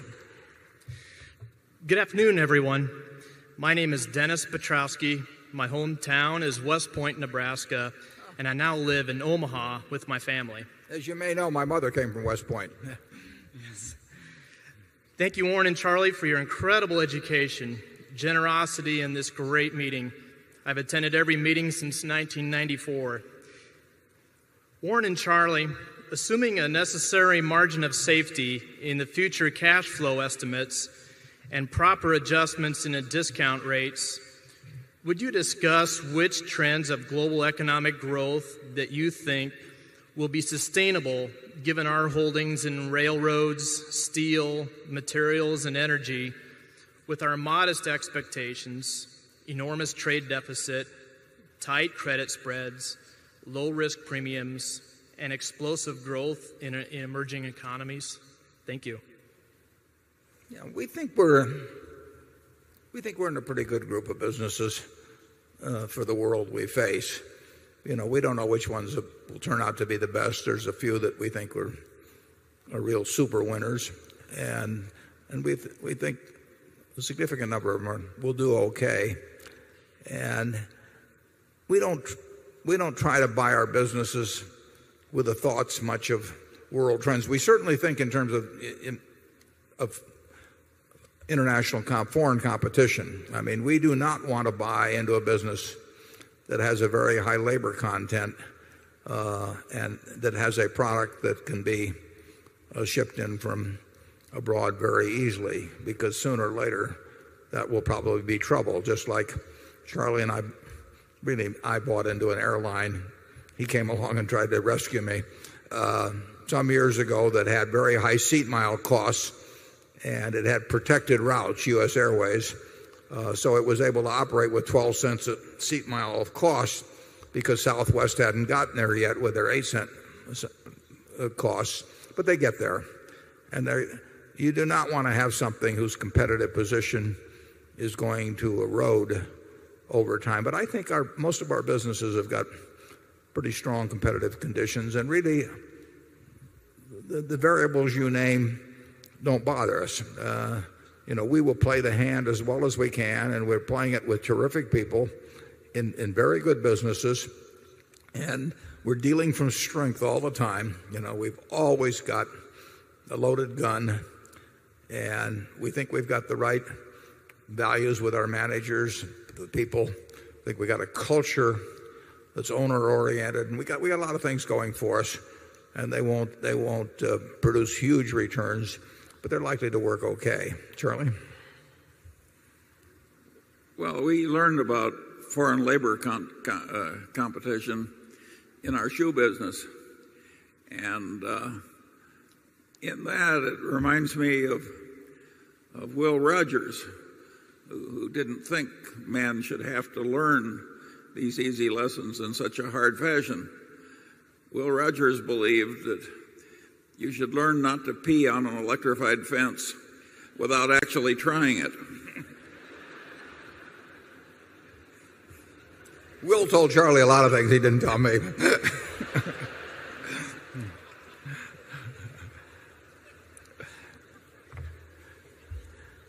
Number 7. Hello, Mr. Buffett and Mr. Munger. I'm Srinivas Ganediwal from Fort Lauderdale, Florida. First of all, I want to thank you for your efforts in making investors aware of the high transaction cost involved with several investments. And I got a lot of personal benefit by reading your articles. My question today is in reference to the declining value of dollars compared to all other major currencies. In last 3 years, dollar declined as high as 25 to 30%. So I want to understand how it is going to impact as to individual investors and how big is the threat. Thank you. The question's about the declining dollar, but I didn't get all the... He asked you for, what do we think about it? What are we going to do about it? We think the dollar over time is like, unless policies are changed in a major way, is likely to decline somewhat more against most major currencies. And we originally backed that opinion up with transactions that got as high as 21 or 2 billion in the ownership of foreign currencies. And then the carry on that, the difference between interest rates in the various countries, made that quite an expensive way to express that belief. So we have focused much more on buying into companies that earn lots of money in other currencies on the thought that they will be somewhat favored over companies earning just U.S. But that's not, as I mentioned in the report, that is not a huge determination of what we buy. It's a factor, but it's not 50% of the decision or anything like that. We are following policies in this country that are likely to cause the dollar to decline in value against many major currencies. And who knows what speed, whether it happens this year or next year, we don't have any idea on that sort of thing. But the fundamental forces are fairly strong. We actually only own one currency now, trade, which would surprise you, actually. We'll tell you about it next year. Charlie? Yeah, so far, something peculiar has happened. During this exact period of maximum dollar decline in value versus other currencies, the dollar prices at Costco have showed an inflation factor of approximately 0. So what really matters, of course, is how things are working in your own country. And it's been perfectly amazing how well we've gotten by so far with the decline of the dollar. Yeah, as Charlie says, we reference everything in terms of our own country. If you look at oil, for example, which we'll say has gone from roughly $30 a barrel to $60 a barrel over the last few years, during that same time, the euro has gone from like 83 cents to $1.35. So the price of oil, if you're a European, has gone up very little. I mean, we think oil's run wild, but in terms of anybody that's using the euro, the price of oil has gone up about 25%, and we feel the price has gone up 100%. So you do have this anchoring of thought to your own currency, which is understandable. I do think you'll need to think about currency matters more than Americans traditionally have. I was struck 20, 30, 40 years ago when I would travel elsewhere how much more sophisticated most people in Europe in the UK, wherever, were about currency than in the United States. We never had to really think about it because everything was dollar based, and an American didn't have to be smart about currency or even think too much about it in terms of their business. But that world has changed. Number 8. John Norwood from Des Moines, Iowa. A quick comment and a question. A comment following on Charlie's comments on ethanol. I would ask him at least to look at the environmental benefits of ethanol as a fuel blend, octane boosters, superior to other types of chemical additives such as MTBE, which has been so damaging to groundwater. My question is for Mr. Buffett, and I'm hoping you might be able to tell us a little bit more about your interactions with the board of directors and the types of ideas and idea exchange, and perhaps a model for how you believe a board of directors is supposed to function with management. Thank you. Yeah, I would say that most writers and most shareholders probably have a little bit of a distorted version, at least how most corporations, large corporations, have operated over the years. Usually, for a long time, I would say that directors generally were sort of potted plants. I mean, you sat there and the management had its agenda and didn't really want input on major matters. And Charlie and I can certainly testify the fact that we have had great lack of success, even when we were the largest shareholder of a company, in terms of talking about the things that really count. I mean, if somebody spends their whole lifetime, 25, 30 years, rising to the position of CEO, they want to be boss, and you can't blame them. And the only thing in their way is the board of directors. So they look for people who are big names, and they look for ways to keep them happy. But they don't really want them getting into the business very much. There's a lot more process now that's been imposed by the recent rules. But I would say still, in terms of the reality of the guts of business and the discussions that take place and all that, I think you might be surprised at the level overall of that throughout corporate America.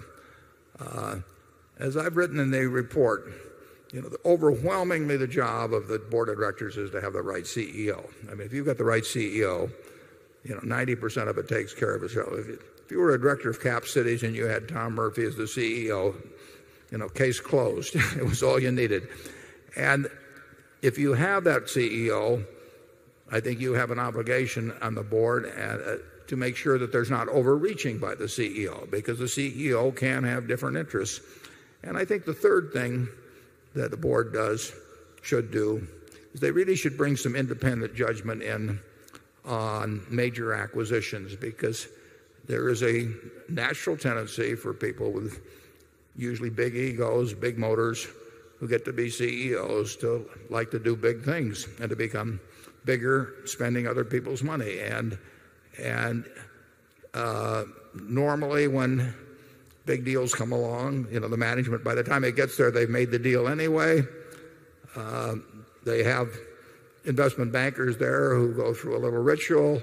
I've never seen one come in and make a presentation that says it's a dumb idea. I mean, they know what the answer is supposed to be, and it just becomes kind of a little game. So I think in those three respects, a good director will first make an affirmative decision. You've got a very good CEO, not the best in the whole world, not everybody can do that, but a very good CEO, that CEO is not overreaching.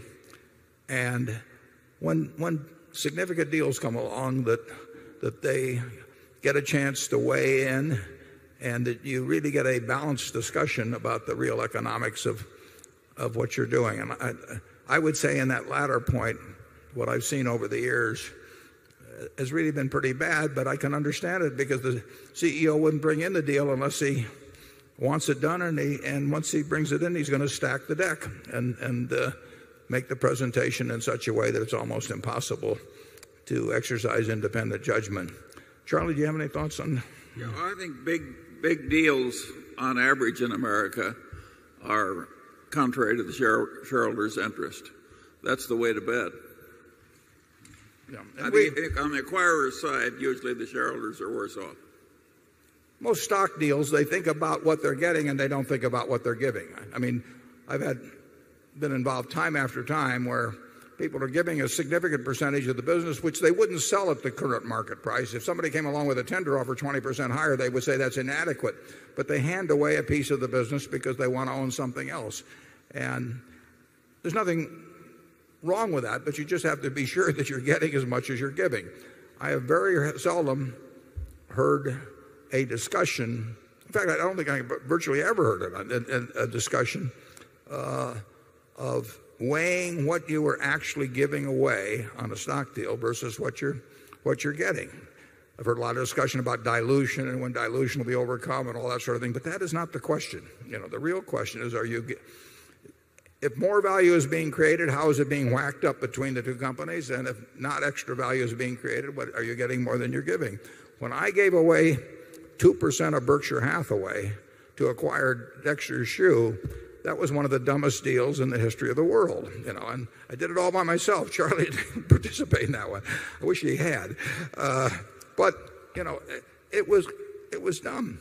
I mean, it wasn't 2% of what I had then at Berkshire. It's 2% of the present Berkshire Hathaway company. You'd all be 2% richer, a little more than 2% richer, but you'd be a full 2% richer if I hadn't done that. And fortunately, you made some better decisions. Yeah, well, I'd have to or we wouldn't be here. But the point is that doesn't show up under conventional accounting at all. It gets brushed under the rug. At Gillette, literally, we had 10 deals in a row that never came close to meeting the case that was presented at the time they were presented to the board. Was that ever mentioned to shareholders? Did it show up in our financial reports? Never. And never will. And that goes on all the time in corporate America. And unfortunately, shareholders, to the extent they get unhappy with managements, are complaining about whether they've got diversity on the board or something like that. But it's when you're blowing away the company, I mean, that to me is a whole lot more important.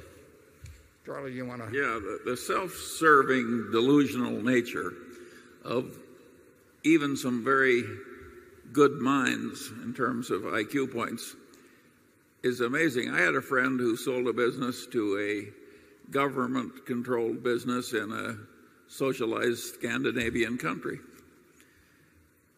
And my friend had a very nice business, and the people on the other side, after they had bought it for stock in their government corporation, said, "This was such a marvelous deal.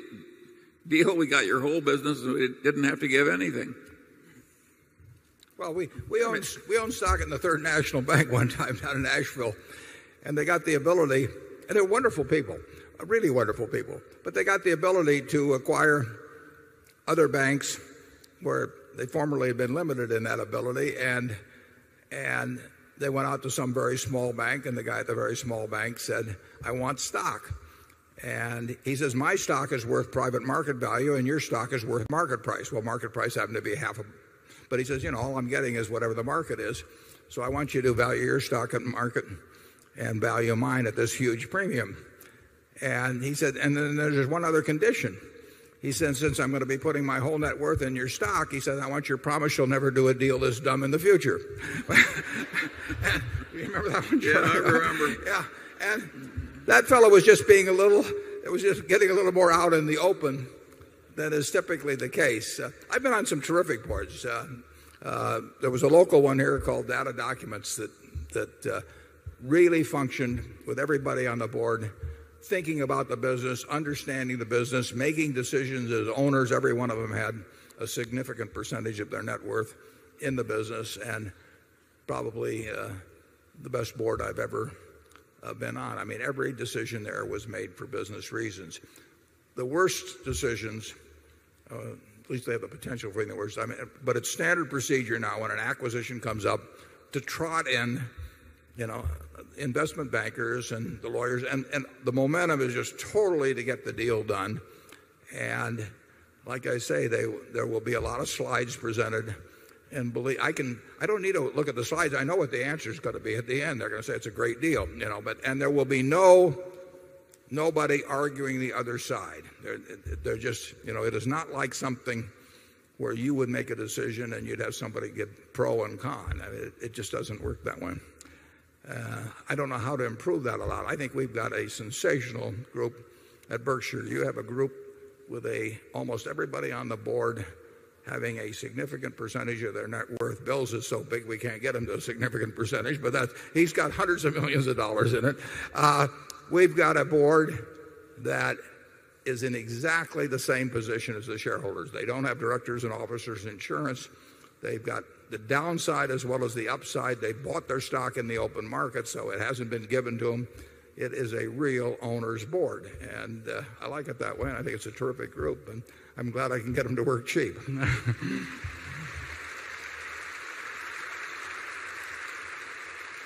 Number 9, please. My name is Eid, and I'm from Kuwait. In response to earlier comment about borrowing from Kuwait, I can tell you that after 40 years, we now lend in dollars. And you are always welcome in Kuwait. My question is, if you would pick a partner to invest with you in big deals, what would be your criteria for choosing partners? Yeah. Are you complete on that? I'm complete. Yeah. We normally don't want to do deals with partners. If we like a deal, we want to own it all, and we usually have the money to do it all. So almost in very few cases would there be a need for a money partner, and then is there a question for a knowledge partner, and we really wouldn't want to be going into something in most cases where we were relying on somebody else to be the brains of the deal. We've made exceptions on that, but not very seldom. So, we by our nature, we would like to have 100% of any deal for the benefit of our shareholders. If we're going to spend our time on it, we just as soon get 100% of the rewards. We don't mind taking 100% of the downside, and we ought to understand it well enough so we don't need a partner. Charlie? I've got nothing to add to that one either. Number 10. I'm just trying to think, have we done any big partnership deals?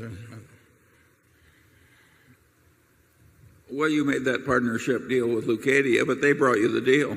That is true. We made a very good partnership deal with Leucadia. They did way more than their share. But they brought us the deal. And so they asked us to participate in their deal. Now, in effect, we own less than 100% of some of our businesses, and we're in partnership with the management, but that's perfect. I mean, we've had some great experiences with that, and we'll continue to have great experiences. But, and they're in on the same terms we are, and they're owners. All of our managers think like owners, but in certain cases they are real owners directly in those businesses as well. But just some outside party as a partner, we really haven't done. Although I would do another deal with Leucadia if they came to me and I liked the deal. I mean, that was a very good experience. Number 10. Good afternoon, ladies and gentlemen. My name is Ari Jaja. I'm a junior from Brewer College, New York City. And on behalf of the Portfolio Management Club, I would like to thank you, Mr. Buffett, for inviting us to this wonderful event. And my question is that, first of all, speaking about the Berkshire's portfolio, there's an increasing exposure of your investments towards commodities, such as to oil through PetroChina, to steel through POSCO, and to coal and agriculture through the rail stocks that you recently purchased. So my question is that, what is your long-term view on commodities, and how does it impact your view on the geopolitical state of the world in the future? Thank you. Yeah. And to my knowledge, Charlie will hear from him, but we have no opinion on commodities. If we're in an oil stock, it's because we think it offers a lot of value at this price, but it does not mean that we think the price of oil is going up. If we thought oil was going up, we could buy oil futures, which we actually did once. But very seldom, very, very seldom would we have any opinion on what any given commodity would do. Owning POSCO, we just think it's one of the, well, it is probably the best steel company in the world. Remarkable record. When we bought that stock, we were buying it at 4 or 5 times earnings with a debt-free balance sheet, one of the lowest cost producers around. I mean, it's a fabulous company. And in addition, it was a play on the Korean won, and we made 20% on the won by being invested through a won-denominated security.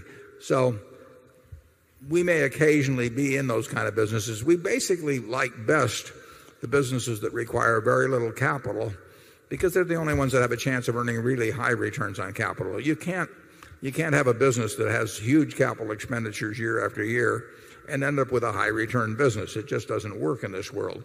But you can find some businesses that really require relatively minimal capital investment. Here's the case. This is a small one, but See's Candy is not going to require a huge capital investment. It requires some capital investment. But it's a wonderful business. It's a small business, but it's a wonderful business.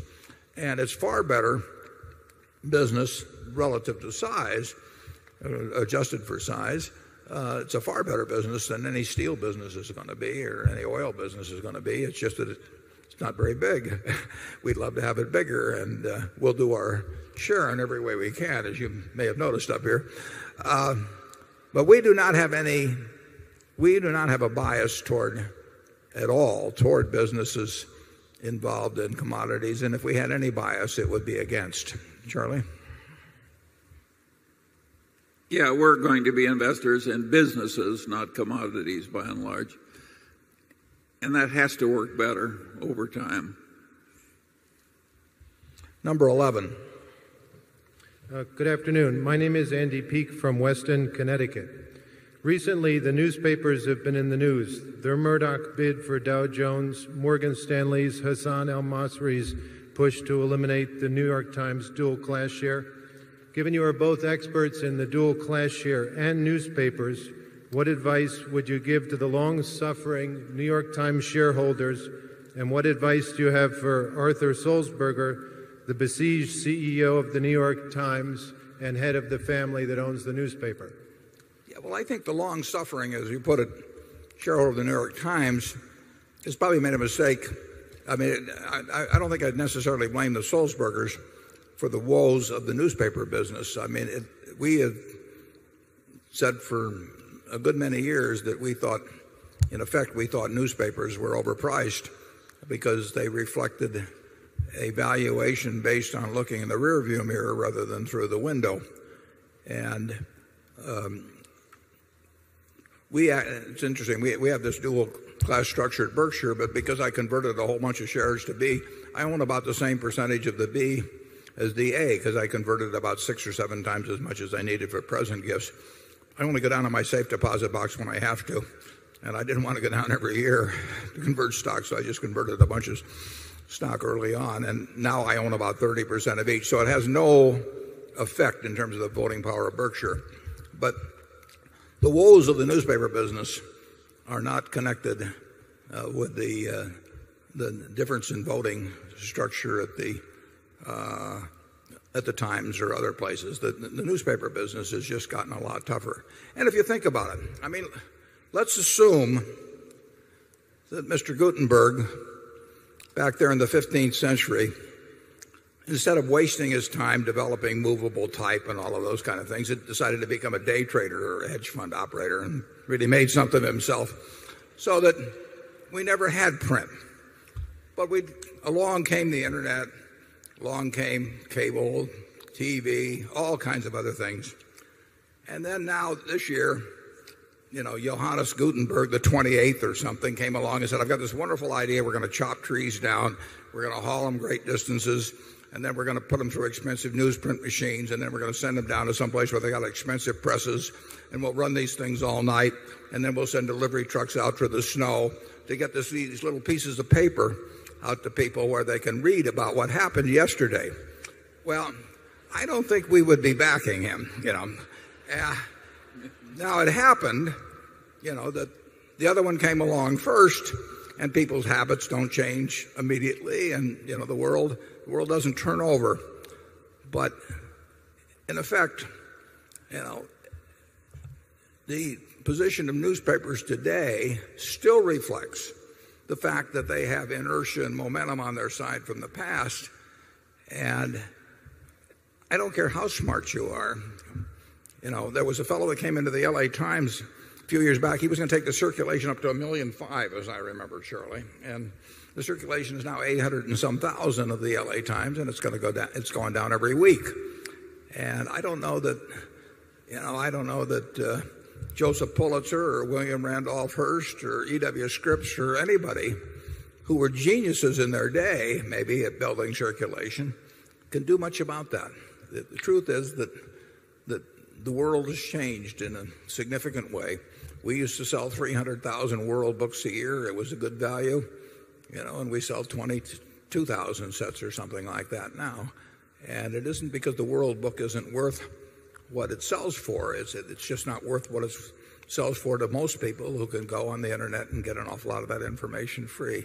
So I don't think I would blame the dual class structure on anybody's investment losses in the New York Times. The companies that have not had dual class structures, we own the Buffalo News, and the Buffalo News earnings have been they're certainly down over 40% from the peak. We have terrific management.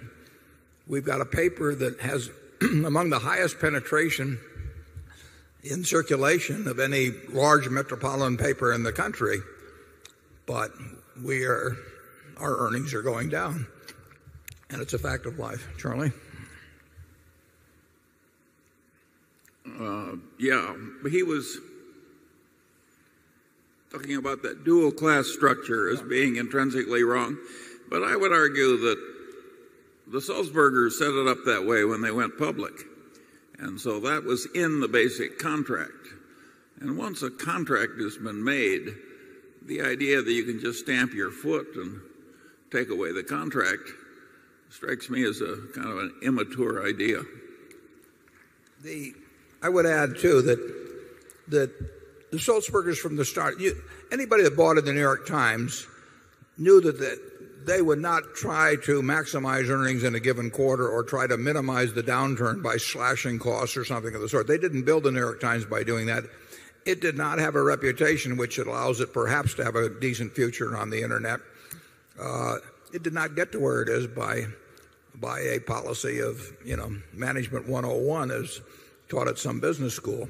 And yet, following that differing course, I don't know how many papers in New York disappeared, but whether it's the Herald Tribune or the Sun or the World Telegram or you name it, the World, they had a different management approach and they all fell by the wayside, and the Times is still around. So I'm not sure 10 years from now or 15 years from now that people will regard the Times as playing of their hand as being necessarily an inferior one. They may have a better position going into the internet than, almost any newspaper around.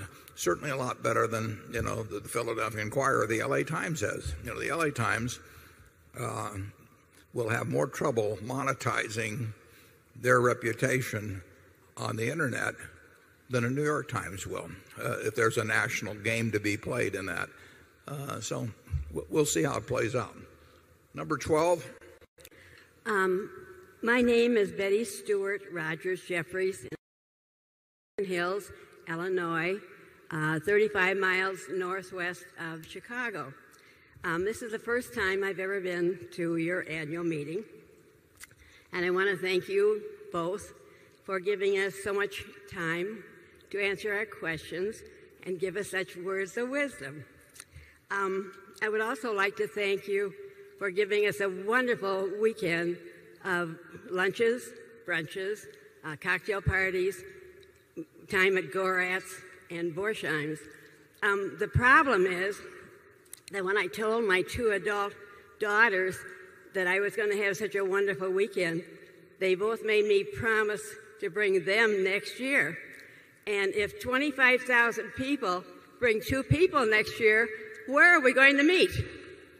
Well, if you get the answer to that, I'm really waiting to hear it, because It's about 27,000, and we are just about maxed out here. We're just about maxed out in terms of hotel rooms.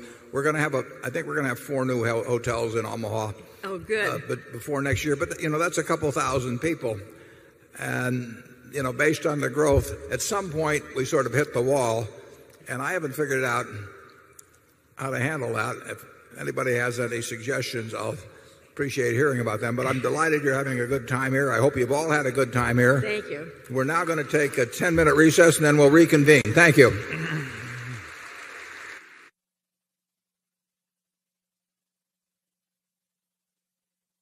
Okay.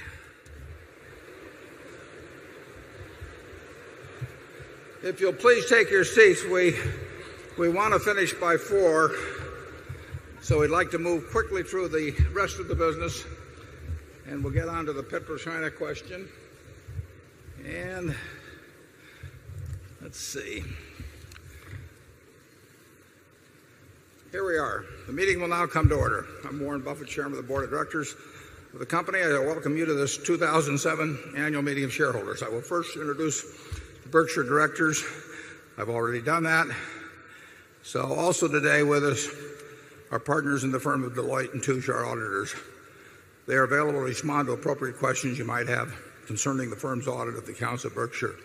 Mr. Forrest Crutter is Secretary of Berkshire. He will make a written record of the proceedings. Ms. Becky Amick has been appointed Inspector of Elections at this meeting. She will certify to the count of votes cast in the election for directors. The named proxy holders for this meeting are Walter Scott and Mark Hamburg. Does the Secretary have a report of the number of Berkshire shares outstanding entitled to vote and represented at the meeting? Forrest? Yes, I do. As indicated in the proxy statement that accompanied the notice of this meeting that was sent to all shareholders of record on March 6, 2007, being the record date of this meeting, there were 1,113,240 shares of Class A Berkshire stock outstanding, with each share entitled to 1 vote on motions considered at the meeting, and 12,888,424 shares of Class B Berkshire Hathaway common stock outstanding, with each share entitled to 1/200th of 1 vote on motions considered at the meeting. Of that number, 955,276 Class A shares and enough shares. 11,301,274 Class B shares are represented at this meeting by proxies returned through Thursday, May 3rd. Thank you.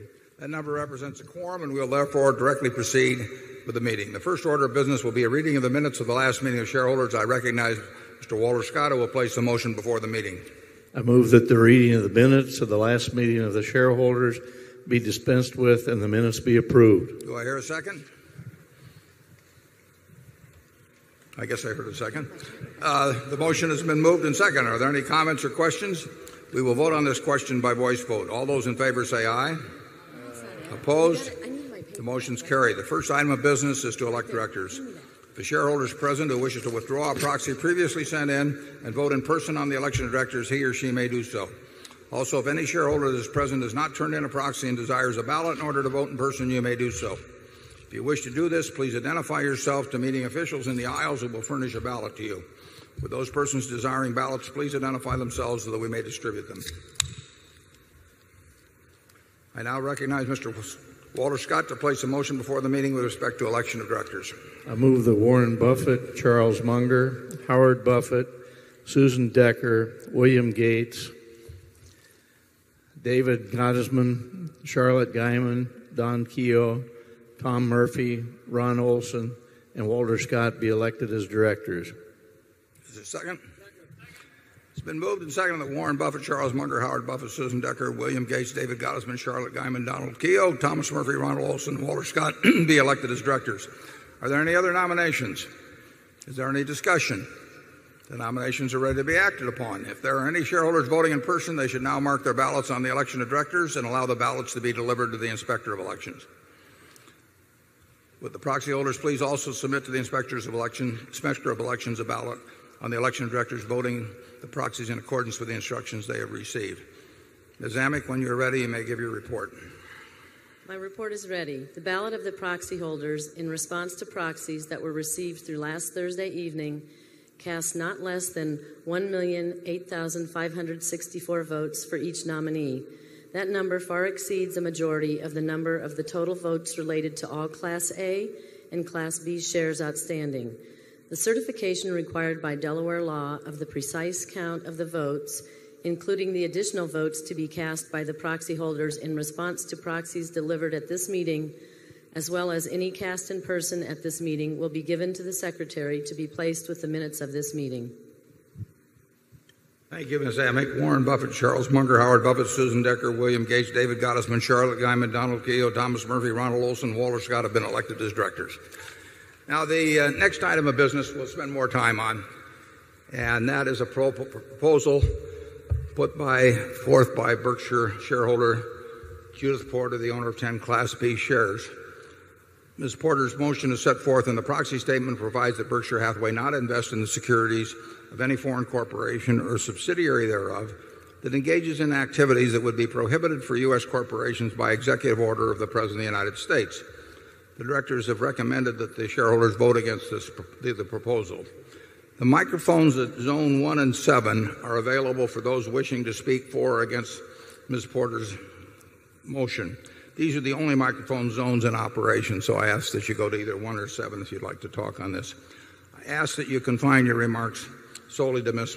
Porter's motion. Now, we have a number of shareholders who want to talk about this, and we will let shareholders speak if there's sufficient time at the end of that, and we're certainly willing to have them speak for a half an hour, and Charlie and I will give maybe a couple minutes response after that. But you've got a half an hour. Different shareholders can speak.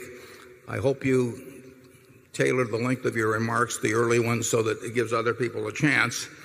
And if we have time after the shareholders have spoken, and there are other people that are in attendance as visitors that wish to speak, we'll have them also. But if the shareholders use up the full time until almost 4 o'clock, then we'll have to finish at that time. So, Ms. Porter, if you're available, if we can turn a light on there at Station 1 to speak, you have the floor. Thank you.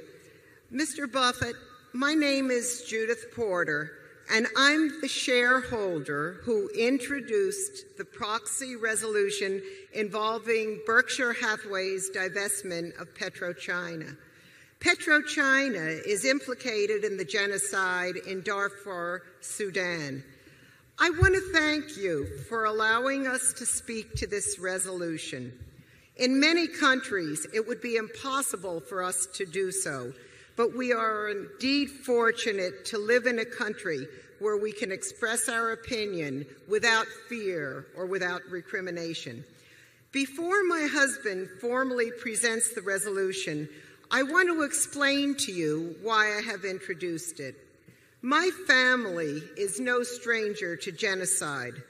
My grandparents were murdered in 1941 in the Nazi genocide, as were other members of my family. I will never forget the despair my father expressed when my aunt, who was released from Bergen-Belsen concentration camp, sent him a letter telling him what happened to his family. It deeply affected him for the rest of his life, and I was raised to believe that genocide should never, ever again happen. Never again. The world was silent when my grandparents were murdered, but genocide has continued. In the genocide in Cambodia, the world was silent. In the genocide in Bosnia, the world was silent until late in the slaughter. The world was again silent in the horrible genocide in Rwanda. How many times must we say, never again? Now, there is the first genocide of the 21st century in Darfur. 2.5 million civilians have been driven from their homes. More than 400,000 have been killed, and 1,600 villages have been destroyed. Berkshire Hathaway can play a role in ending this slaughter by divesting in PetroChina, as we'll shortly describe. As an exemplar of both business ethics and personal integrity, your support of divestment will send a signal to China and to the Sudan that there are costs to continuing this destruction, and it will lead other corporations to follow your ethical actions. Genocide is never a good investment. I can think of no greater tribute to my grandparents than introducing this resolution. As Elie Wiesel said in his Nobel Peace Prize speech, we must take sides. Neutrality helps the oppressor, never the victim. Silence encourages the tormentor, never the tormented. Sometimes we must interfere.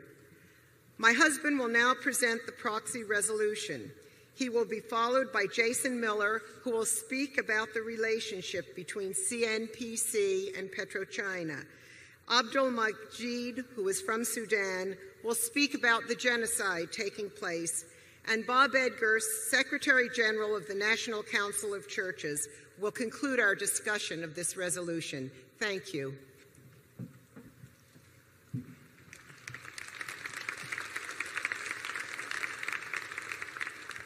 Thank you, Mr. Buffett. Since you've read the resolution, I will not repeat the resolution. I will speak about the resolution, though. On November 3rd, 1997, President Bill Clinton issued Executive Order 13067, which imposed a trade embargo prohibiting most American businesses from operating in the Sudan. This executive order was expanded on April 27, 2006, by President George W. Bush.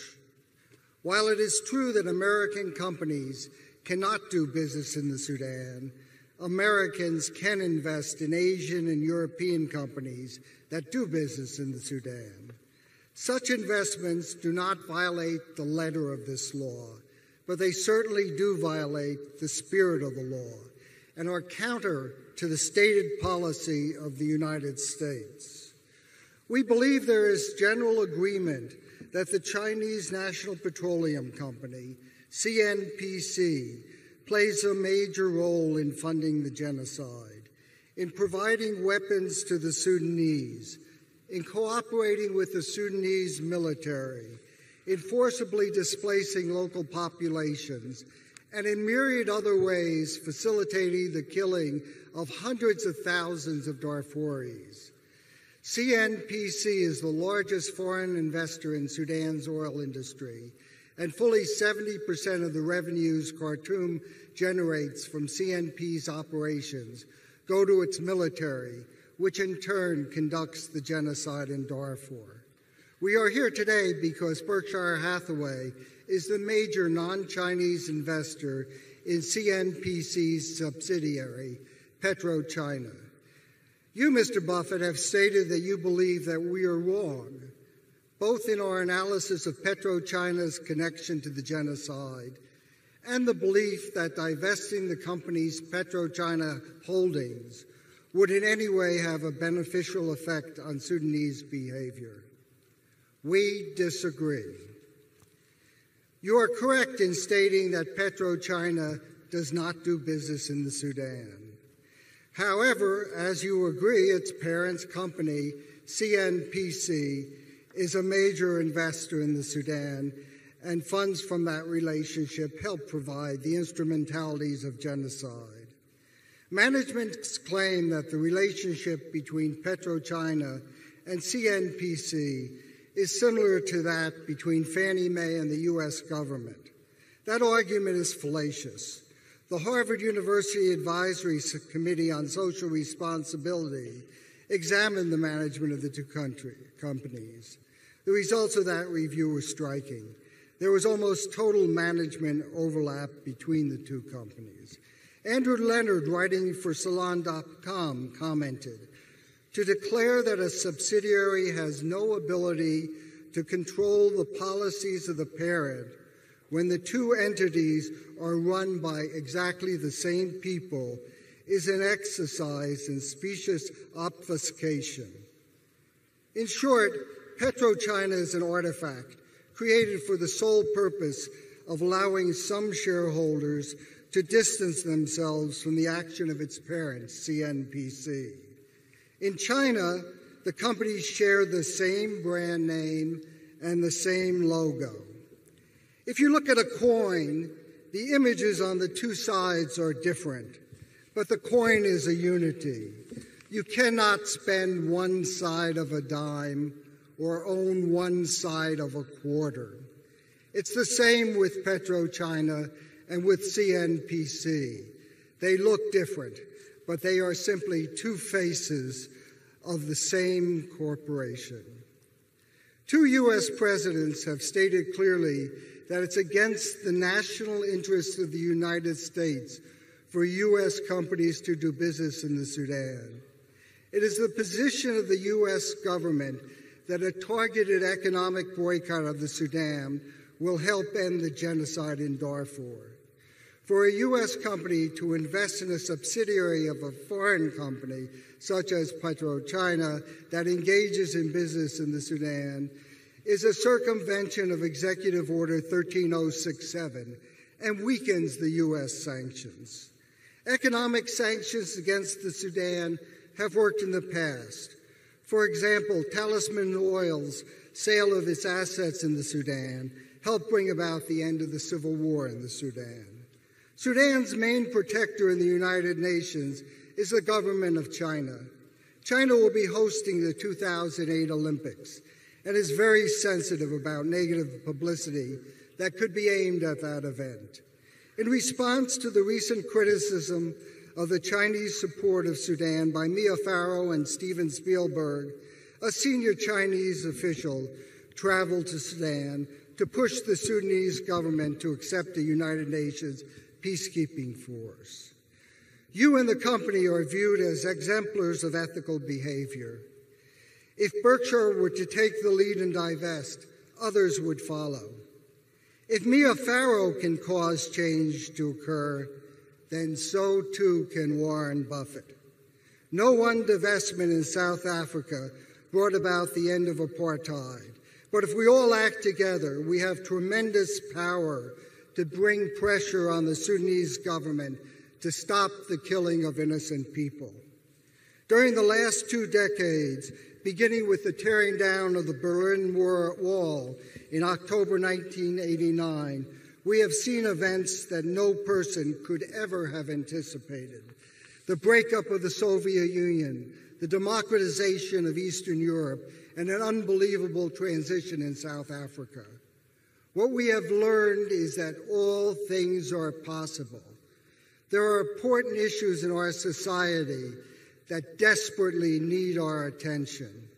Remember the words of Hillel, "If I am not for myself, who will be for me? If I am for myself alone, what am I? If not now, when?" Thank you, and I'm pleased to introduce Jason Miller.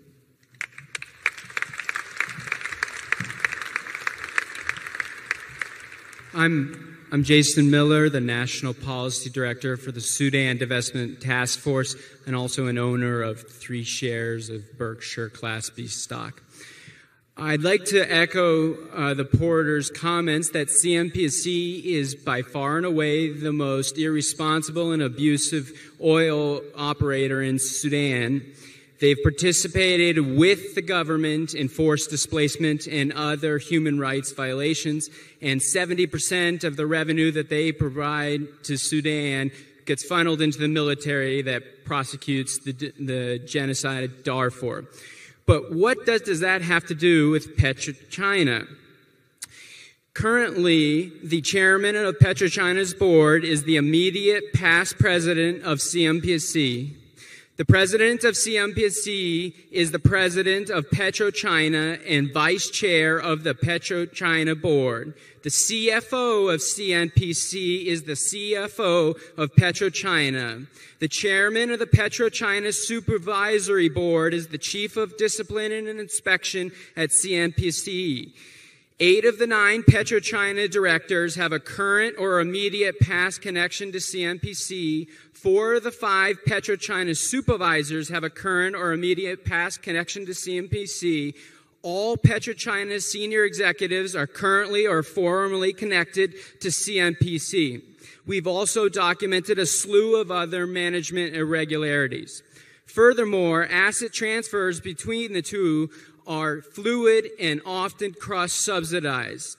After PetroChina's IPO, it took on $15 billion in debt from CNPC, which freed up cash flows for CNPC to spend on Sudan. 10% of IPO revenue from PetroChina went to CNPC's operations in Sudan. 50% of CNPC's profits come from PetroChina dividends. PetroChina in 2005 provided $3.15 billion in cash for CNPC's finance arm to provide to other CNPC subsidiaries like those in Sudan. And 64% of CNPC's assets are represented by PetroChina stock. If this isn't management overlap and two manifestations of the same entity, I would challenge people to find one that is more overlapping. As a result, and because of the huge magnitude of the atrocities in Darfur, even a whiff of this type of overlap between PetroChina and CNPC and the lack of strong corporate governance structures there would suggest that engagement with PetroChina by Berkshire Hathaway is a minimum requirement in order to investigate these connections and their potential contributions to the Darfur genocide. I'd very quickly also like to mention the important question that Berkshire Hathaway was asked, which is, what's next? If we engage PetroChina, ask them about these questions, what happens? The answer, by unanimous consent with all foreign policy experts we interact with and those international organizations working in Sudan, is that China would change its behavior in Sudan. Sudan is too important to China as an energy policy for China for it to abdicate those assets. And as a result, we've already seen changes in China's behavior, and taking leadership from the cues of Berkshire Hathaway would be one more in the line of Mia Farrow's and Steven Spielberg's that could help catalyze the important sea change that's necessary to bring an end to the genocide.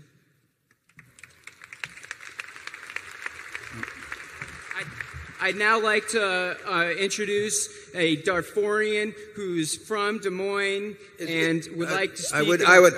Is he a shareholder or not? I want to be sure all the shareholders have it. He has the proxy of Etta and James Friend, who are the shareholders of I just want to make sure, are there other shareholders at 7 that want us to talk to or not? I want to make sure that all the time isn't taken. We will not take all the time. Okay, that's fine. I just want to make sure that the shareholders aren't shut up. Good afternoon, and thank you for inviting me to speak about Darfur. My name is Abdulmajid Yusuf, and I'm speaking today as a proxy of Etta and James Friend, who are the holder of 4 shares of Class B stocks. I am from Western Darfur, and my parents still live in Darfur. I fled from Sudan to Egypt in September 2002 after being expelled from Sudan University in Khartoum for speaking out in a situation of Darfur. We are detained for a few weeks, and we suffered from abuse physically and physiology every day until they released and told us we are not allowed to go to any university, and we had to stay away from any activity for the student association. I gained refugee status in the United States, and I moved to Des Moines, Iowa on March 2005. The Janjaweed attacked my family's home in Darfur in January 8, 2007. 4 armed men from the Janjaweed attacked our home in the early morning. At that time, there was a guest in my family home. The Janjaweed left him without attention, so he ran away to get help from our neighbors. The Janjaweed started by taking all the money and jewelry from my family. When the Janjaweed found out that someone had run to get help, they left my family, but they promised them they were going to come back. Even thought my family escaped injury, my neighbor Atayib Hassan and his entire family of 5 were murdered by the Janjaweed. The Janjaweed also took their horses, and their activities were ongoing, and these activities were ongoing in my town for a while. And everybody in my community or someone was murdered and raped by the Janjaweed. And my mom told me everybody wake up every day and the first thing they do is check the neighbor and the relative to see if they are alive or not, and so do I. The Janjaweed are still in my town. Now they work as a gangs who kill and rape. Every family is affected and nobody can stop them. Even thought I live in safety and peace here in the United States, I still worry about my family back home in Darfur. Please try to do anything to help my family and all people in Darfur. I need your help. If you do the simple thing like tell your friend about the genocide in Darfur, or join an organization or send letter to your member of Congress, or don't invest in any companies that help genocide in Darfur. Please, Mr. Buffett and Berkshire Hathaway shareholders, get involved to bring the hope and peace to the children and women and all of us in Darfur. Whatever you do to stop the genocide in Darfur is saving life of human beings. Thank you for listening. And now I would like to introduce Bob Edgar, the General Secretary of the National Council of the Church. Thank you.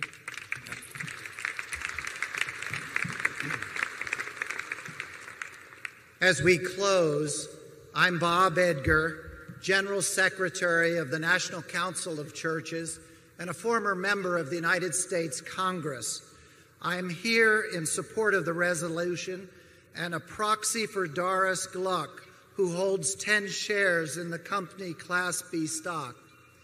In February of 1968, I had the privilege of meeting Dr. Martin Luther King 5 weeks before he was assassinated. Later, as a member of Congress, I served on the Select Committee on Assassinations, looking into both the death of Dr. King and John F. Kennedy. I come here today in honor of the kind of dream that Dr. King had. He said this: "Our lives begin and end the day we have become silent about the things that matter. We will not be silent." I am here today representing millions of faithful Americans, Christians, Jews, Muslims, and others who have stood up and said no to this genocide. Just 11 or 12 or 13 years ago, 800,000 people were killed in Rwanda in 90 days, and we were silent. We will be silent no more. Mr. Buffett, this morning you said a great thing, and I quote, "I find it reprehensible when a government preys on the weaknesses of its citizens rather than protecting them." I wholeheartedly agree. You were talking about gambling. We urge you to think the same way about genocide. On the document in opposition to this resolution, you said this: "Proponents of the Chinese government's divesting should ask the most important question in economics. And then what?" We are prepared to answer that question. And then what? And then what? Then the world will finally focus on the issue of genocide in Darfur. Then the international investors all over the world in many companies would follow the ethical actions of Berkshire Hathaway's moral leadership, and call for all governments of the world to stop the genocide. And then what? Children would be saved, women would not be raped, fathers would not be killed, and we would find our way in this human family to care for one another. Jesus said we should love our neighbors as ourselves. I think he meant we should probably try every means available to stop those neighbors from being killed. This is just one way we can follow those words of Jesus. And finally, the former Pope, John Paul, said, I dream of a world where none will be so poor they have nothing to give, and none will be so rich they have nothing to receive. I urge support of this resolution.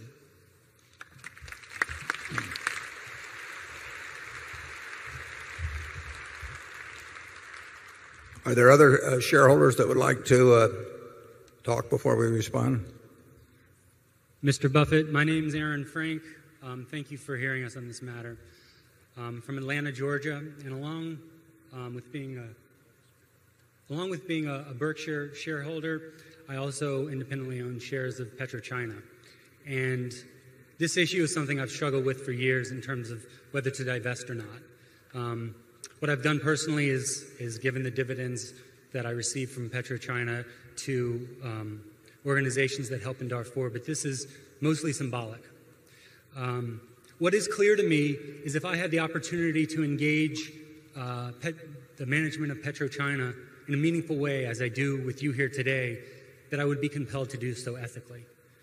As owners of Berkshire Hathaway, we have a unique opportunity to engage the management of PetroChina in a way that will be heard not only by the management of PetroChina, but by CNPC, China, and the international community due to your standing. That's a unique opportunity, and this is an incredibly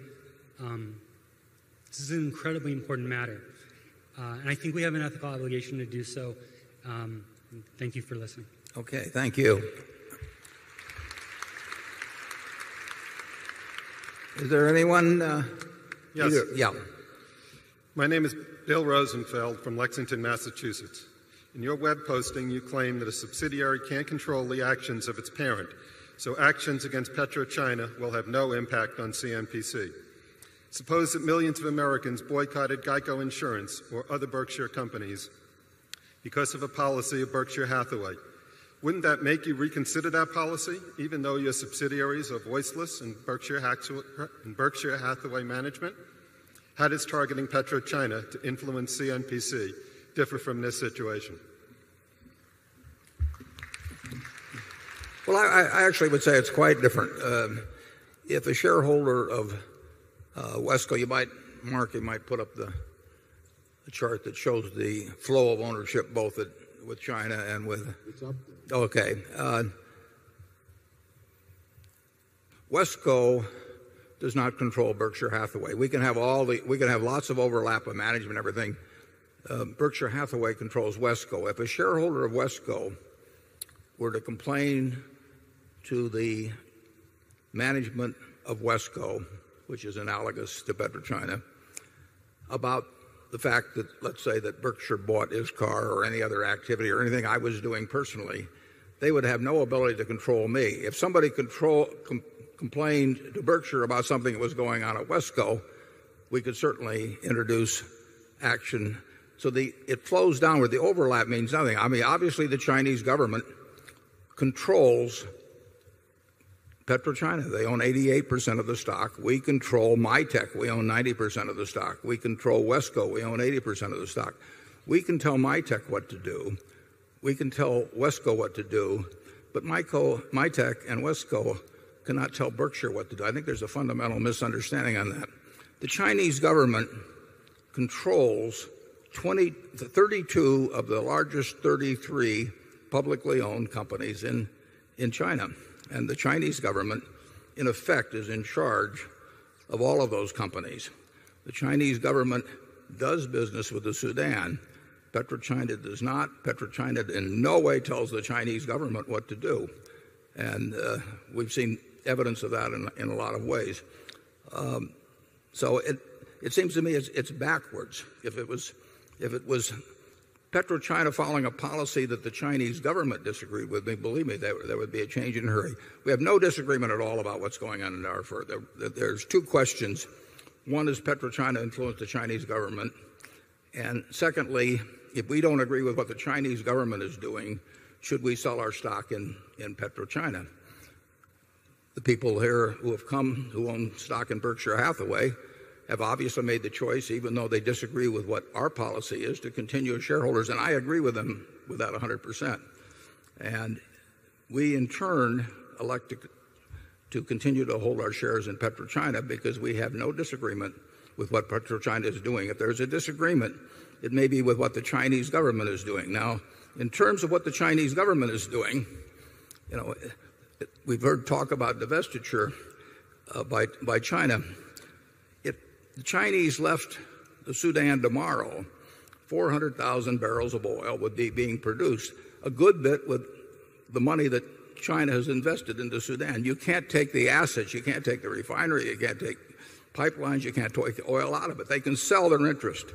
They could sell it to other people who are doing business in the Sudan. They could sell it to the Sudanese government. But believe me, they would probably sell it very cheap. The Sudanese government would get a bargain, or the Sudanese government might very well renegotiate terms in their favor if they allowed a third party to buy. Believe me, they would be in a position assuming they could effect a transfer.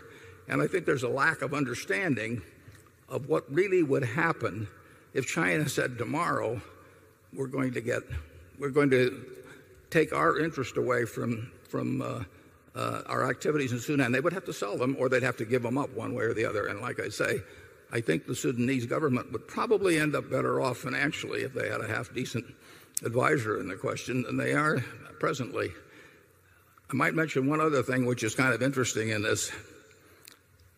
We buy currently about $250 billion worth more of goods from China than we sell to them, and we give them little pieces of paper in exchange. And we say to them, we want your goods, and you should work hard and send us your goods, and we'll send you these little pieces of paper called American dollars. 2 years ago, China wanted to use some of those American dollars, we'd use their goods, to want to buy a company called Unocal. Unocal was a low-tier U.S. company. The majority of their production of oil and gas came from outside the United States, a substantial majority. It came from places like Thailand, Indonesia, and the Chinese wanted to buy that company. And by a vote of 395 to 18, the U.S. House of Representatives sent their message to President Bush that it would be against the national interest to let this company be sold, which, as I say, produced very little oil and gas in the United States, got most of it from the rest of the world. So, in effect, we snubbed the Chinese in a big way on something important to them, energy. And I might mention that we import perhaps 4 times as much energy from all the countries around the world as the Chinese do, even though they have 4 times the population. So we have, in a sense, told the Chinese a couple of years ago, don't even think about buying this small U.S. company with a fair amount of production abroad to satisfy your energy needs. And I think it's understandable to some extent that the Chinese are looking for energy around the world just as we have for the last century. They are buying significant amounts of oil from Sudan. They put money in there, and they are going to buy they're going to buy that 400,000. They're not taking the whole 400,000 barrels a day from the Sudan, but they're taking significant amounts. They're going to buy that oil in the world market. That oil is going to get produced. Revenue is going to flow to the Sudan. The question is how much the Sudanese keep themselves and how much gets dispersed to the Chinese because of the investment they've made. So I see no effect whatsoever in Berkshire Hathaway trying to tell the Chinese government how to conduct their business. I agree 100% with the fact that what is happening in the Sudan should not be happening. And there are other parts of the world where say that same situation may exist, although not to the same degree. But I don't think it's proper for us to divest our shares in PetroChina. They would be sold to somebody else. I think the proponents of the motion probably would like the idea that the price of the stock would go down. Well, we don't sell stocks, basically to try and drive them down in price. We might sell PetroChina if it went up enough, but we would not be selling it to try and drive down the price, because all that would be doing would be giving a bargain to somebody else who is buying the stock of PetroChina. It doesn't change the funds available to them at all. One of the speakers mentioned the amount of money that goes from PetroChina up to its parent. Well, money from Wesco comes up to Berkshire from our subsidiaries. That's the nature of having a major ownership in a subsidiary. You get money from MyTech, you get money from the Nebraska Furniture Mart, which we own 80% of. But that really has nothing to do, in my view at least, it has nothing to do with the fact that it is China that has a policy in respect to being partners in Sudan, and it is not PetroChina at all. Selling our stock would not change one thing. If we would have any communications, it's a practical matter, the communication should be with the Chinese government, and actually people here have had a chance, because we have a lot of media here, they've had a chance to express their views to the Chinese government. Believe me, unless the opinions get expressed to the Chinese government, expressing with PetroChina means nothing. I mean, PetroChina is controlled by the Chinese government, and they are not. If you are an official of PetroChina, you are not going to tell the Chinese government what to do. They are going to tell you what to do. Charlie? Well, the issue also is China is a rapidly rising nuclear power, and who should decide how the federal government or how the Americans should react to China? There's a lot to be said for letting the policy flow through the U.S. government instead of sort of a vigilante effort of various citizens. And I would also point out that there's a lot wrong all over the earth, and there's a lot of cruelty, and there always has been, and there'll always be a lot of oil produced in a lot of lands with a lot of cruelty. And nobody's in favor of cruelty, but there's a limit to how much you can fix. And so I'm very skeptical of the idea that Berkshire should become an instrument of setting United States policies vis-a-vis China.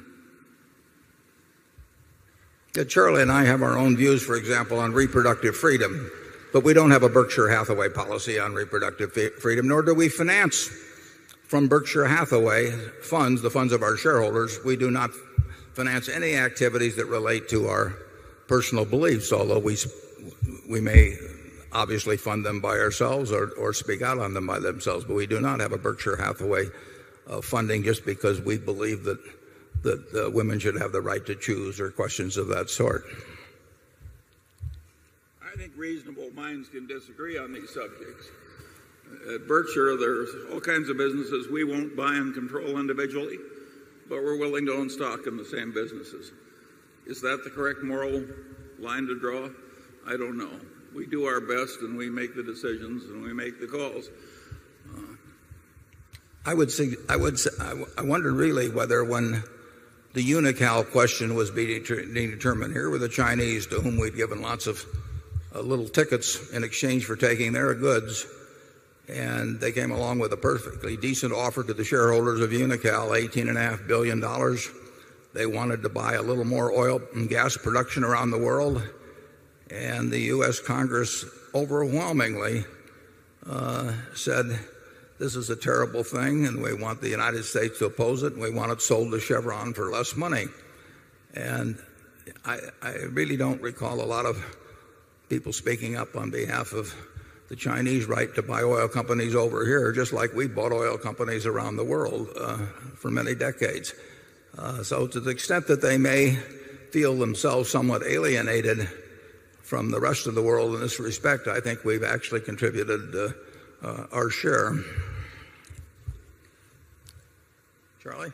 Well, another thing in the complexity of life the woman who lost her family to the Holocaust, we clobbered the people that committed that genocide by joining genocidal Joe Stalin. These issues are complicated. Okay. If there are any shareholders that want to vote in person in this on this matter or to change their proxies, we have monitors. If you just raise your hand, and